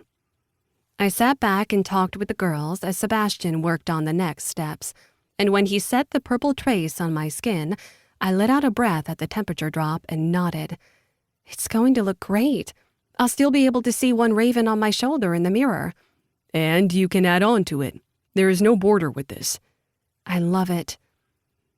I walk in and see you in a strapless top looking downright sexy, Ford said, and I whirled to see both Noah and Ford there, hands in pockets as they stared at me.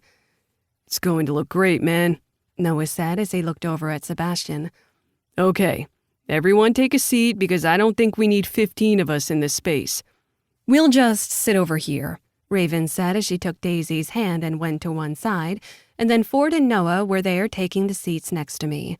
The room was large enough so it didn't feel overwhelming, but it did feel weird to be sitting in a chair with my back to Sebastian as the sound of the machine began to whirl. Okay, this is fine. I'm totally not going to scream. Ford reached out and took my hand as Noah leaned against Ford's shoulder, giving me space but still there.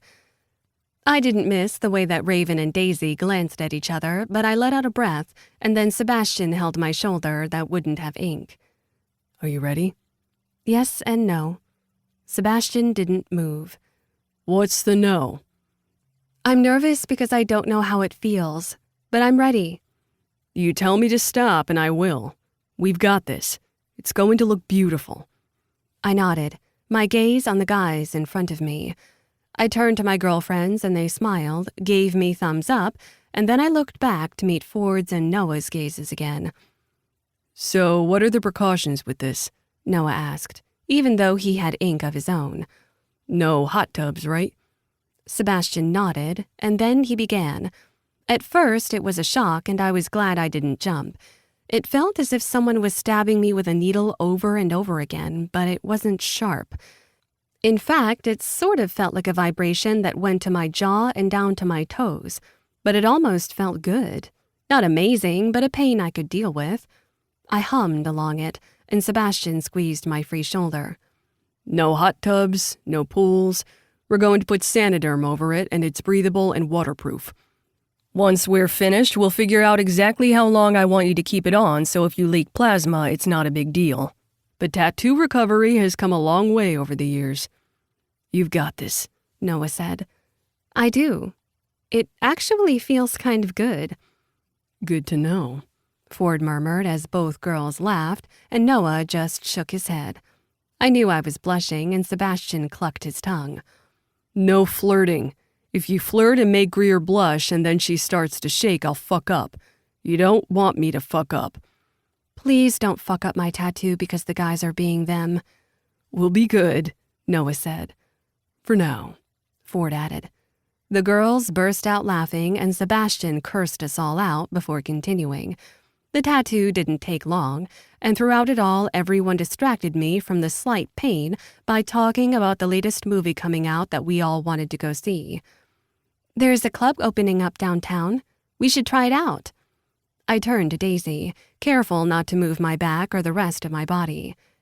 You like clubbing? I asked. Sometimes. We're young. Let's have fun. You guys are young. I'm an old man, Nick called out. Well, us young kids can go out and have fun, Raven teased. I'll watch the squirts, Nick added, and Sebastian laughed behind me. Nora would like that, but yeah, a club sounds good. Maybe not one that will be so loud it rattles my teeth, but a good drink, some dancing. Why not? I looked at the guys in front of me, and Noah nodded. I know of a few. I think we did security for the one you're talking about, right? He asked Daisy. That's the one. So it'll be safe. We can have fun and dance our hearts out. Sounds good. But maybe in a week or so that way you're all healed up, Sebastian said as he shut the machine off. Okay, let's go through aftercare again and take a look.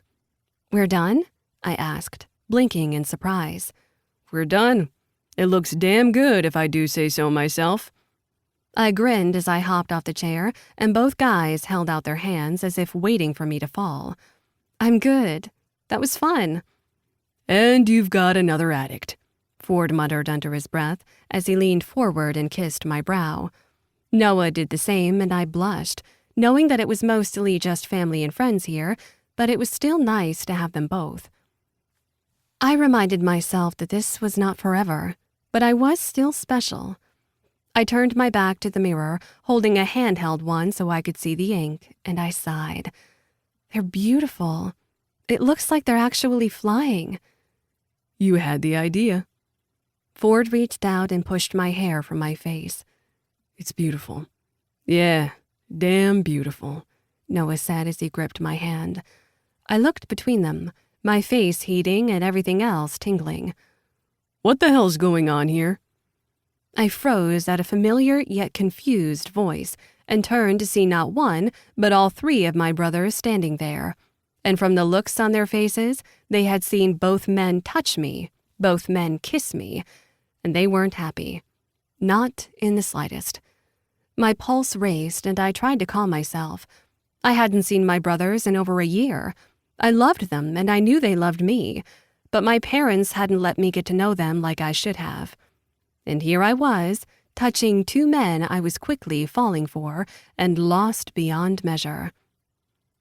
Well, what the fuck is going on? My eldest brother asked, and as my friends turned towards them, I reached out and gripped both Ford's and Noah's forearms, knowing it was a mistake the moment that my eldest brother saw it. You guys, it's fine. Montgomery's and crew, these are my brothers. Brothers? What the hell are you doing here? I asked as everyone stiffened, and it felt like the world waited with bated breath for someone to answer. We're here because we're worried about our little sister. Seems like we weren't fast enough. Chapter 12. Ford. I moved in front of Greer, glaring at the three men who were glaring at us. They all had dark hair, light eyes, and strong jaws. They were clearly brothers, and from what Greer had just said, they were her brothers. Well, hell. This wasn't exactly how I had wanted to meet the family, and to be honest, I didn't know much about Greer's past, or her time in Portland. I knew their names, but I didn't know which one was which. I didn't know where they lived, what they did for a living. I knew none of that because I hadn't had time to get to know her the way I wanted.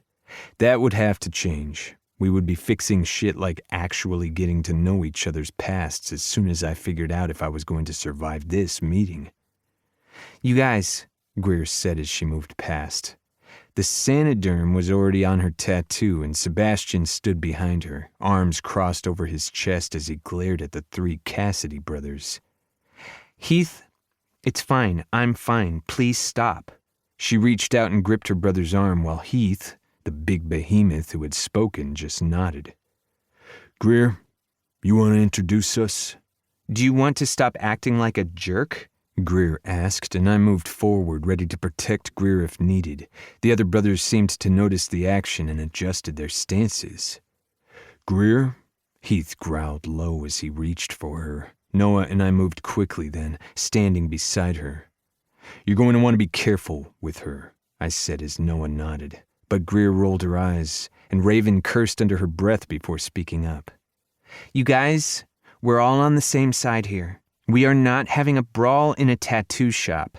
Boys, you haven't even said hello to me, and it's been over a year. Sebastian looked over at his woman, his lips twitching into a smile. and I was glad for Raven. Each of the Cassidy brothers relaxed slightly as they turned to Raven.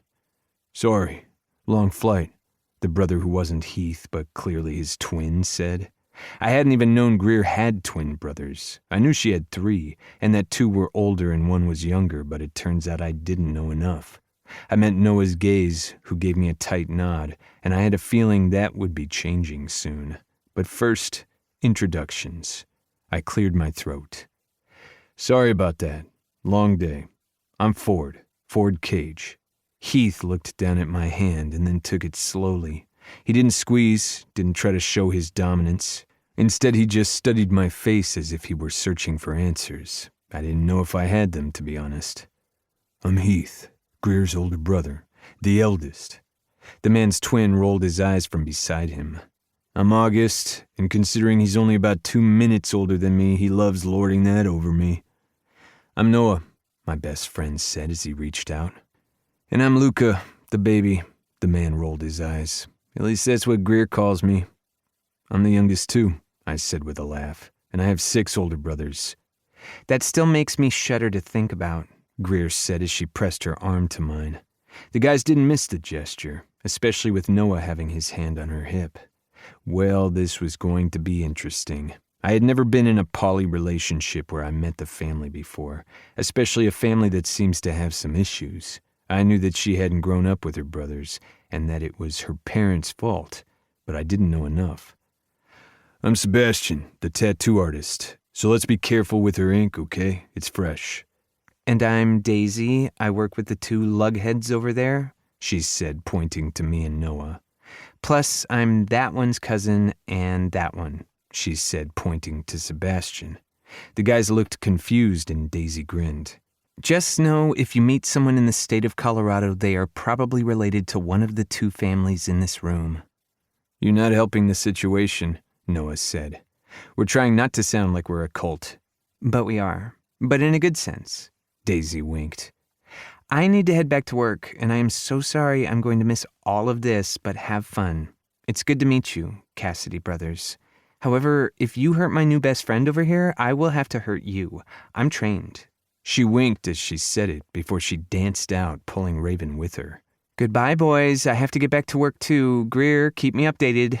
They left quickly. I just shook my head, wondering how Daisy could do that.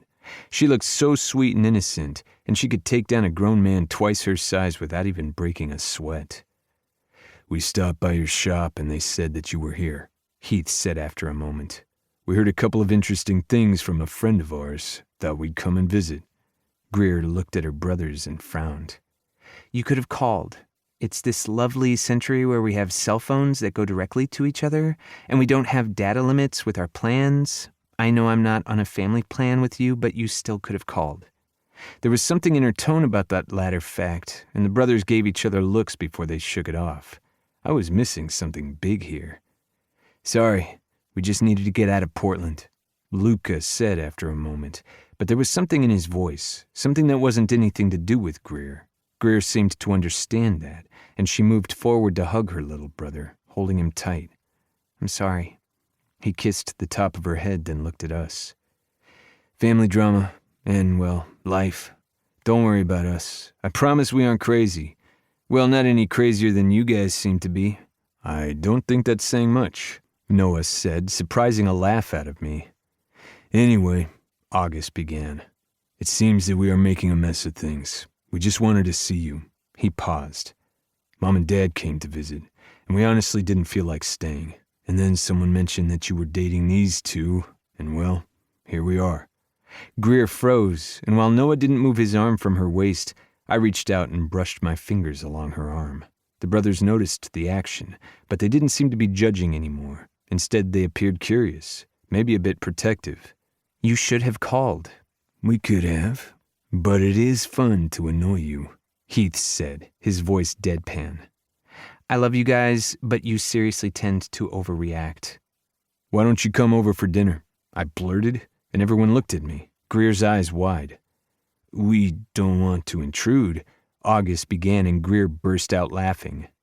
You just threw yourself into this situation without even calling. I know you guys have been messaging me daily to make sure I'm okay after the fire, and I will always love you for that, but you didn't need to come out. Our little sister almost died in a fire. Of course, we're going to come out as quickly as we could. I'm just sorry it took this long. August looked between us. And, well, there seems to be other circumstances where we get to be the overprotective big brothers. Luca isn't even my big brother. The youngest Cassidy narrowed his gaze. I'm taller than you and have more muscle. That counts. Greer rolled her eyes, and I cleared my throat again. Seriously, come over for dinner. And we'll actually have introductions that aren't posturing in the middle of Sebastian's shop. Yes, let's stop doing that, Sebastian said.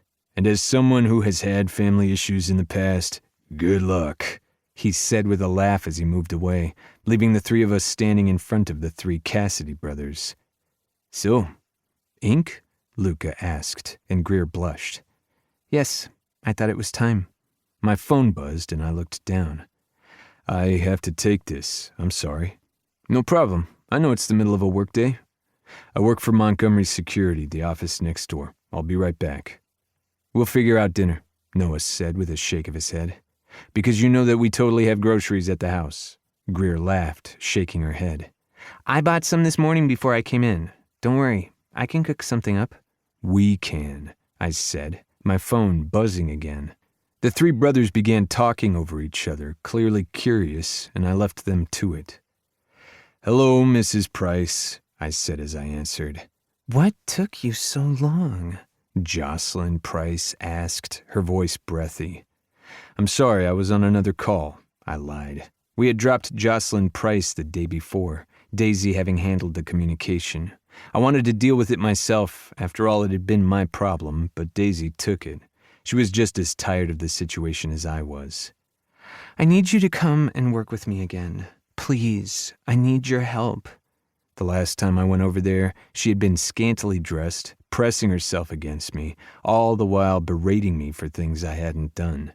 This wasn't part of the job description, and I shouldn't have answered the call at all, but since I hadn't ended the contract myself, something had persuaded me to answer. I already regretted it. I'm sorry, Mrs. Price, but our contract has been terminated. We gave you a list of people you can work with. If you send Daisy over again, or if you don't come, I'll hurt myself. I promise I will. I stiffened, on alert. Mrs. Price, please don't threaten to do something like that. I need you to help save me. Please. You don't know what I'll do. She began to cry. I was walking into the office and put my phone on speaker, and Jennifer looked up from her desk, eyes wide. She immediately pulled out her phone, and I knew she was calling the authorities, as well as texting the group chat so everyone knew what was going on. We took these threats seriously, but fuck, I didn't know what I was supposed to do. Mrs. Price, just sit down and breathe. You're going to be okay. I need you to come here. Someone will be there soon. Not someone. I need you. Jennifer came to my side, recording the conversation. I wasn't sure what else we were supposed to do. We had been through something like this before, but nothing this serious. When I heard the sirens on the other end of the line, I wanted to feel relieved. Instead, my stomach churned. It took over 2 hours for everything to get settled, during which most of the crew had come into the office to help. I had to speak with the authorities so they knew what was going on, and it appeared that Jocelyn Price was just fine. She had been ranting and drunk, but hadn't had a weapon on her. But now everything was on file, and hopefully this would be the end of it. I wasn't sure what I was supposed to say, what else I was supposed to do. The authorities said I had done the right thing, staying on the line so she wouldn't hurt herself, and calling for help. I didn't know if it was going to be enough, but I did know that there would be a restraining order in place soon, to protect her and to protect me, to protect my team and family. Daisy glared at the paperwork in front of her. I can't believe she did this. There are people out there hurting, needing help, and she used that as a threat. I don't know what to say about that. It makes me sick. I reached out and hugged her, forcing her to relax just a bit. Everything will be okay. Are you lying to yourself or just me? I'm not quite sure, but fuck, I think I'm late for dinner. Noah's with Greer and the brothers now. He hadn't wanted to leave her alone. I guess I have to go have dinner with the family. Well, you guys are together, living together, and raising a cat together. It's about time. She knows most of the Montgomerys, and we know the Cages. It's time for you to know the Cassidys. I just don't want to analyze everything tonight. Then don't. Go over it later, but talk it over soon, okay? I guess. Fuck. We went over a few more things, and then I headed back to the house, wondering what exactly I was going to walk into. I had kept Noah up to date in our texts, but I knew it wasn't enough. We were all going to have to sit down and go over a plan to make sure this never happened again. That didn't make what was going to happen tonight any easier. I walked inside the house after passing an unfamiliar rental SUV. It seemed the guys had flown into DIA, rented a car, and tried to find their sister. It was weird that they hadn't called. But then again, if my brothers were now living with two people that I didn't know after nearly dying in a fire, I would have been out to wherever they were as soon as possible. And I knew the only reason they hadn't been out here as soon as the fire had happened was that Greer had yelled at them and said she didn't want them there because she needed time to process. I guess that time was up. I walked inside to the scent of Italian food and garlic bread and the sound of people laughing. Immediately the tension in my shoulders eased slightly, and I found the five of them laughing and talking in the living room. You're here, Greer said as she walked towards me and wrapped her arms around my waist. I relaxed and kissed the top of her head. Hey, I'm here. Horatio wrapped his little body around my legs, and I bent down, my hand still in Greer's, to give love to the cat. Hello, boy. Everything okay? Noah asked. Yeah. I looked toward Greer's brothers. Sorry, tough day at work. Noah mentioned some of it, Heath said, and I turned to Noah, who shrugged. At least the stuff we could talk about. I'm sorry I wasn't there. The rest were, and I'm glad you were here. And I'm really glad that whoever cooked made what I think is garlic bread because I'm starving. Greer beamed. It should be ready soon. Take a seat and I'll get you some wine. Or do you want a beer? There was wine and beer on the table in front of everybody, and I sighed, rubbing my temples. Maybe a beer. But I'll go get it. I could use some water, too. I got it, Greer said as she practically danced off, nervous tension riding her. I looked at the brothers, not sure what I was supposed to do. But it was August who broke the tension. We're here to check on our little sister. She knows that, we know that, but not because of your relationship. I blinked as Noah stiffened on the couch. August continued. We're from Portland. We're good with poly relationships. And it's a new century. We're not here to judge. We are going to be the growly brothers who want what's best for our sister. But I don't know what Greer's told you about our family and how we were raised. I haven't, Greer said as she walked back into the living room, handing over a beer and a glass of water. I smiled, nodding in thanks, and she sat between Noah and I, clearly claiming her territory. When Horatio jumped on Noah's lap, I held back a laugh, since the cat seemed to be doing the same. Our parents suck, Lucas said with a shrug. Well, that's one way to put it, Greer said with a laugh.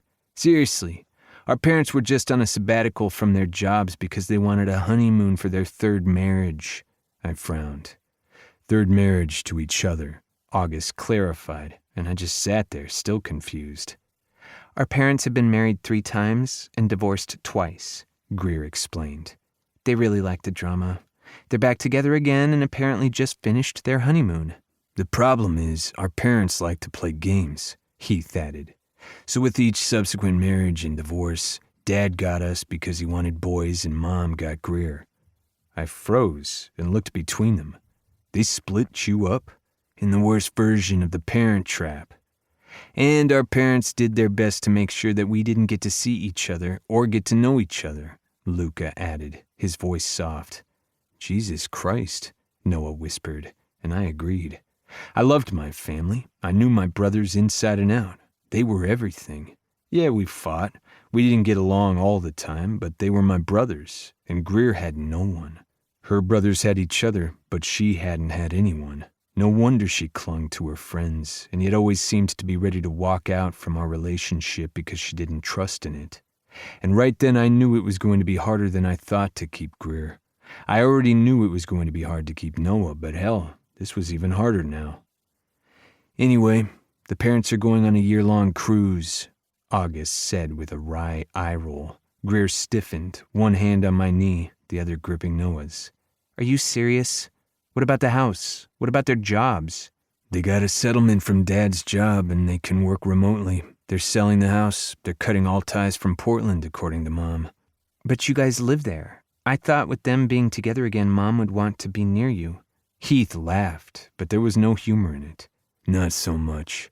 I think now that we are grown and out of their hair, they want to see how marriage and their drama can be without having to shuffle kids around. We wanted to see you, though, because, well, I'm really tired of our parents dictating our lives, don't you think? Greer stood up and threw herself at her two closest brothers. They caught her quickly, and they all moved so that they could hold her as she cried. I felt like a heel because there was nothing I could do to make this better. Her parents had truly fucked things up, and it seemed like all four of them needed each other, or at least a way to make this easier. Sorry for intruding on your life, August said gently. We just wanted to see our sister, and we would have been out here sooner, but we had a few things to take care of. Greer pulled back before sitting between us again, and Noah wrapped his arm around her shoulders as she wiped her tears away. What did you need to take care of? The three brothers looked at each other, and then shrugged as one, a unit. I didn't think Greer had even noticed at first, but she shrunk back at that, because they had childhood memories and stories and inside jokes that she wouldn't, and her parents had done that to her. I didn't know if I would ever meet them, but damn it, I wanted them to answer for it. I met Heath's gaze, and the other man seemed to know exactly what I was thinking. Well then.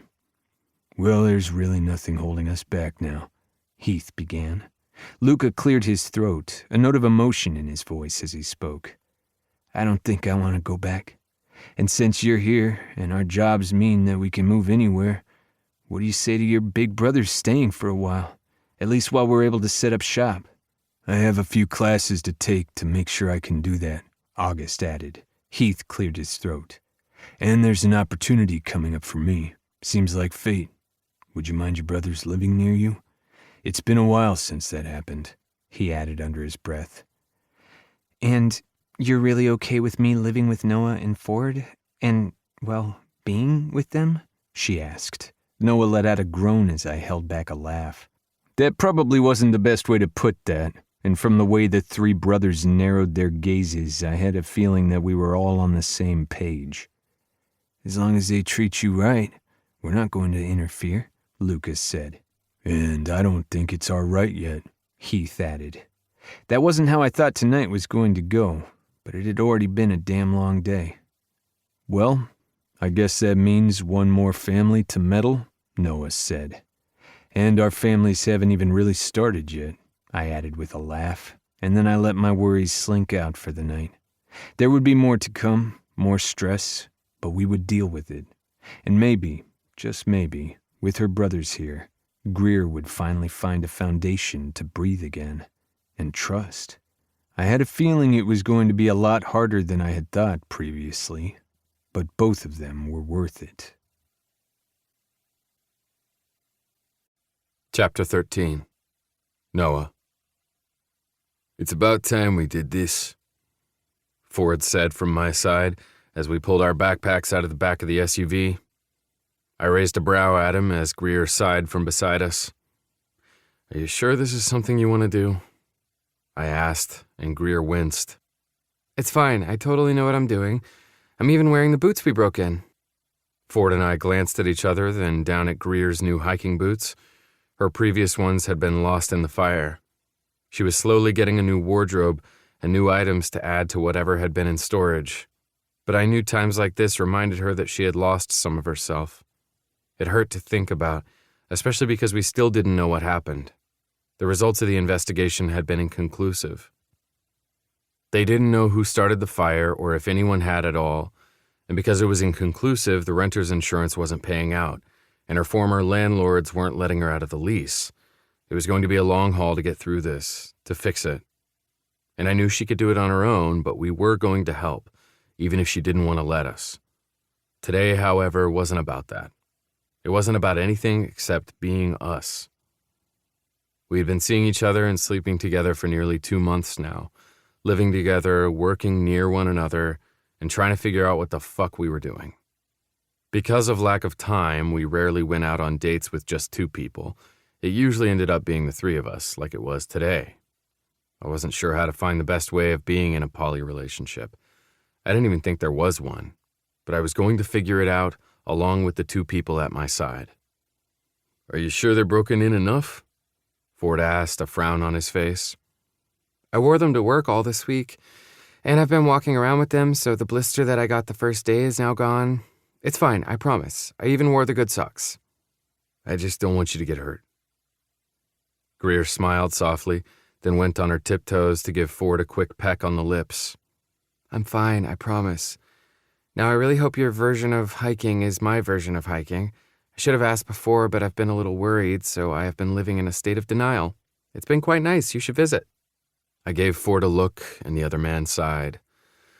"Okay, it seems that your version of hiking might be Noah's version of hiking." I closed the back of the SUV as we made our way towards the beginning of the trail.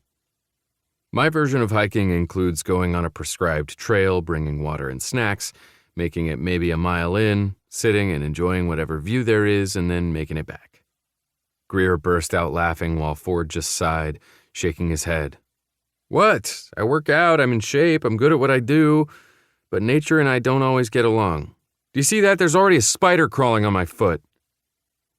I gently kicked it off and held back a shudder.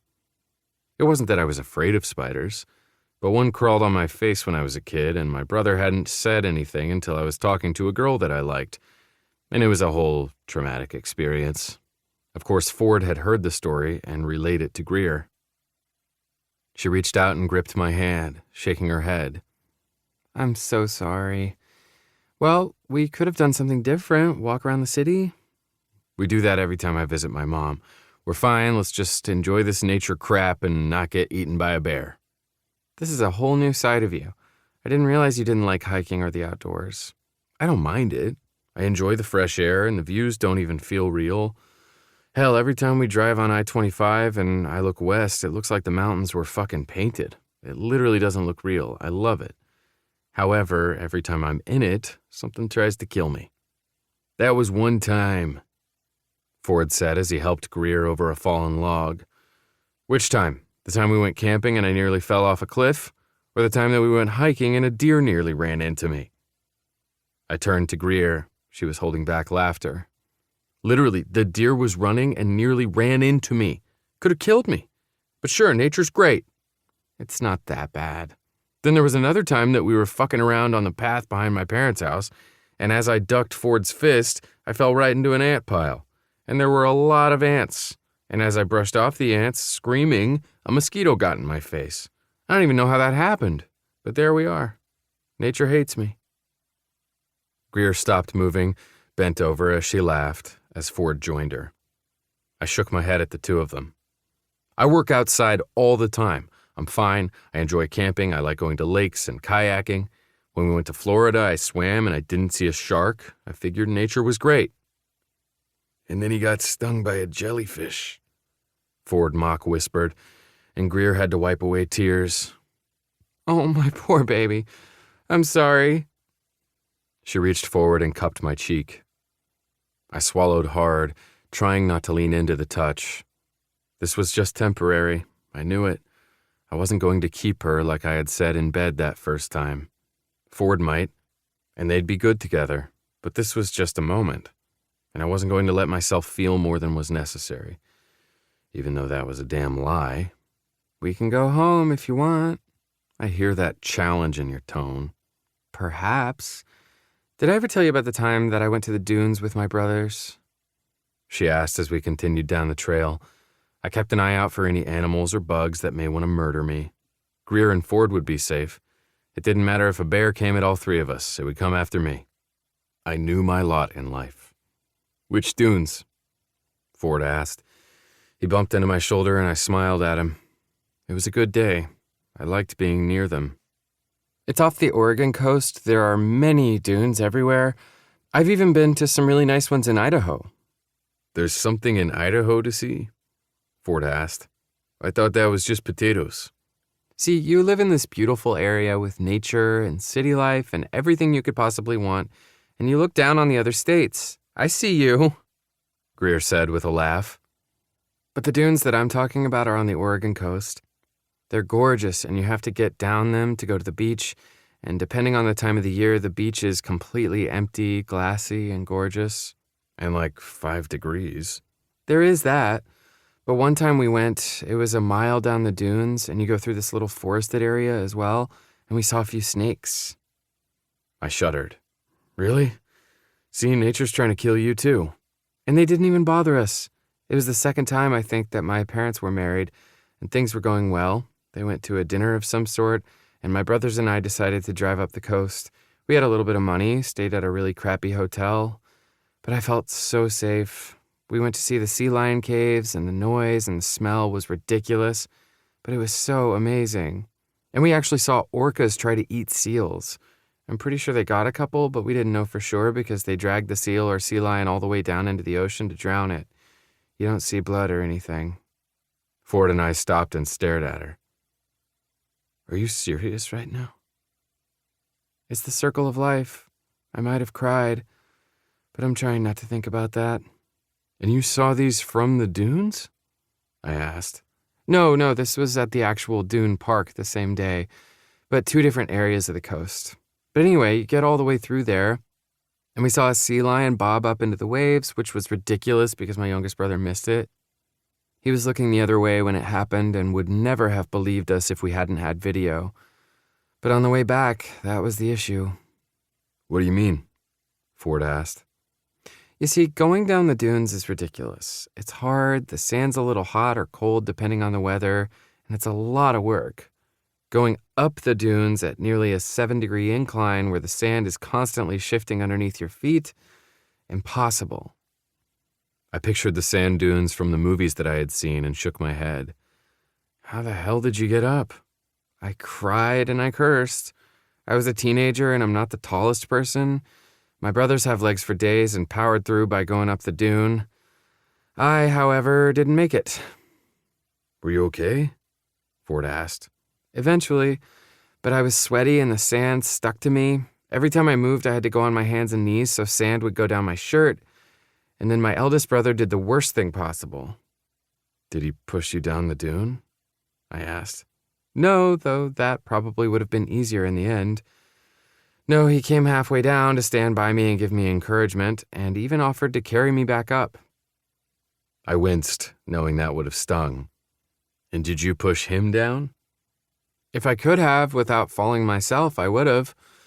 It was embarrassing, and I made it back up eventually, but I was out of breath and so thirsty I could barely breathe. How the hell do people get up those? Well, usually people use the 2-mile track to go up the back way. It's a nice flat and paved area. Not that I had seen that. And even if I had, I wouldn't have done it. I nodded, understanding. Because then your brothers would have had to wait for you. Or they all would have gone with me and I would have felt like a dork for not letting them go up on their own. Either way, that's my version of nature that tried to kill me. Oh, and I got bit by whatever bug lives in that sand. Little red marks all down my neck. She shuddered and I reached out and gripped her hand. Let's not talk about bugs. I know they're coming for me. It's okay, you two. I'll protect you. Ford leaped over another log and helped Greer across. You slid down the embankment when we were visiting your brother's house that one day. Greer looked between us, frowning. What do you mean? It was muddy, he had a cabin, and I decided to try to run up the hill. I fell hard and slid all the way down the muddy embankment. Ford shook his head. I also happened to fall down the snowpath when we were sledding, using my face as a sled. We continued to share horror stories of our deals with nature, the irony of us on a date in nature not escaping any of us. We made it up the 1.5-mile trail, nodding at the other single hiker that had passed us. But other than that, there wasn't anyone else. This was nice, different, and just for us. I met Ford's gaze over Greer's head as we looked out at the scenery and shook my head. No, this wasn't a place to have any more fun than we already were. I could hear another group of hikers coming towards us. It was a little too busy for any fun in the trees. I can feel you guys looking over my head. What's going on? Well, I was thinking about where to make out, but then I heard that other group coming. I answered. Greer laughed. We just finished discussing all of the horror stories of us in nature, and you want to get partially naked? Yes, because some animal biting my ass when it's up in the air sounds amazing. Ford held back his laughter as another set of hikers walked past, but I didn't. I threw my head back, letting the laugh hit me hard. The only thing biting your ass is going to be one of us, I whispered, my lips right at her ear. I promise. Damn straight. But this is beautiful, and I'm glad we're doing it. Yeah, me too. So did you guys always know you were going into business together? She asked as we sat and snacked on trail mix. My feet dangled off the side of a rock, but we weren't anywhere close to a cliff. Frankly, I didn't trust us. Ford was the one who answered. I always knew that I wanted to go into something like it. I watched Noah's dad kick ass at it, and I don't know, it just seemed right. We went to college to make sure that we knew how to run a business, to see if there was anything else we wanted to do, but this just made sense. Plus, I like owning the business. It was just our luck that 3 of my family members wanted to join in, so the initial costs weren't too bad for each of us. It's nice that you all work together, that you have this family business. She paused. Although I guess you're not a Montgomery, she said slyly to Ford. No, though we work with my family too, so I didn't completely forsake them for the enemy. Do they see it like that? Greer asked, and we both shook our heads. There's not a Cajun Montgomery rivalry, I promise, I answered. No, not even a little, though I am surprised that none of my brothers have dated your sisters or cousins yet.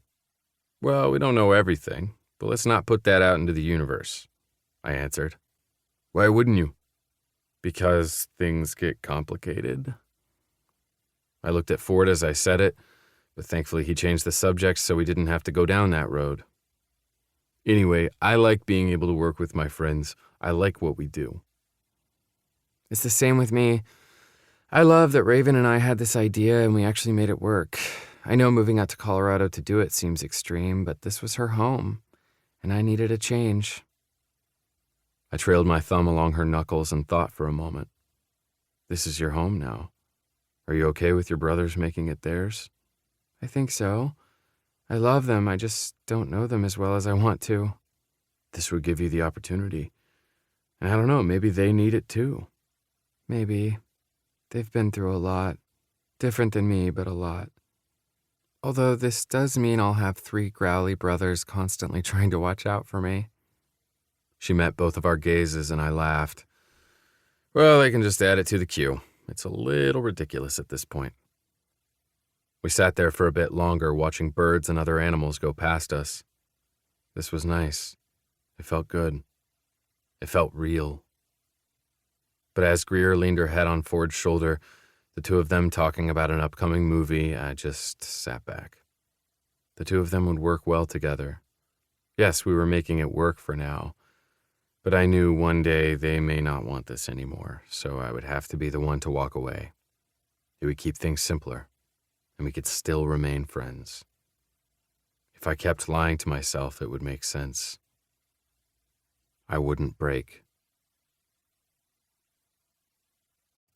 Chapter 14. Greer. A hand slipped over my hip, and I smiled over my shoulder at a very familiar man. Ford lay there, his hair a mess, his eyes squinting since he didn't have his contacts in. Good morning, I whispered. Good morning. Did Noah wake you when he left to head to the project house? He asked, his voice a low rumble. I shook my head and pressed my back into him. His very hard erection nudged at my backside, and I wiggled my hips to press against him more. He groaned. Naughty. You're the one with the steel pipe pressed against my ass. Well, I can't help it. You're naked and sliding against me. But I guess this is what happens when we all fall asleep in a pile together. The night before I had been working on paperwork, going through 1,000 things that were required when you were a business owner. Ford had worked late, dealing with another project, while Noah had been working on paperwork to help out one of his siblings. When Ford finally made it home, we all kept working on our own individual things before we eventually put on a movie and ended up tangled together on the couch. Then we'd moved to the bedroom, and while I was slightly sore from the night before, I was always ready for him. I had been with Noah and Ford separately and together. We had been together in every way possible, in pairs and all together. This felt right, as if we were making sense of it all and falling into a routine that worked. But I didn't want to think too positively about it, or too hard, because I was afraid of what would happen when it ended. So I didn't think. Instead, I tilted my chin so I could capture his lips. He groaned and smiled against my lips. Wow, that's one way to wake up. I know of another. Pushing all worries out of my mind, I slid my hand between us and squeezed the base of his shaft. He rocked his hips as he slid his dick against the crease of my ass. Damn it. Ford, I need you. You've got me. There was something about the way he said that, something I wanted to know more about, but I just let him kiss me as he slid his hand between my legs, pleasuring me with just a bare touch. His other hand was wrapped around me, lazily playing with my nipple, cupping my breast. I still had my hand on his crotch, and we rocked against each other until he pulled away and grabbed a condom from the bedside table. Wrappers littered the floor from the night before, and we were going to have a long morning cleaning up, but those thoughts didn't linger long. He wrapped the condom around his dick, and I lifted my leg, keeping my back to him. Even at this angle, I could meet his gaze, and he parted his lips, slowly sliding deep inside me. When he was balls deep, filling me to every inch of pleasure, I shivered. I rocked back, and he groaned before he moved. It was a lazy lovemaking, and it was everything I could ever want. Yes, yes, I whispered. Come for me, Greer. Squeeze my dick. Show me how much you want me. I'll always want you. I hadn't meant to say that, but he smiled against me, nibbling at my shoulder before he captured my lips again. I came then, but he didn't. He pulled out of me, and I felt the loss. Before he had me on my back and was sliding deep inside me again. I wrapped my arms around him, one leg around his waist. Then he moved me again, pressing my knee to my shoulder, and I was grateful for my yoga classes. He grinned as he pounded into me, and I moaned for him, needing more. I could easily spend every morning for the rest of my life like this, with Ford, with Noah, with both. I knew it was a dream. That wouldn't happen. But I didn't care right then. I just needed him. And when Ford rocked his hips in just the perfect way, sending me over the edge again, I pushed out all thoughts of what was wrong, what couldn't be, and just thought of him, and the man I knew we both loved. Later, after we showered, we were laughing around the kitchen as I made a quick espresso for both of us to take to work. Do you want me to drive us in?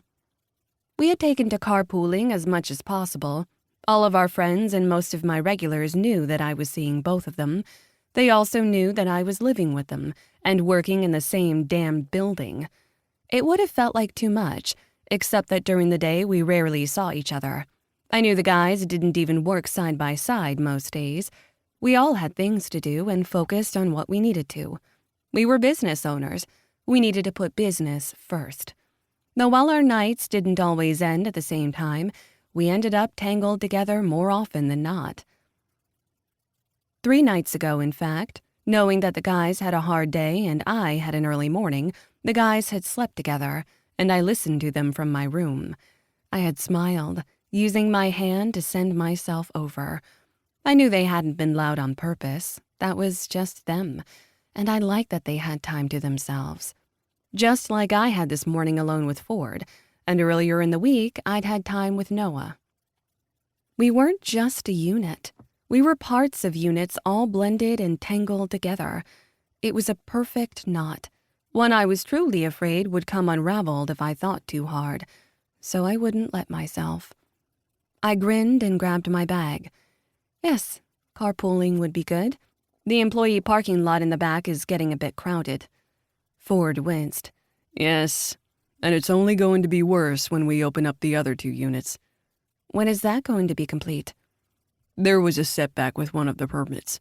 We're in the middle of an election season, so things slid through the cracks on their end. But you know the Montgomerys will fix it. And if they don't, the Cages will swoop in, I teased. Don't even joke. You know my brothers would buy this business. They're real estate developers after all. Well, at least some of them. Some of them do other things. So I hear, though I have a feeling they've been very careful about not coming into my cafe, I said as we got into the SUV. Ford blushed. Well, yes. I sort of warned them away. I frowned, wondering why a little sense of unease slid over me. Ford pulled out of the driveway before he looked over at me and shook his head. Not that. I'm not ashamed or anything. I swear. They all know what's going on. Well, at least as much as I want them to know, he said with a wink. It's more about, with some of Noah's family and your friends working all in the same building, it can be a lot. And my brothers are a lot. There was more happening beneath the surface than I could process right then. I figured I would find out more soon. So you're not ashamed of me, I said, only partially teasing. We were at a stoplight, so Ford gripped my hand and forced me to look at him. Not at all. I'm not ashamed of you or what we have together and with Noah. I swear. It's more that I want you to myself as much as possible. Well, to ourselves, he corrected with a smile. I wasn't sure what I was supposed to say, but fortunately the light turned green and he squeezed my hand again before he looked back to the road. Either way, I don't think I'm able to hold them off for much longer. We may have to do dinner or something. I gulped. Oh? So far I had managed not to do dinners with either of the big families. The fact that they had dinner with my family had been an accident, mostly because my brothers had ambushed us. And when and if they moved here, it would be more often. But for now, the big family dinners had been avoided, and I was grateful for that. I needed time to figure out what was going on, even though I hadn't actually figured that out. We had done group events, where we hung out at a bar or a Rockies game together, and it had felt normal, mostly because we all practically worked together. But dinner? That felt serious. You don't have to if you don't want to, Ford said, a casualness in his tone that implied the opposite. Of course I want to. I'm just trying to think of what to wear, what I'm supposed to say. I've never actually had dinner with the family before, which sounds weird now that I've said that aloud. The only family dinners I've ever had beside my own were with Noah's, and we were just friends then. So don't worry, we'll all feel under the microscope. It's going to be fun. He pulled into the employee parking lot and winked at me. We'll figure it out. I nodded. Yes, we will. I just had to hope I would figure out what I was doing before then. Work was hectic and had a few blow-ups that made me feel like I was losing my mind. What do you mean you don't have it? I asked my supplier. I don't have it because you canceled the order.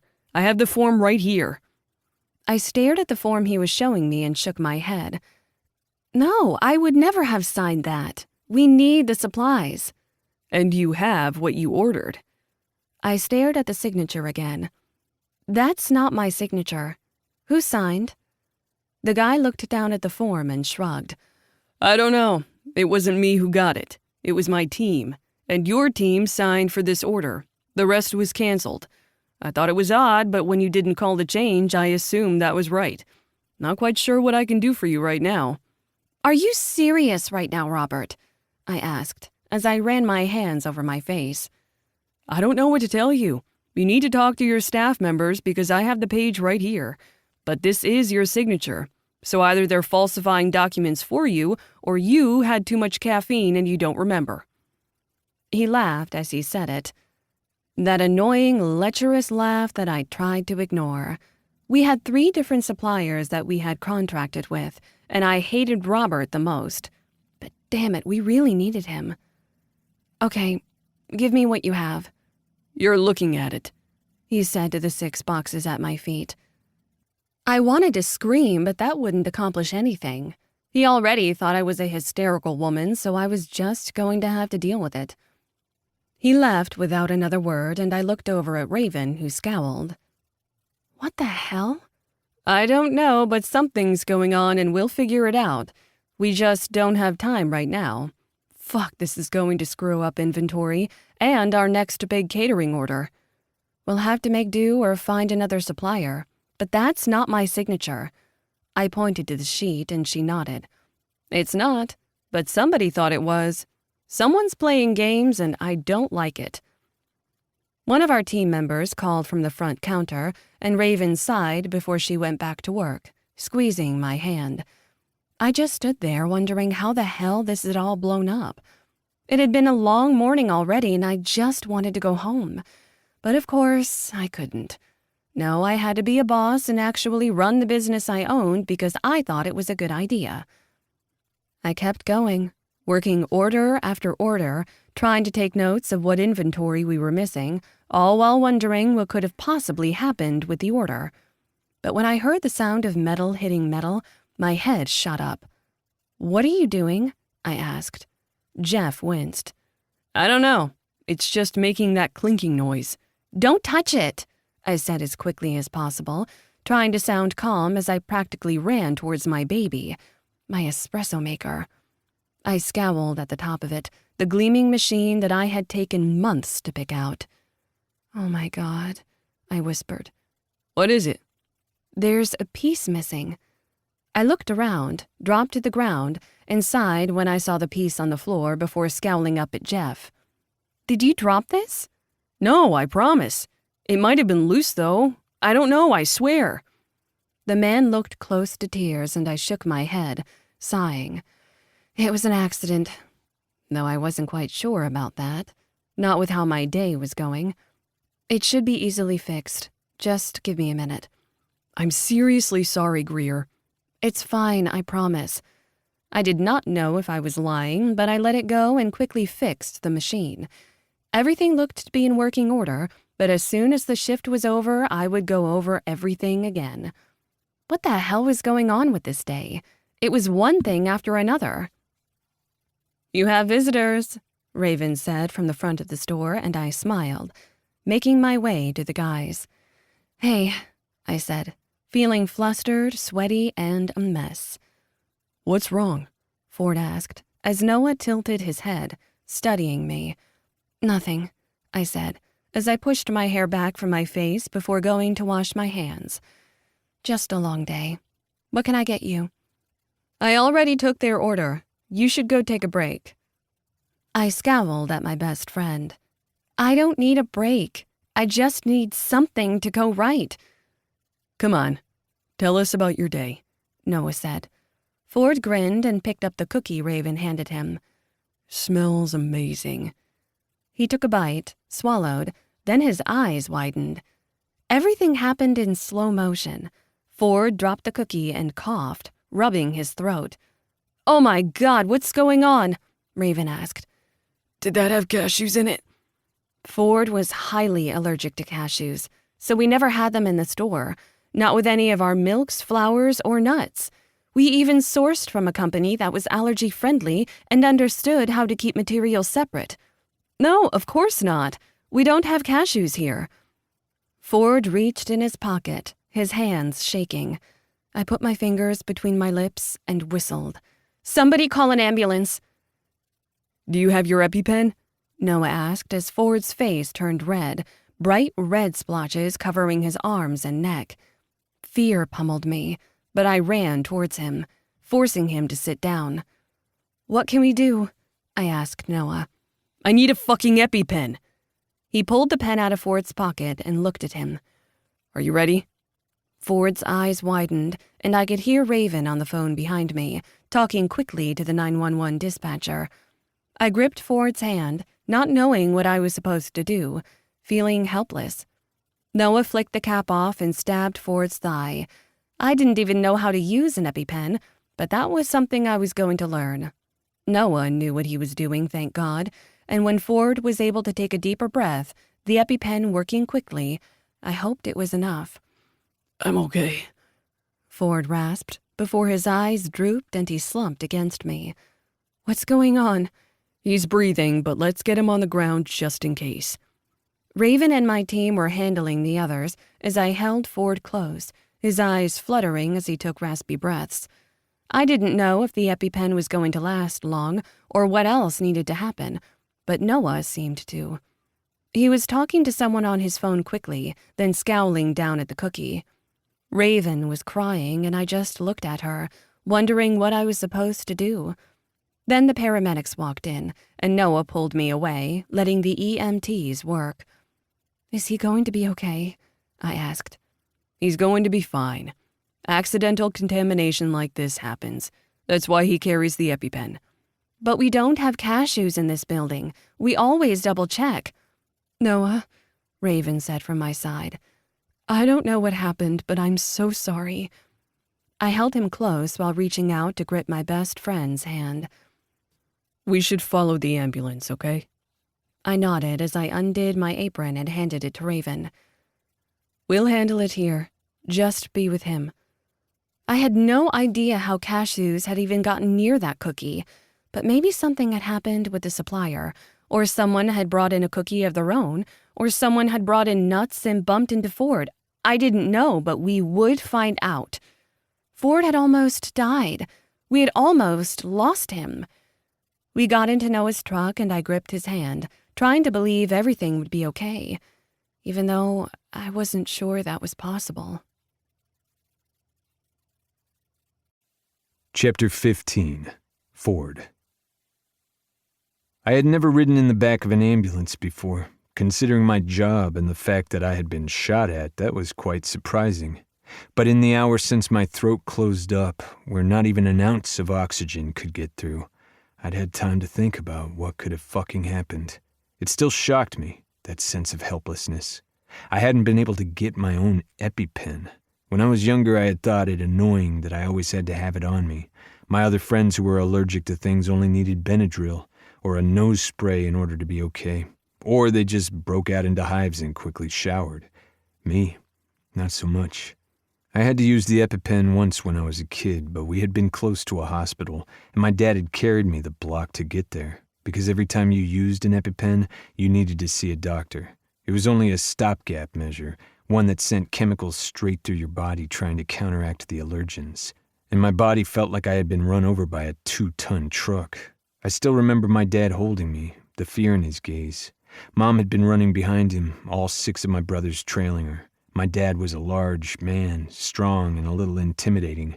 He had to be with so many boys. My mom was the same. They still were, although I didn't see them as much as I wanted to. Dad was constantly traveling for work, and Mom had 1,000 other duties that had nothing to do with me. We were adults now, living our own lives, but the family text chat had blown up once Noah took my phone and called my eldest brother. Mom. We're on our way. Flynn. Damn straight. Dad. Don't curse in the family group chat. Hudson. How many of us do you want there? How many do they even let back in the room? Dorian. Does it matter? We're going. James. Fucking right. Theo. No cursing. Mom. I know you're mocking your father. Stop. Aston. Everyone stop annoying Ford. I don't even know if he has his damn phone. Sorry for cursing. I'll organize everything. After that, the family group had gone quiet. Aston was dealing with everyone, and I didn't know how many cages would show up. Currently in my room, though, were the 2 people I wanted to see more than anything. Thanks for my phone, I rasped, gesturing with it towards Noah. Noah sat by my side, a frown on his face. You dropped it. You know when you scared the shit out of me? Greer stared at me, her teeth biting into her lower lip. I wanted to say that was sexy, but she looked so damn scared.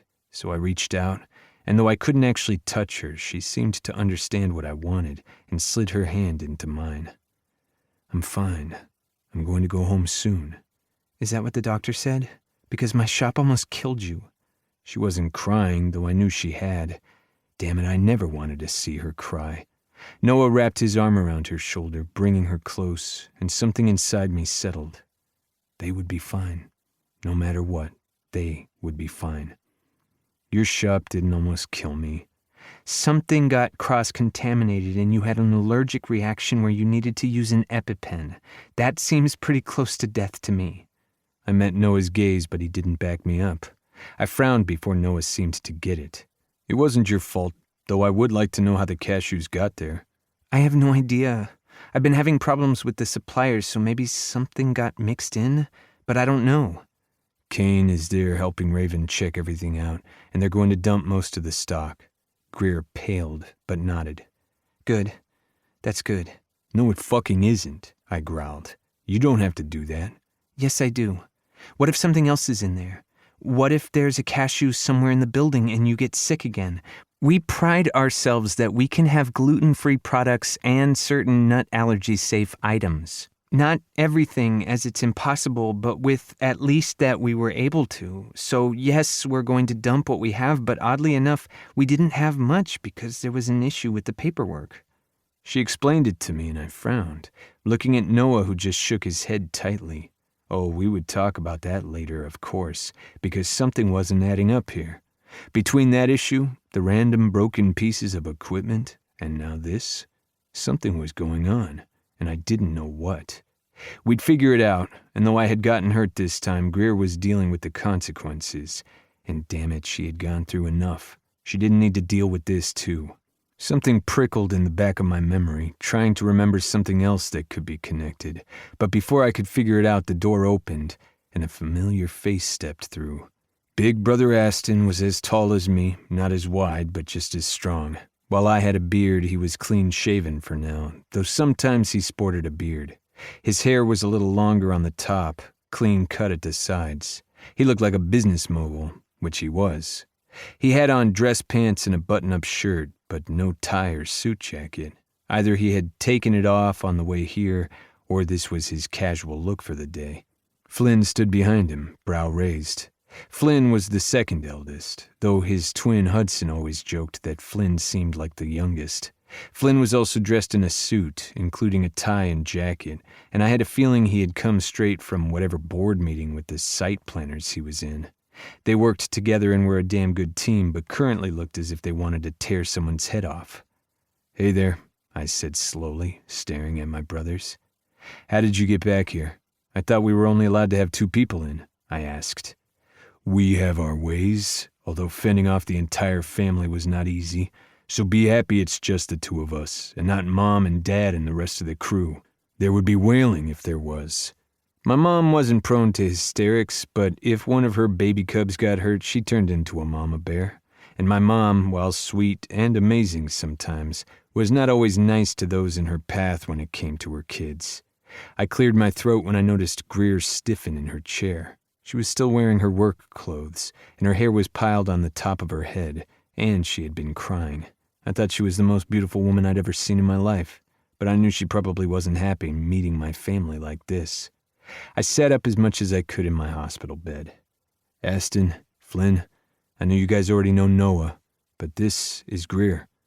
Aston studied Greer for so long without saying anything. I was about to slide right out of this bed and beat the shit out of my brother. From how Noah glared, he felt the same way. But it was Flynn who moved forward. "Hello there.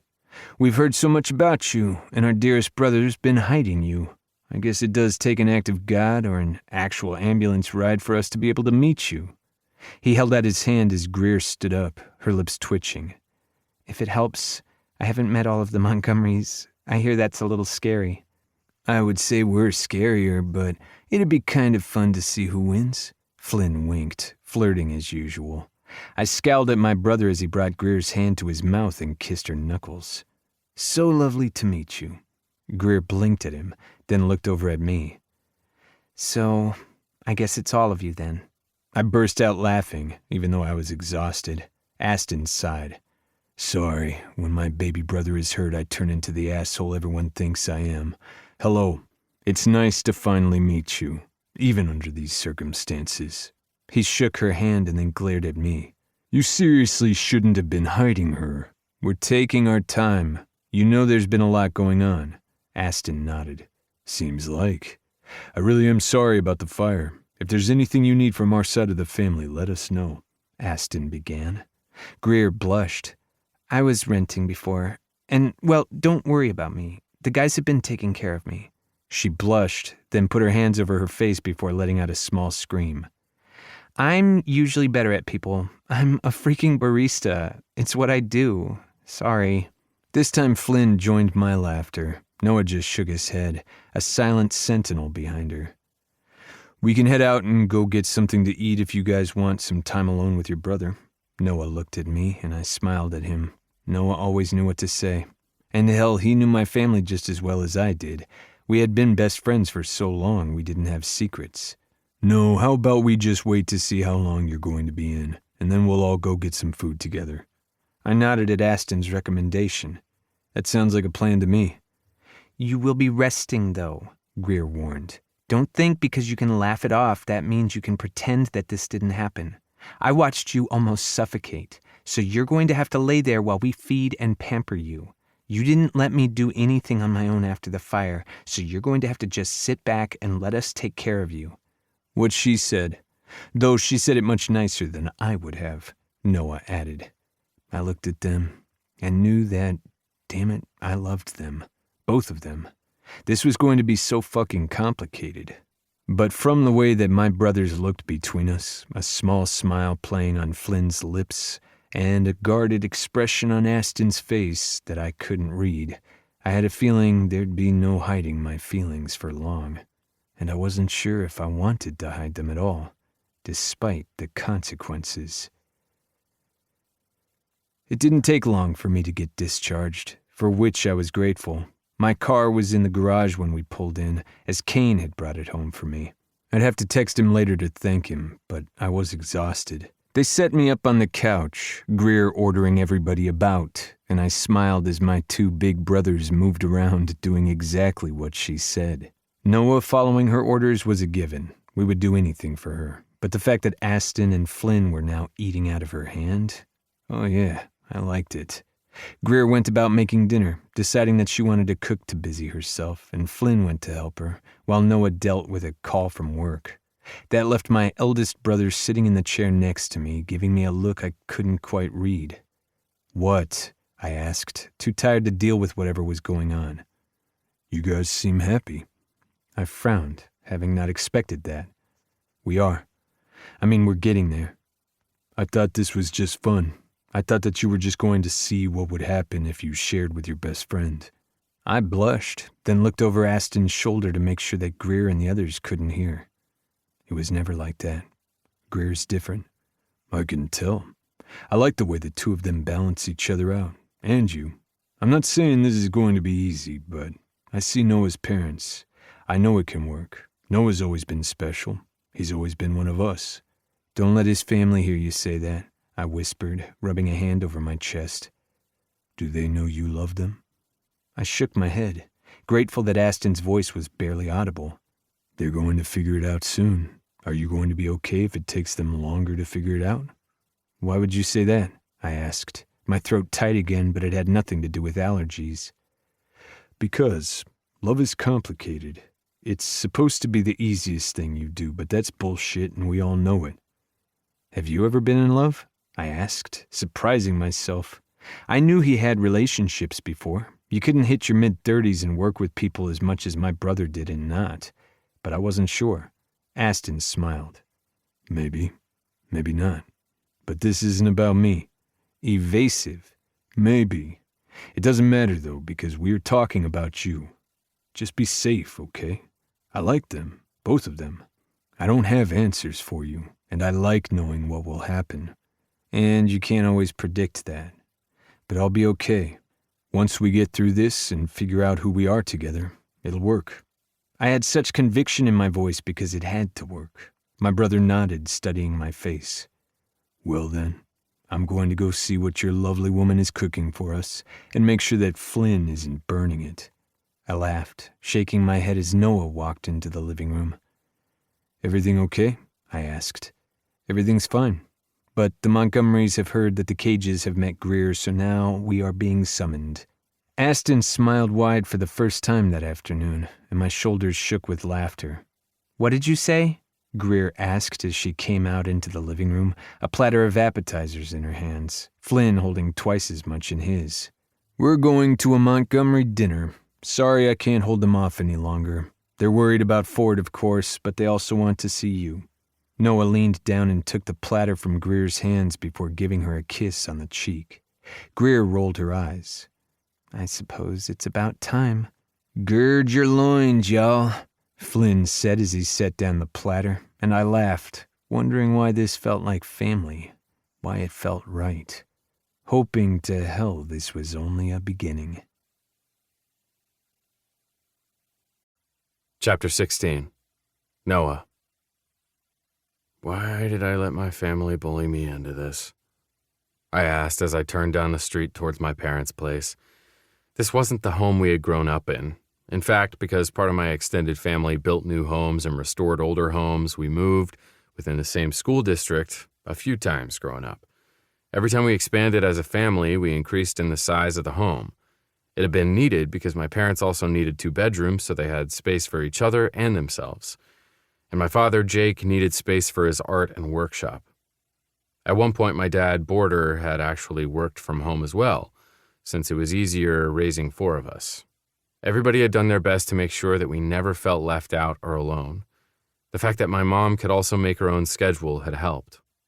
But now we were going to a place that I had never lived. My parents wanted to downgrade because they hadn't needed the huge house after we started moving out. And though they joked about grandkids, my parents were never the kind to beg for them or annoy their kids about it. So now only my youngest 2 siblings still lived with my parents, while both Skylar and I lived on our own. And yet it didn't matter, because this was home. Why are you nervous?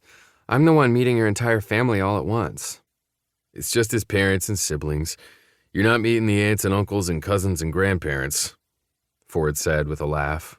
That would get awkward. I looked in the rearview mirror at Ford, who just winked at me and shook my head. Ford was still a little tired from the epinephrine, but that was fine. I wasn't going to let him work too hard or move around much, and neither was my family. He thought his brothers were bossy. He should have known better. And we're not allowed to bring anything?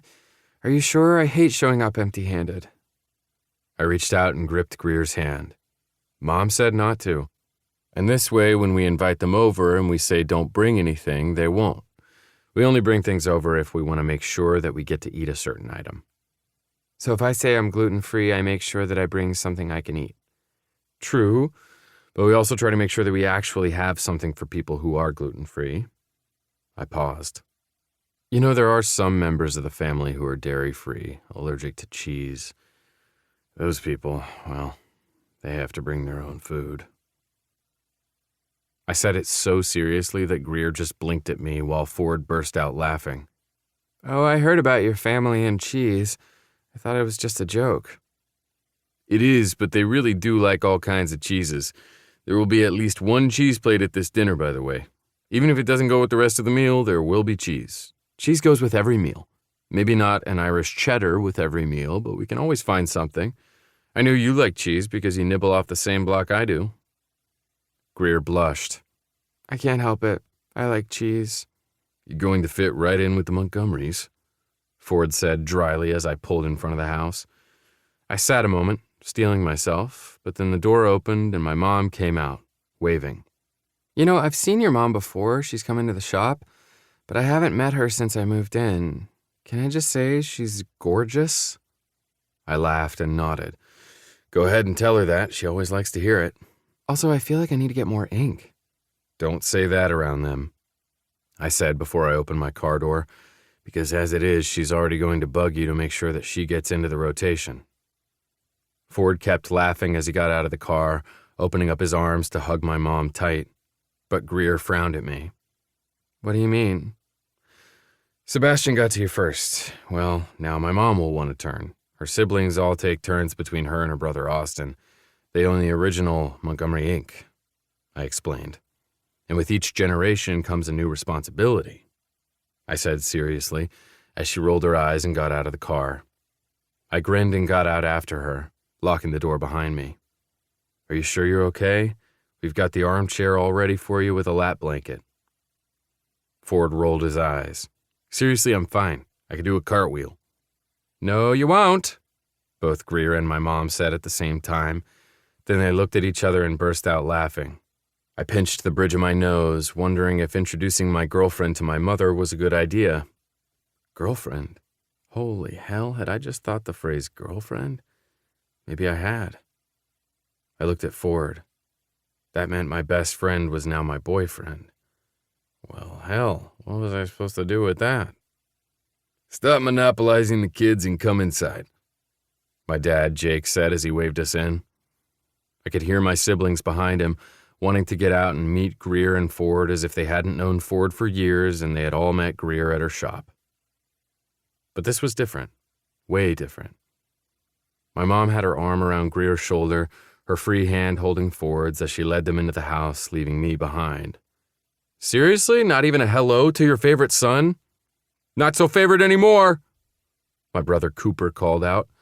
I flipped him off as my father Border shook his head. Be nice, at least when you're on the front lawn. We don't want our neighbors to think we are insane. I think that ship sailed long ago, my little sister Naomi said. Skylar moved forward, pushing my dads out of the way, everybody introducing themselves all at once, speaking over each other, laughing, and feeling as if they had been friends for eons. I stood back, watching as everyone tucked Ford into the armchair, including a lap blanket. He let them, but sighed happily when my dad handed over a beer. Excuse me, should you be drinking? Naomi asked, tapping her foot. Yes, I'm allowed to, plus your dad gave it to me. It seems only right. I don't want to offend my boyfriend's dad. Everybody froze for a minute, Ford's words on the same lines as my thoughts. It's about damn time, Jake muttered as Border laughed softly. My mom and Skylar had pulled Greer around the house, giving her a tour. Cooper sidled over to me. So, meeting the parents. I narrowed my gaze at my brother. You're a menace. Not as much as you. Following in the family footsteps. I'm so proud. Cooper wiped a fake tear and I pushed at his shoulder. Don't test me. Don't push your brother, my mom said from the hallway, even though her back was to me. Seriously, how does she see things like that? I asked, but my father, Border, just grinned. That's your mom.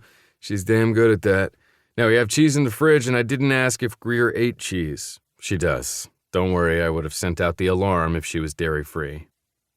Hey, I married into this family. I know how scary it is, Border said with a laugh as he and I walked to the kitchen to start pulling the food out. This is a lot of food, I said, then narrowed my gaze at him. It is just us, right? You didn't invite any of the other family. Don't worry, we're enough to scare anyone. But you know what? I like this look on you, the three of you.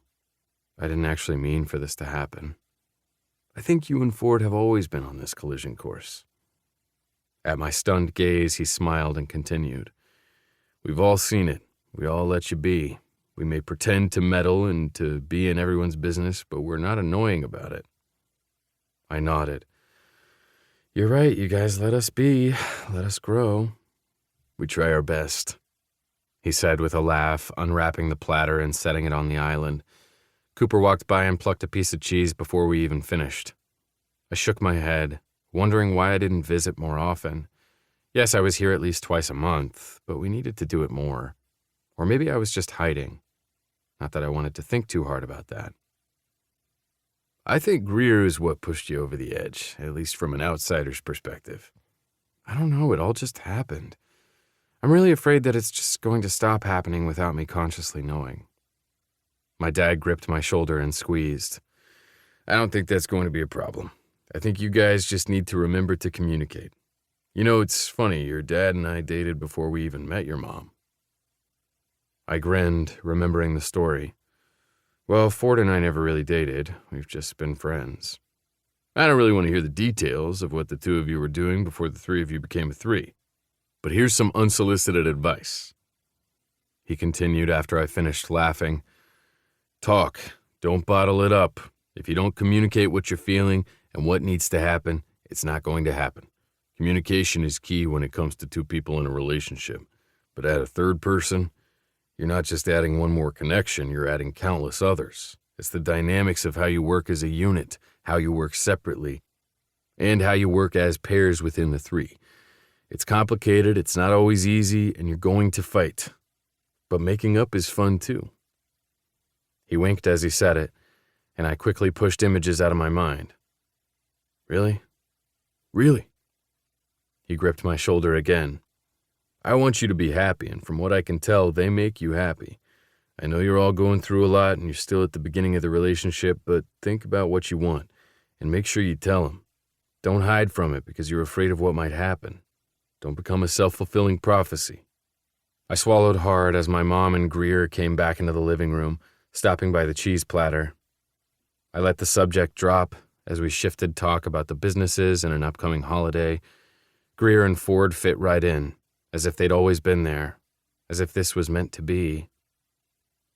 I saw the way they looked at each other, how Ford pulled Greer onto his lap as she laughed and hopped right off him. Everyone joked, and this felt right. But I knew I was holding back, and my dad did too. It felt like sometimes I was waiting for my two friends to fall for each other and leave me behind, and I hated that, because I wanted them. I wanted this. But not everybody was as lucky as my parents. Not everybody was as lucky as my friends who seemed to find their forevers. But I needed to live in the moment, to just breathe, because if I kept worrying, I would lose it all. And I wasn't sure if I wanted to voice exactly what I craved. But as Greer smiled at me and Ford laughed with my family, I pushed those thoughts from my mind and let myself be. At least for now. Chapter 17. Greer. The sirens and lights went off above the goal as the AV scored, and I threw up my hands, screaming along with the guys on either side of me. Yes! Goal, baby! Ford cheered, and I shook my head, glaring at him. You're supposed to be taking it easy. It's been a week. I'm fine. The Aves just scored. It's about time, Noah grumbled, and I elbowed him in the side. He grabbed me and kissed me hard. I rolled my eyes, then went back to cheering with the others. I'm going to go get another beer. You want one? Noah asked. Ford nodded, and I shook my head. I'm fine with just water. Do you mind? Of course not. Have fun. He kissed me again, and I retook my seat, enjoying the boisterous crowd as the Aves went back on the ice. I think you're good luck. Am I? Of course. You were good luck for the Rockies game, too. I think we just have some kick-ass teams. Damn straight we do, the man from behind me said, the woman on his arm nodding in agreement. I turned to grin at them. I really do think so. You know, I was really confused when you guys first sat down because I thought you and the other dude were together, the woman said, her voice slightly slurred. I stiffened for a moment, but I had to get used to this. I wasn't moving out of the guy's place anytime soon, and I didn't want to change anything. So that meant I was going to have to deal with the rest of the world when they saw us out together. I knew we were probably not even the only poly relationship in this stadium, but we were the only ones sitting in front of this woman. I really hoped that she wasn't going to react poorly. Oh, we're just here for the game. And it's a good one, Ford said, an easy smile on his face. But I knew him well enough to see the tension at the corner of his eyes. Seriously though, girl, these guys are hot together. But if you're with the other one, then you should totally give me his number, she said as she gestured towards Ford. My friend just broke up with her boyfriend and is totally looking for a hot guy who likes hockey. What do you say? Out of the corner of my eye, I saw her date wince and then start whispering something to the man beside him, but I ignored it, or at least I tried to. Ford gave that easy smile again and shook his head. I say go Aves. I'm taken, though. Oh, well, either way, you're hot, and I really thought that you were their sister or something. She smiled as she said it, but I saw the look in her eyes. She wanted to know the dirt. Wanted to know details. I wasn't in the mood to give it. I sat back and watched the game. My enthusiasm from earlier dimmed. You okay? Of course I am. I'm watching my hockey team kick ass. Thank God. It took forever. Noah said as he handed over a beer to Ford, and then me a water. I watched that last part standing up next to the lady at security. I'm sorry you missed it. I didn't miss anything. I've got you. Oh, that's sweet, the lady mumbled behind us. Noah frowned. I shook my head in response. Come on, let's see what our boys do. Fuck yeah, Ford said, a little too much cheer in his tone. I took a deep breath and went back to watching the game, ignoring the woman whispering behind me, and I could see the guy she was with staring at us, trying to see what we were doing. It didn't help that Ford had kissed me when we first sat down and now had his hand on my knee. Noah put his arm around my shoulder but wasn't even touching Ford. If anything, it looked like we were just three friends hanging out, only there was a vibe between us. There always was. When the game ended and we made our way down the escalators, I fell back, watching the two of them laugh together. They gestured towards one another, speaking in hushed tones. They looked at each other like they knew, like they had been waiting all this time for this moment.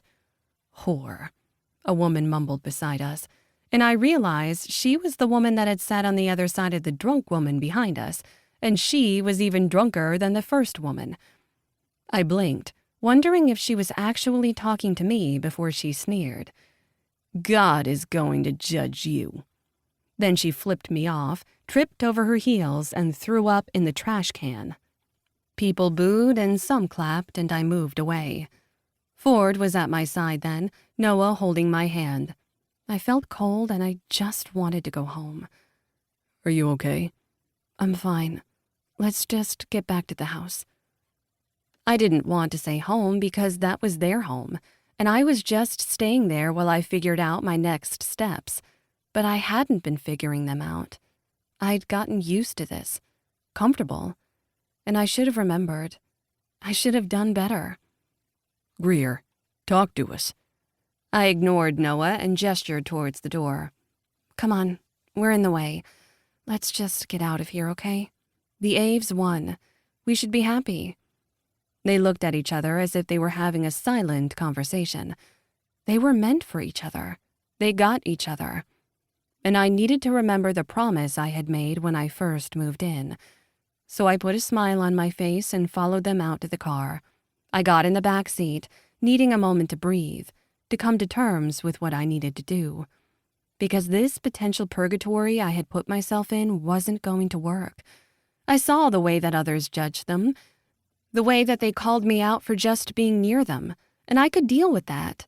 I could deal with the hate, the judgment, but I couldn't deal with the pain that they would have to endure. And in the end, they had always been meant for each other. When we made it to the house, Ford took my hand and scowled. What did that woman say? What the hell happened? Was it about what the other lady said at the game? What the hell did I miss? This bitch behind us was making jokes and trying to figure out what our relationship was. She tried to get my number for a friend, assumed that the two of us were dating, and then the two of you. She just kept muttering on about random shit because she wanted the details. You don't need to call her a bitch. She was just saying what everyone else was thinking. What the hell? Noah roared. I blinked, wondering where this hostility came from. But then again, it had been a long couple weeks. A lot of things had happened and we hadn't dealt with them. Maybe it was time to. I've really enjoyed being with you guys. Ford opened his mouth to say something, but I held out my hand. I've loved it. I've been so grateful to you guys for letting me stay here, to get my feet under me. And I'm ready. I can figure out the next steps. But I've needed this time. And we've had fun. Noah snorted, and I nearly agreed with him, because fun was such a small word for it. But I had let myself believe, and I needed to do better. Because the two of them, they fit. Maybe they needed a moment of fun to push them into this, but I never wanted them to deal with the looks and the whispers. I was in the way. I was relying on them for everything and not being the adult I needed to be. I was in a holding pattern, and I was stopping them from living the next part of their lives. I had been living in this dream, and they deserved more than me being a third wheel. I deserved more than that, too.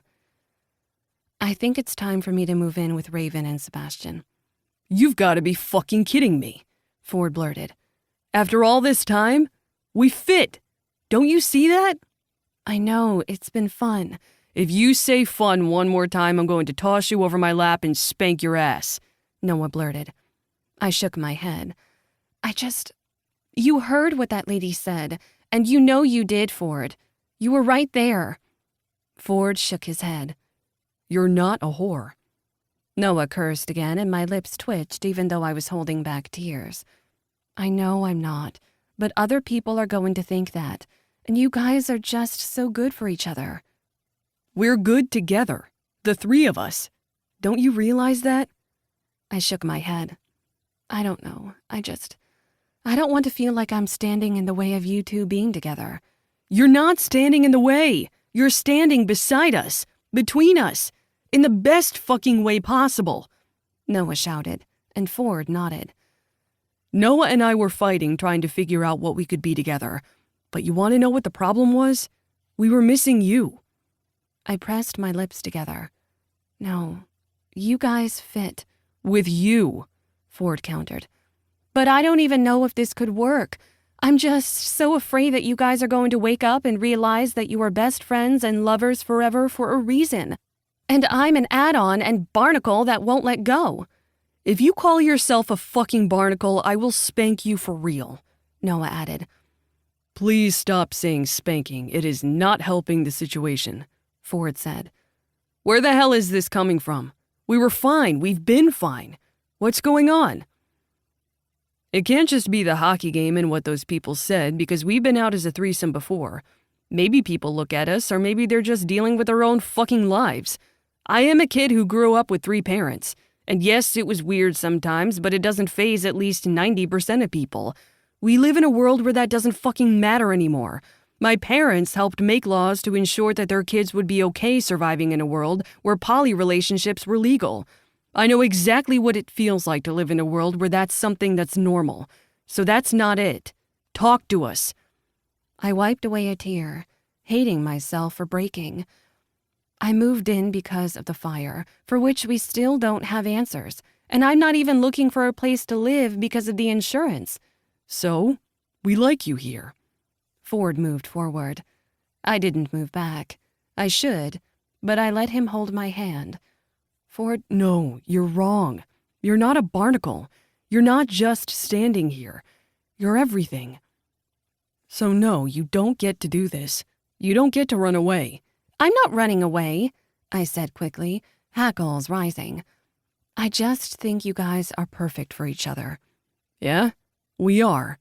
And you are perfect with us, Noah snapped. Ford looked over at Noah. Thank you for finally saying that, by the way. And I'm glad that we're having this conversation. Because I want to be with both of you. I like being with both of you. And no, it's not conventional, but fuck convention. What's it ever done for us anyway? You guys... What? Noah asked. Are you going to let some drunk lady who threw random slurs at you and then threw up on herself judge you? Are you going to let that person tell you who you're allowed to be with? Because if so, we're going to have to sit down and actually talk this out. For a minute, I thought you were going to threaten to spank her, Ford mumbled, and I snorted out a laugh. This is serious, I said, rubbing my hands over my face. Of course it is. So let's talk it out. Us 3. Right now. Ford nodded. Noah cleared his throat. My dad said that the hardest part of their relationship, and the part that is the most important, is actually communicating. So this is what I want. I want both of you. I want things to remain as they are while we figure out how we are as the 3 of us. I don't want you to move out. I like you staying here. I like the fact that we work in the same building and we still have some time apart. I don't want you to go away. I thought you were going to walk away first, Ford said, and Noah took a step back before he nodded. You know what? Fair. Because I thought I would. I put my hand over my chest, ignoring the hurt. It was selfish of me because I was the one that just tried to break up with them. I was going to walk away because I thought you two were perfect for each other, and I didn't want to be in the way. Then he looked me directly in the eyes. But as I hear myself say the words, I realize how idiotic it is because I want you both. So I'm going to fucking fight for you. So you need to fight for us too, Greer. I just don't want you to hate me if I'm standing in the way. Ford cupped my face and crushed his mouth to mine. Never. I love you, Greer. I froze, the words washing over me. I had hoped, had dreamed, but I never thought he would say them. Noah cursed, and we both looked over at him. I should have added that to my statement, he said, waving his hand in the air. I love you both. I have no idea what I'm doing here. I've never known what I'm doing. Isn't that evident enough with Ford? I mean, I almost fucked up our friendship and relationship long before you even moved here, Greer. But I'm trying not to fuck it up now. I love you both. Now please stay. Don't leave. And let's figure out how to do this. It's going to be hard, but I fucking want it. So I'm going to fight for it. Finally. Tears were freely falling from my cheeks as Noah pulled me away from Ford and kissed me hard before leaning over me to kiss him. I stood between them, my body shaking, as I tried to catch up with everything that had just happened. I thought I was going to leave tonight. Well, you can't. You're stuck with us. Noah looked at me expectantly. It was then I realized I hadn't actually voiced my feelings out loud.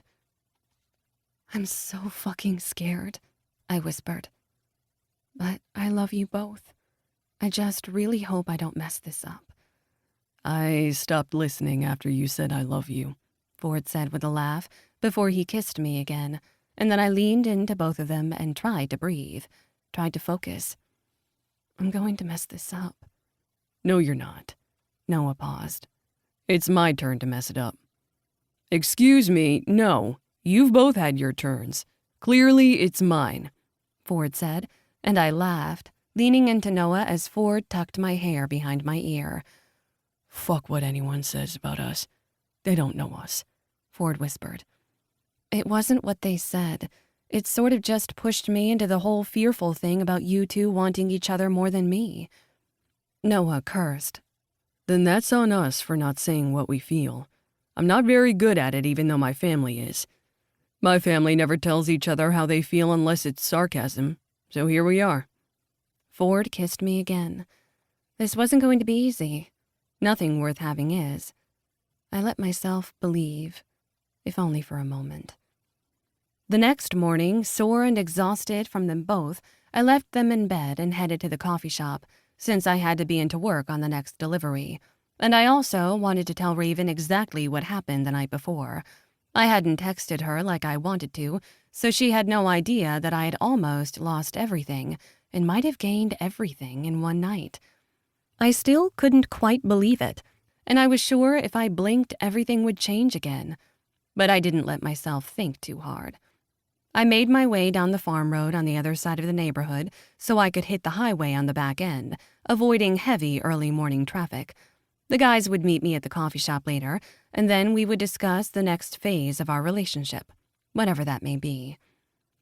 As I had never been in a serious relationship before, I had no idea what to expect. I was smiling, bouncing my head to the music, when I heard tires squeal. I screamed. A car hit me from the side, turning me the opposite direction.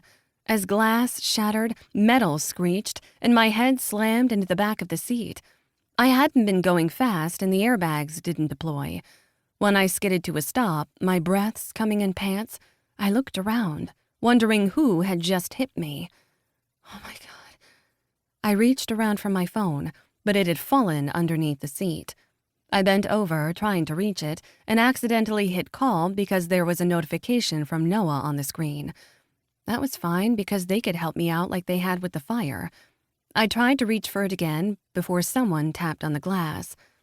I let out a little scream, surprised, and then looked to see someone I hadn't thought I would ever see again. "Matt?" I asked, my voice high with shock. He grinned, then slammed the edge of something metal against the glass. I threw my hands over my face, trying to protect my eyes and skin from the glass shards. And then Matt was reaching into the door, unlocking it. It's about time. We need to talk. The door was jammed, though, and he couldn't open it. He began to curse, leaning forward. I undid my seatbelt and somehow, through all the adrenaline, was able to crawl to the other side of the car. Matt. It couldn't be my ex-boyfriend. It didn't make any sense. Had he hit me with the car? No. Matt, the sweet and unassuming guy who I barely even thought of anymore, couldn't be coming after me with a knife, unless I had hit my head harder than I thought. I practically rolled out of the passenger side of the car and looked around, hoping there was another vehicle around. I hadn't been able to pick up my phone, but it was early enough in the morning that the streetlights were still on and there were no other cars on the road. Off in the distance, I could hear the highway, but they wouldn't be able to hear me. I told you not to go. I told you that you were mine. And now I'm going to make sure. He began to walk around the front of the car, and I turned on my heels and ran off the side of the road into the farmland. My heart racing, I prayed. I had to make it to a neighborhood, to help, because something was wrong, and I did not think this was a dream. Chapter 18. Noah. Ford's hand slid up my hip as I leaned against the counter, bringing the mug of coffee to my lips. I took a sip and he grinned at me. "You doing okay?" I asked before taking another sip of coffee. I'd added enough sugar and cream to this to probably scare Greer, but I needed the extra kick. We hadn't slept much the night before, all of us celebrating one another. It was nice, damn nice, but I was still getting the hang of things, and I wasn't quite awake. "I'm doing just fine. Now, though, I could probably use some of that coffee." "Get your own. I'm very greedy this morning." "You weren't that greedy when my cock was down your throat when we first woke up." I held back a shiver, shaking my head at his antics. Greer had gone off to work, and the two of us had woken each other up slowly. With Greer's work hours, the three of us didn't always get up together, but we were going to figure it out. After all, this was it. What more did we need? Great, now I have a hard-on before we head to work. I pointedly looked down at my dick, and Ford laughed. "I'm so sorry, darling. I would take care of that, but we're going to be late. We have a shit ton to do today, and then I want to get home and plan a trip." He moved away from me, and I missed him crowding me at the counter. He went to make himself a to-go mug of coffee as I drained mine before going to make my own to-go cup. It really had been a long night, and we had not slept enough. "A trip?" "Yeah, I know we're all working, and we have the new client interviews since we need to fill the gaps from dropping the other ones." Ford scowled a bit at that, and I joined him. We were no longer working with two clients who made our life a living hell, and between an upcoming event that Gus and Jennifer were going to be working on their own and an event for Cage Enterprises, we were going to be busy. I honestly didn't know how a trip would fit into that. Maybe just a weekend or something. I know that Greer works nearly every day because she loves her shop, but we need it. We're really good living here, the three of us. And now I want to do a bit more to treat her. What do you think? I think if we can make it work, it sounds amazing. But getting our three schedules to work, it's going to be hell. Getting three of our lives to blend together is going to be a good kind of hell. We'll figure it out. Ford leaned forward and pressed a kiss to my lips. I smiled against him, then groaned when the phone rang. "I didn't know you had the ringer on." "I left it on last night, but hey, it's our girl." I smiled at Greer's name on the screen as Ford answered on speakerphone. "Hey, babe, did you forget something here?" All we could hear were muffled sounds, maybe something moving. I frowned. Is her phone in her bag? Did she accidentally call us? But I straightened, alarm running through me. Something was wrong. "Matt?" Greer's voice sounded higher than normal, fear in her tone. "Matt?" I asked, and Ford shushed me. Matt was her ex-boyfriend. Where the hell was she? And then there was the sound of breaking glass and a scream. I grabbed my keys and bolted for the door. "Her phone's on. I'm going to check the app to see where she is."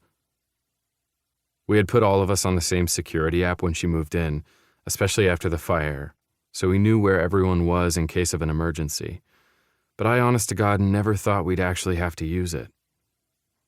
It's about time. We need to talk. Matt's voice was deep and dangerous, as if there was something wrong with it. Jesus Christ. I practically ran to the car, Ford on my heels. Tracker, on it. I told you not to go. I told you that you were mine, and now we're going to make sure. And then the phone went dead. I looked at Ford and cursed. I don't know what happened, but damn it, what the hell is he doing? If he's hurt her, I'll kill him. I growled as I pulled up her phone on the app. The call must have ended, though I don't know how. I shook my head. But it's still on, and it's only a couple of miles away. I'm calling the team and the authorities. Do it. I'll get us there. She has to be okay. Damn straight. I growled, and then everything clicked. Fuck! I growled as Ford looked over at me as I sped out of the neighborhood. What? All those little attacks, the fire, the broken things at work, and the lost documents, and the cashews and everything. Someone was fucking with her all this time, and we knew it, but we couldn't piece it together. I looked over at Ford before I turned the corner, and the anger on his face seared me. The primroses. I slammed my hand on the steering wheel so hard it nearly broke. And we fucking missed it! I missed it again. I kept missing things I should have seen, things it was my fucking job to see. And now people I loved were going to be hurt because of it. I wasn't going to let this happen again. Never fucking again. She hates primroses, and he would have known that. He sent them to her how many times? I asked. I don't know, I think twice, maybe more. It kept slipping to the side because of everything else. Jesus Christ. I looked forward again at Ford's exclamation and slammed on the brakes when I came to the site of an accident. There was already a car pulled over to the side, an older gentleman looking around with his phone to his ear. I don't know what happened. I don't know where the drivers are, but they're not here. A good Samaritan, then. There are footprints over here, Ford said as we ran towards the car. Someone had slammed their car into her just enough to make her stop, but hopefully not enough to hurt her. But how was I supposed to fucking know? Looks like she ran this way. Sirs, what's going on? The good Samaritan said. I already called the authorities, Ford said to the other man. Let them know that we're going after her. The guy who hit her with his car is chasing her. The man's eyes widened. How could you know that? Because she's ours, I said, even though it probably didn't make any sense to him. We moved through the field, and I hoped Greer was going towards the neighborhood. The field was a watershed farm that was between the two different neighborhoods. It was on the back end of the highway and probably wouldn't be developed for a long time because it was in a flood zone when the snow melted fast. It was good for the farmers who knew what they were doing, but not great right now since the field was muddy and hard to move in. You should have stayed back. You just got out of the hospital. Ford glared at me. I got out of the hospital last week, and you don't get to leave me behind when our woman is hurt and scared. Our woman, damn it. Fuck yes. She's ours. We're not going to let this guy hurt her again. Damn straight. Let's go. We followed her footprints as quickly as we could. From the skids and long trails, it looked as if she fell a couple of times, but got up and kept moving. If she was hurt, if there was a fucking scratch on her, I was going to rip that man's head from his shoulders. So he was stalking her this whole time? Fucking with her? Ford asked, his voice low in case we were overheard. Sounds like, and I missed it. Ford glared at me. No, don't do this. We're going to have a talk. I didn't need a talk. I needed to find her. There was a scream and we started running as fast as we could. And then, without saying anything, Ford gestured that he would circle around, and I nodded, knowing it was better if we came at him from two sides to get a better handle of the situation. Our team and the cops were on their way, but they would be too late. We had to help her. Ford moved around, ducking behind a large reed or whatever the hell this farm was growing. Matt, put down the knife. You don't have to do this. We can talk. I promise. Anger roiled in my gut. The man had a knife. Jesus Christ. You were supposed to be mine. We were supposed to be forever. You never saw that. You never cared. You just went about your business like I didn't matter. I tried to show you that I cared. Tried to take you out of that place that you hated. You could have lived with me in a home that I own, not rent like a poor person. Matt, please, you don't have to do this. Fuck you!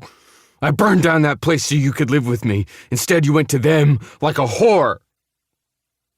I slid through the clearing, my gaze narrowed as I watched a man with blondish hair, broad shoulders, and a manic expression on his face move closer to Greer.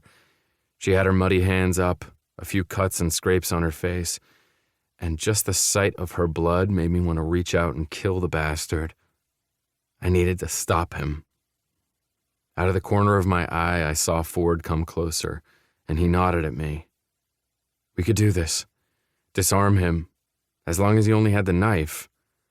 When Ford moved closer, I knew he would distract him and I would have to stop him. For the people that I loved, I'd do anything. I just had to be enough this time. Greer, are you okay? Ford asked as he came from the side, and Matt whirled towards him, knife waving in the air. You? How the hell are you here? You took her from me, you asshole! We can talk about that, Matt. Why don't you put the knife down? You don't need to hurt anyone. Fuck you! She was mine!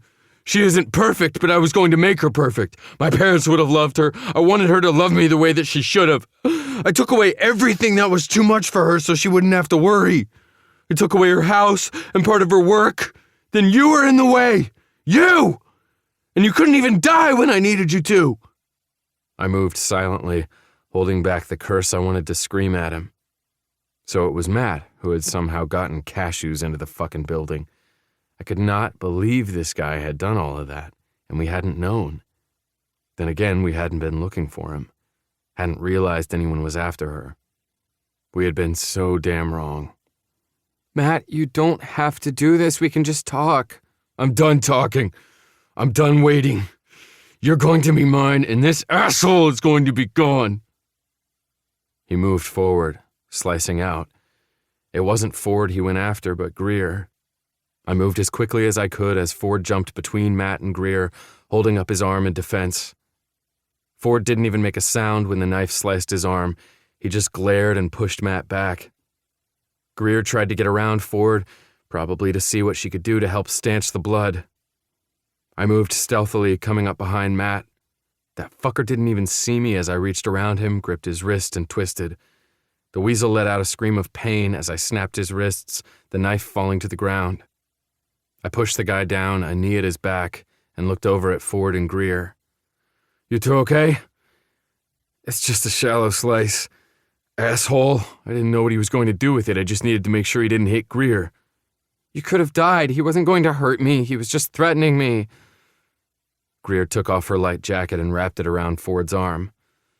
I can't believe you guys found me. You made a trail and you called us. We'll always find you, I said as I looked up at the two of them. Matt writhed beneath me, crying in pain. I had broken his wrists, but I didn't care. I heard stomping through the grass, and I tried to figure out what the hell we were going to do if he had backup. And then Daisy was there, pajama bottoms on, hair in a messy bun, and gun in hand. We were all licensed to carry, but we hadn't used our guns, hadn't needed to. When she saw us, she sighed and shook her head. Well, that's one way to wake up. Cops are on their way, Gus said as he slid through the forested part of the farmland. Told them that we were on site too and were licensed to carry, just so you're aware. Daisy shrugged. Was he working with anyone else? I pressed my knee down into Matt's back. Were you? No, he whined. I just wanted Greer. You never had me, Greer said, her voice strong, though I saw tears in her eyes. I couldn't move yet, so Ford held her as the authorities came forward. Daisy started to explain things, showed her license, and I got up, letting the authorities take care of Matt. I moved forward and put my arms around Ford and Greer. Greer broke down then.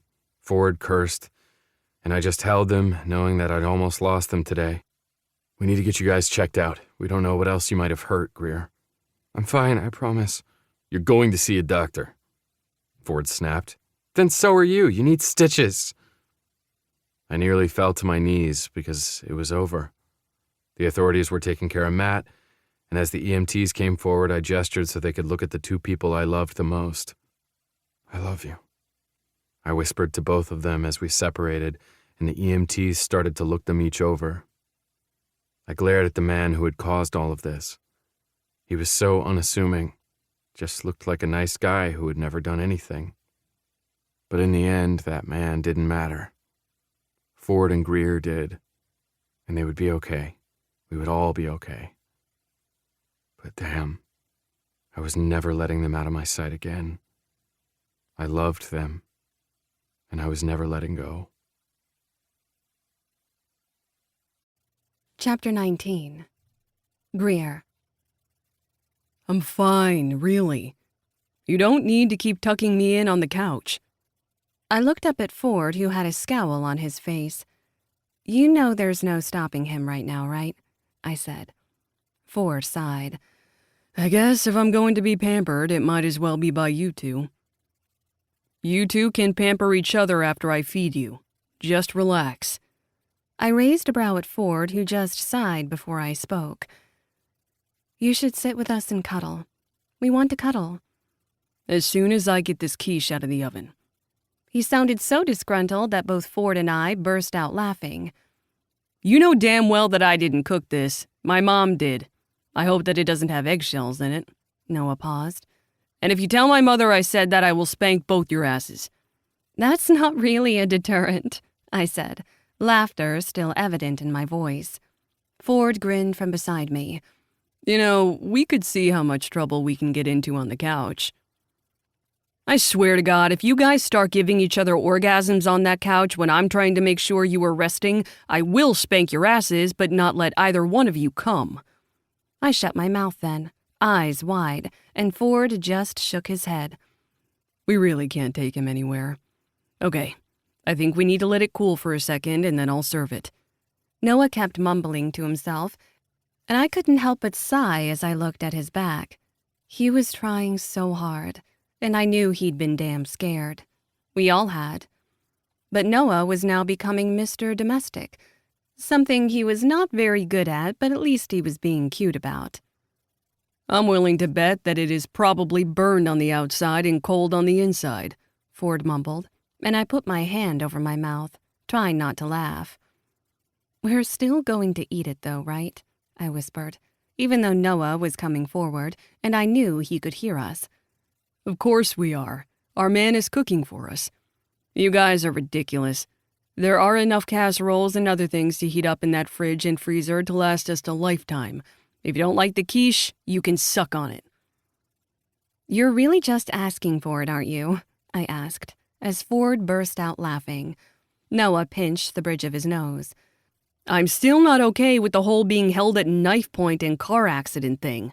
All because we didn't realize that Matt was a psychopath. The humor immediately drained out of me, and I set my feet on the floor, ready to get up.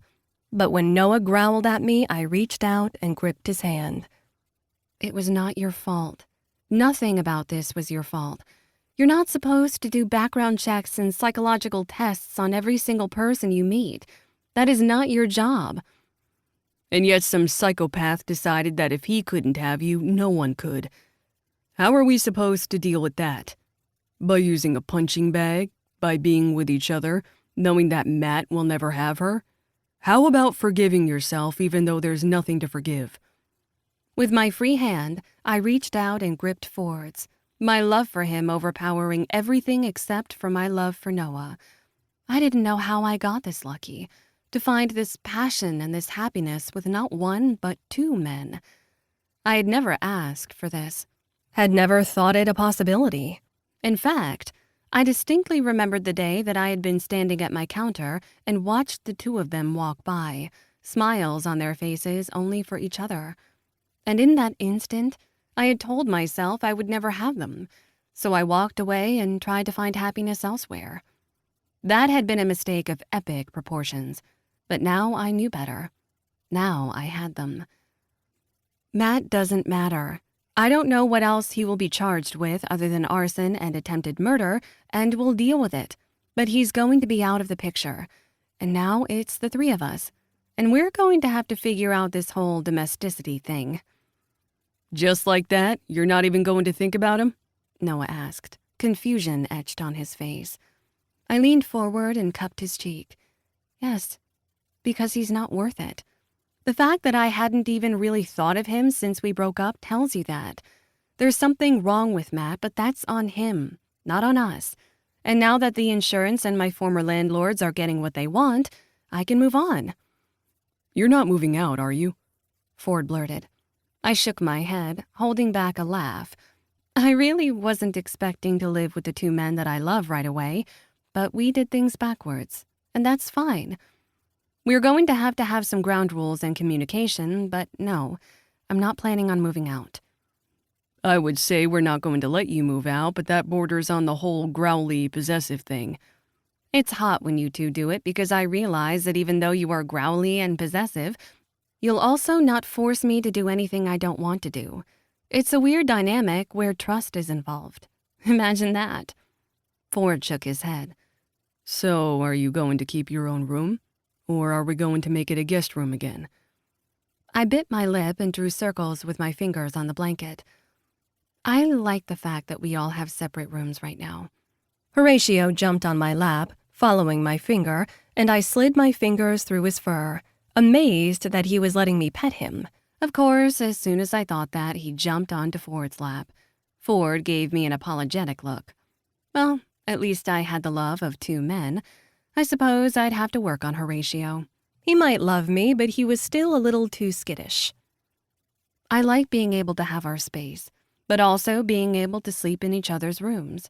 Maybe that'll change one day. Maybe we'll find something different. But I like being able to wake up every morning next to you two. But also know that if you two need to wake up together, or if it's our turn for date night, we have that option. You say that, but you know you're just going to be sleeping between us most nights, Ford said slyly. I laughed. I couldn't help it. True, but the meager possessions I own are in that room, and I like having my own space since Matt took it from me. Noah nodded tightly, gripping my hand. Okay, so we keep our separate spaces. But I'm never going to not want you next to me. I love you, Greer. I blushed, still in awe that these men loved me. I love you both. And yes, I'm excited about what's to come. And I know there's 1,000 things we need to do, to plan, just to live at this point. But I am not going anywhere. That's all I really needed you to say. Ford winced as his phone buzzed, and then he looked up at me. Okay, I should just warn you, we've held them back as long as we could. I looked between my men and then down at Horatio. What's happening? The families have arrived. They gave us 3 days. There's no stopping them.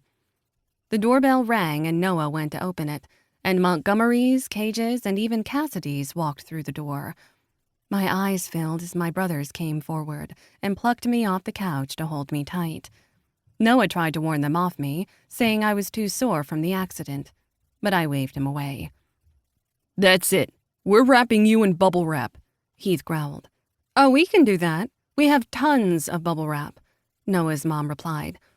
Ford's eldest brother was looking down at his arm, scowling. And you're sure it's fine? You don't need to change the bandage or anything? I'm fine. I'm following doctor's orders, I swear. Though I can't believe you all arranged to be here at once. There may be a group chat involved, Aston said primly. I met my brother's gazes, and they looked just as overwhelmed as I did. I wasn't used to family, not with the way my parents had raised us, but I was getting a chance now, with my brothers and with my 2 men and their families. I guess small holidays and family dinners are a thing of the past, aren't they? I asked, completely overwhelmed as the Montgomerys took my brothers in. Oh, honey, you have no idea, Noah's mom said as she kissed my temple. I found myself on the couch again, settled between my men as everybody moved around and helped themselves to food, ignoring the eggshells in the quiche. I had fallen for best friends, had been tempted into the most immaculate dreams. But as Horatio jumped into my lap again and began to purr, I breathed a sigh of relief. We were going to make this work. Jobs and families and decisions and homes. We would find a way to live in a future where I would never be alone again. I had my brothers, big families, and the loves of my life. I didn't need anything else. Just them. Chapter 20. Daisy. I'll be safe, big brother. I rolled my eyes as I spoke into the phone, making my way down the street. I'm not your brother, I'm your cousin. More like second cousin 15 times removed. I could hear the roll of Noah's eyes as he responded, but it was our own little joke. We Montgomerys like to make things complicated. It also didn't help that technically I wasn't even related by blood to the Montgomerys. I was adopted by my mother, Adrian, who was a Montgomery. My father had always been there for me, no matter what, and had let the Montgomerys assimilate me, even though he and his family were just as strong, just as loud and exuberant. I had 2 sets of loving families, and I was grateful for it. But that also meant they were overbearing and never quite let me do things on my own. It didn't matter that I was older than Noah, that I was in fact the oldest member of the security team. I had founded the place with Noah and Ford, but because they were men, the rest of the world assumed that they were the sole owners. And if it wasn't them, it was my other cousins, Kane and Kingston. I was usually thought of as the secretary. No, my cousins and everyone else who worked with us never assumed that. They never put me in that role. If anyone was the person in charge of paperwork at Montgomery Security, it was Noah. But it didn't help that when men with big pockets and bigger egos came in, they assumed I was the little lady who should be in a pencil skirt and tights. But that wasn't my job. Today, I was checking out a new warehouse for security purposes. "Is Kingston on his way?" I asked, knowing that Noah would know. Noah always knew. He should be. He's caught in traffic on 25. Shocking. Traffic on 25. You're going to need to alert the media. Whatever shall they do with this brand new information? You would think with every lane that they add it would get better, but somehow it doesn't. It's like they narrow the lanes or something. I just don't understand it. This is why we're not civil engineers, big brother. Again, not your brother. You're the old one, remember? Older, not old. I'm about to go have your boyfriend or your girlfriend beat the crap out of you. Because I have a boyfriend and a girlfriend. Look at me, so fancy.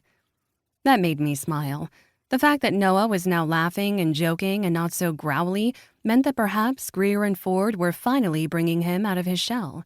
It was good to see, even if I wasn't used to it. Well, have Kingston meet me. I'm going to check out the warehouse, see how security is set up. Our client's going to want us having top-notch security here, as well as both a male and a female bodyguard. That's why you and Kingston are on it. Are you going to wait for him? There's no need. I won't go past the front area. Okay, keep me posted. Always do. I ended the call but made sure that my locator was turned on. It was just a little thing on the phone to make sure that they always knew where we were. It was another layer of security. I was the most suited of us to being a bodyguard, though it didn't seem like it. I was smaller, more slender, and only one of 2 women in the department.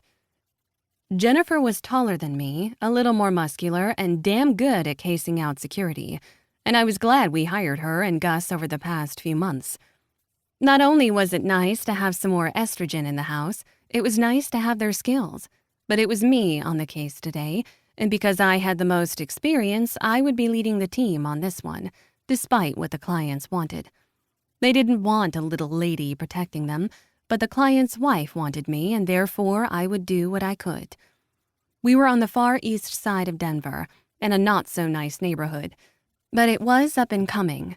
In other words, the city was using higher property taxes from new neighborhoods to clear out what they didn't want and to put in what they did.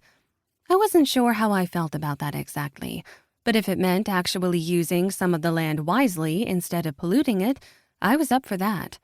Some of my family members were in the construction business, and while they didn't tend to work on projects like this, they might at some point.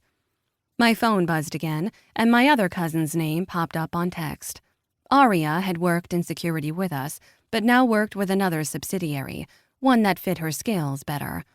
I missed her working with us day in and day out, but it made sense. Too many Montgomerys in one room tended to make people a little unnerved. Plus, Aria was younger than all of us and was still finding her way. I was just grateful that we were able to give her that. Aria, girls' trip next month? I frowned and thought back to my calendar before texting back. Me, I think so. I'll check my calendar when I get off site. But yes, girls' trip sounds fun. Aria, be safe. I'll plan it. Love you. I smiled. Me, love you too, and I know you'll plan it. I slid my phone back into my pocket and got back on the job. Kingston should be there any minute, but I wanted to get the lay of the land. It was just an empty warehouse, no sounds, but the clients had purchased the property recently and wanted to make sure that it was secure. I wasn't sure for what yet. That was Noah's job. But once I was through with the research, I'd know the ins and outs of every single thing they were doing. I loved my job, truly. I just wondered exactly what came next. I had my job, my family, and the girls' trip coming, but that was it. No other plans, no dates set up, no big friend groups outside of my family. I had fallen into this, much like I had fallen into a few other things, and I guess it made sense. With such a big family, with the way we blended together, it was harder to make outside friendships like Noah had with Ford. Then again, the two were now together along with Greer, so maybe it wasn't so complicated. Maybe I just needed to find someone for me. Or maybe I needed to get my mind on the task and do what I was good at. Work. Because that was all I did. I frowned as I looked at the shabby structure and assumed the place was just going to be torn down anyway. I didn't know why they needed us in here, but I would come in and I would work. I looked around, but froze at the sound of a click. It didn't sound like a gun cocking, but more like metal against metal. It didn't make any sense. The sound of a car coming closer echoed throughout the warehouses, and I turned to see Kingston's truck moving forward. Relief slid into me, and I hadn't realized how tense I was until I relaxed at the sight. I turned to wave at him as I heard another click, and my adrenaline surged. Kingston's tires squealed as he slammed on the brakes, but there was nothing he could do. The explosion hit hard and fast, and all I could do was throw my hands over my face to protect myself from the flames. And as I hit the ground, I heard Kingston screaming, running toward me. But then there was nothing, just darkness, and a promise never kept. Bonus epilogue. Noah. In my mind, I never really thought this would happen, that I would be standing here, tie in hand, staring at the mirror. But here we were, and there was no going back. My heart ached, my head felt off-kilter, and nothing really made sense. I didn't feel real. Nothing did. Are you lambasting yourself in the mirror again?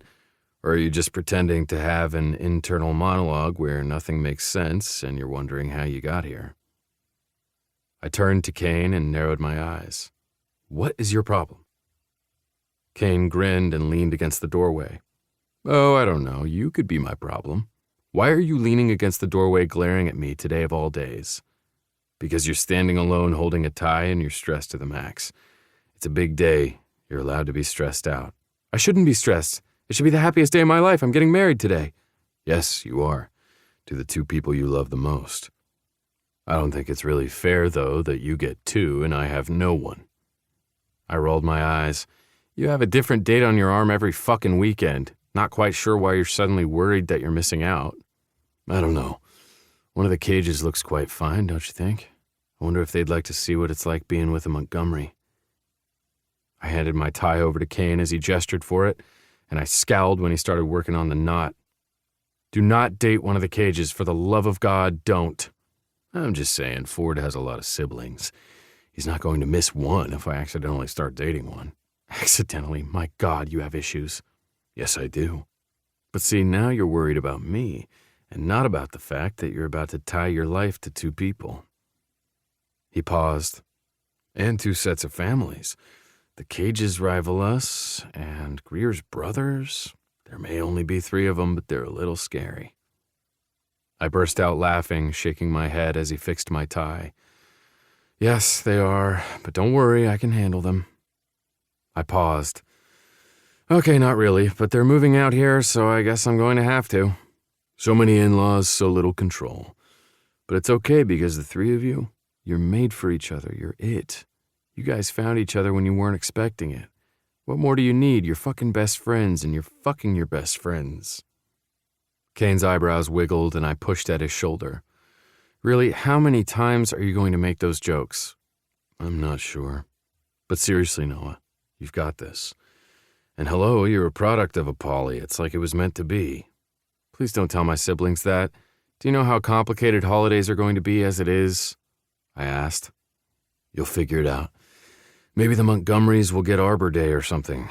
Yeah, you guys should claim that. You say that as if you're not a Montgomery. Montgomery's just my middle name. I'm a Carr. That means I have 2 sets of big families, too. And you have the Gallaghers. If anything, we're a complicated mess of families.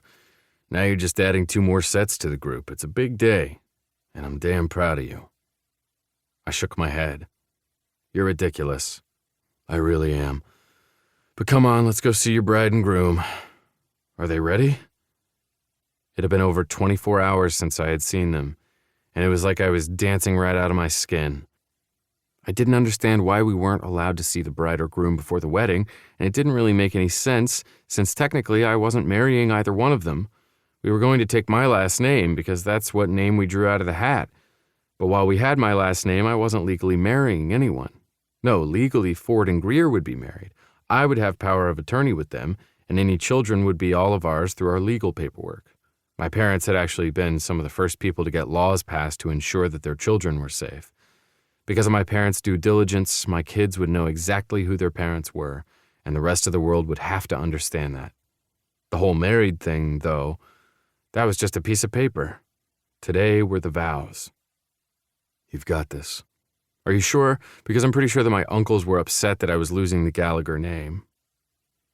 You put all 4 names into a hat and picked Montgomery. You can't really help it. The Montgomerys take over the world.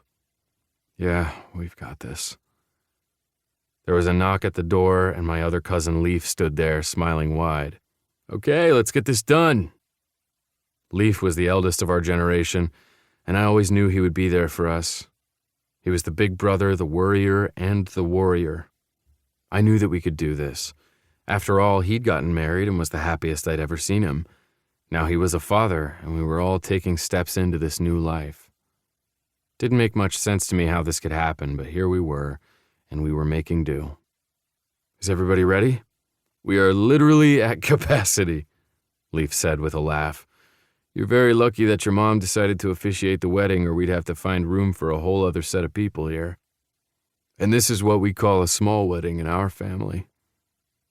I just shook my head and made my way to the entrance. I went down the aisle first, walking toward my mother, and both of my dads came up to me. Are you ready? I nodded and let out a deep breath. Yeah, I've been ready. I was about to marry my best friends. It was about time. Each dad took an arm. We knew that walking down the aisle wasn't really something that most grooms did, but we had wanted the fanfare. I only had one person standing up for me, Kingston, because he had won the coin toss. Raven stood for Greer. If we used all our friends and family as bridesmaids and groomsmen and all of that, it would be a little ridiculous. This time we went for one. One of Ford's brothers stood for him, and that meant we had enough people to fight off an army just in case. When the music began, my dads walked me down the aisle. People smiled at us as the photographer started taking a lot of pictures. This had been a long day coming, and it still didn't feel real. But here I was. The attendants were already up front, waiting for us. We would all stand in a circle with my mother in the center. Instead of one aisle, there were 3. Each of us would come from a different direction, meeting at the center so everyone would be able to see us. It wasn't the most conventional ceremony, but then again, none of us were conventional. My father's led me to the end of the aisle, and my mother stood there, beaming in her champagne-colored dress.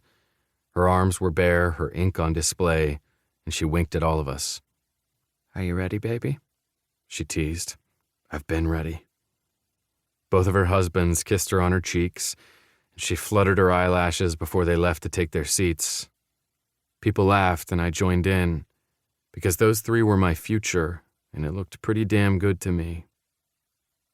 The music began again, and I turned to see Ford walking down the aisle, two of his brothers leading him down.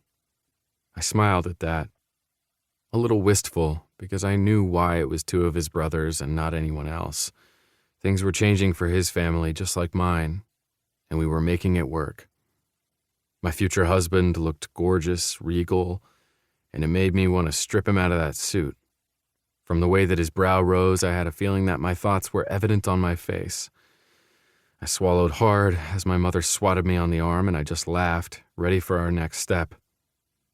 Ford's brothers took their seats as my best friend took my hand and squeezed.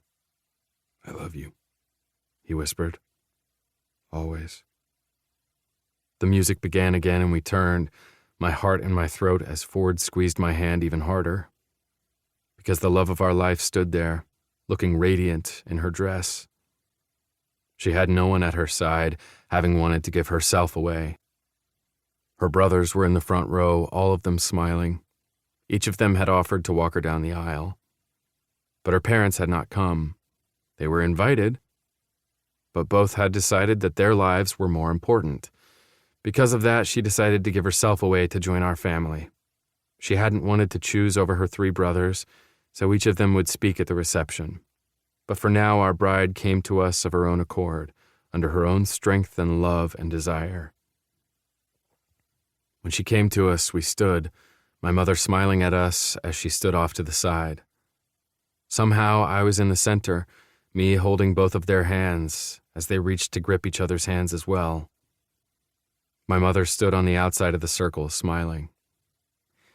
Family, all families, friends, and those who will soon be family. Because we tend to take you all in. Let us begin. Everyone laughed at that, and I looked at the loves of my life, knowing this was our beginning, our ending, our forever, and the most unexpected joy. Best Friend Temptation, Book 4 in the Montgomery, Inc. Legacy series. Written by Carrie and Ryan. Narrated by Desiree Ketchum, Jacob Morgan, and Teddy Hamilton. Copyright 2023 by Carrie and Ryan.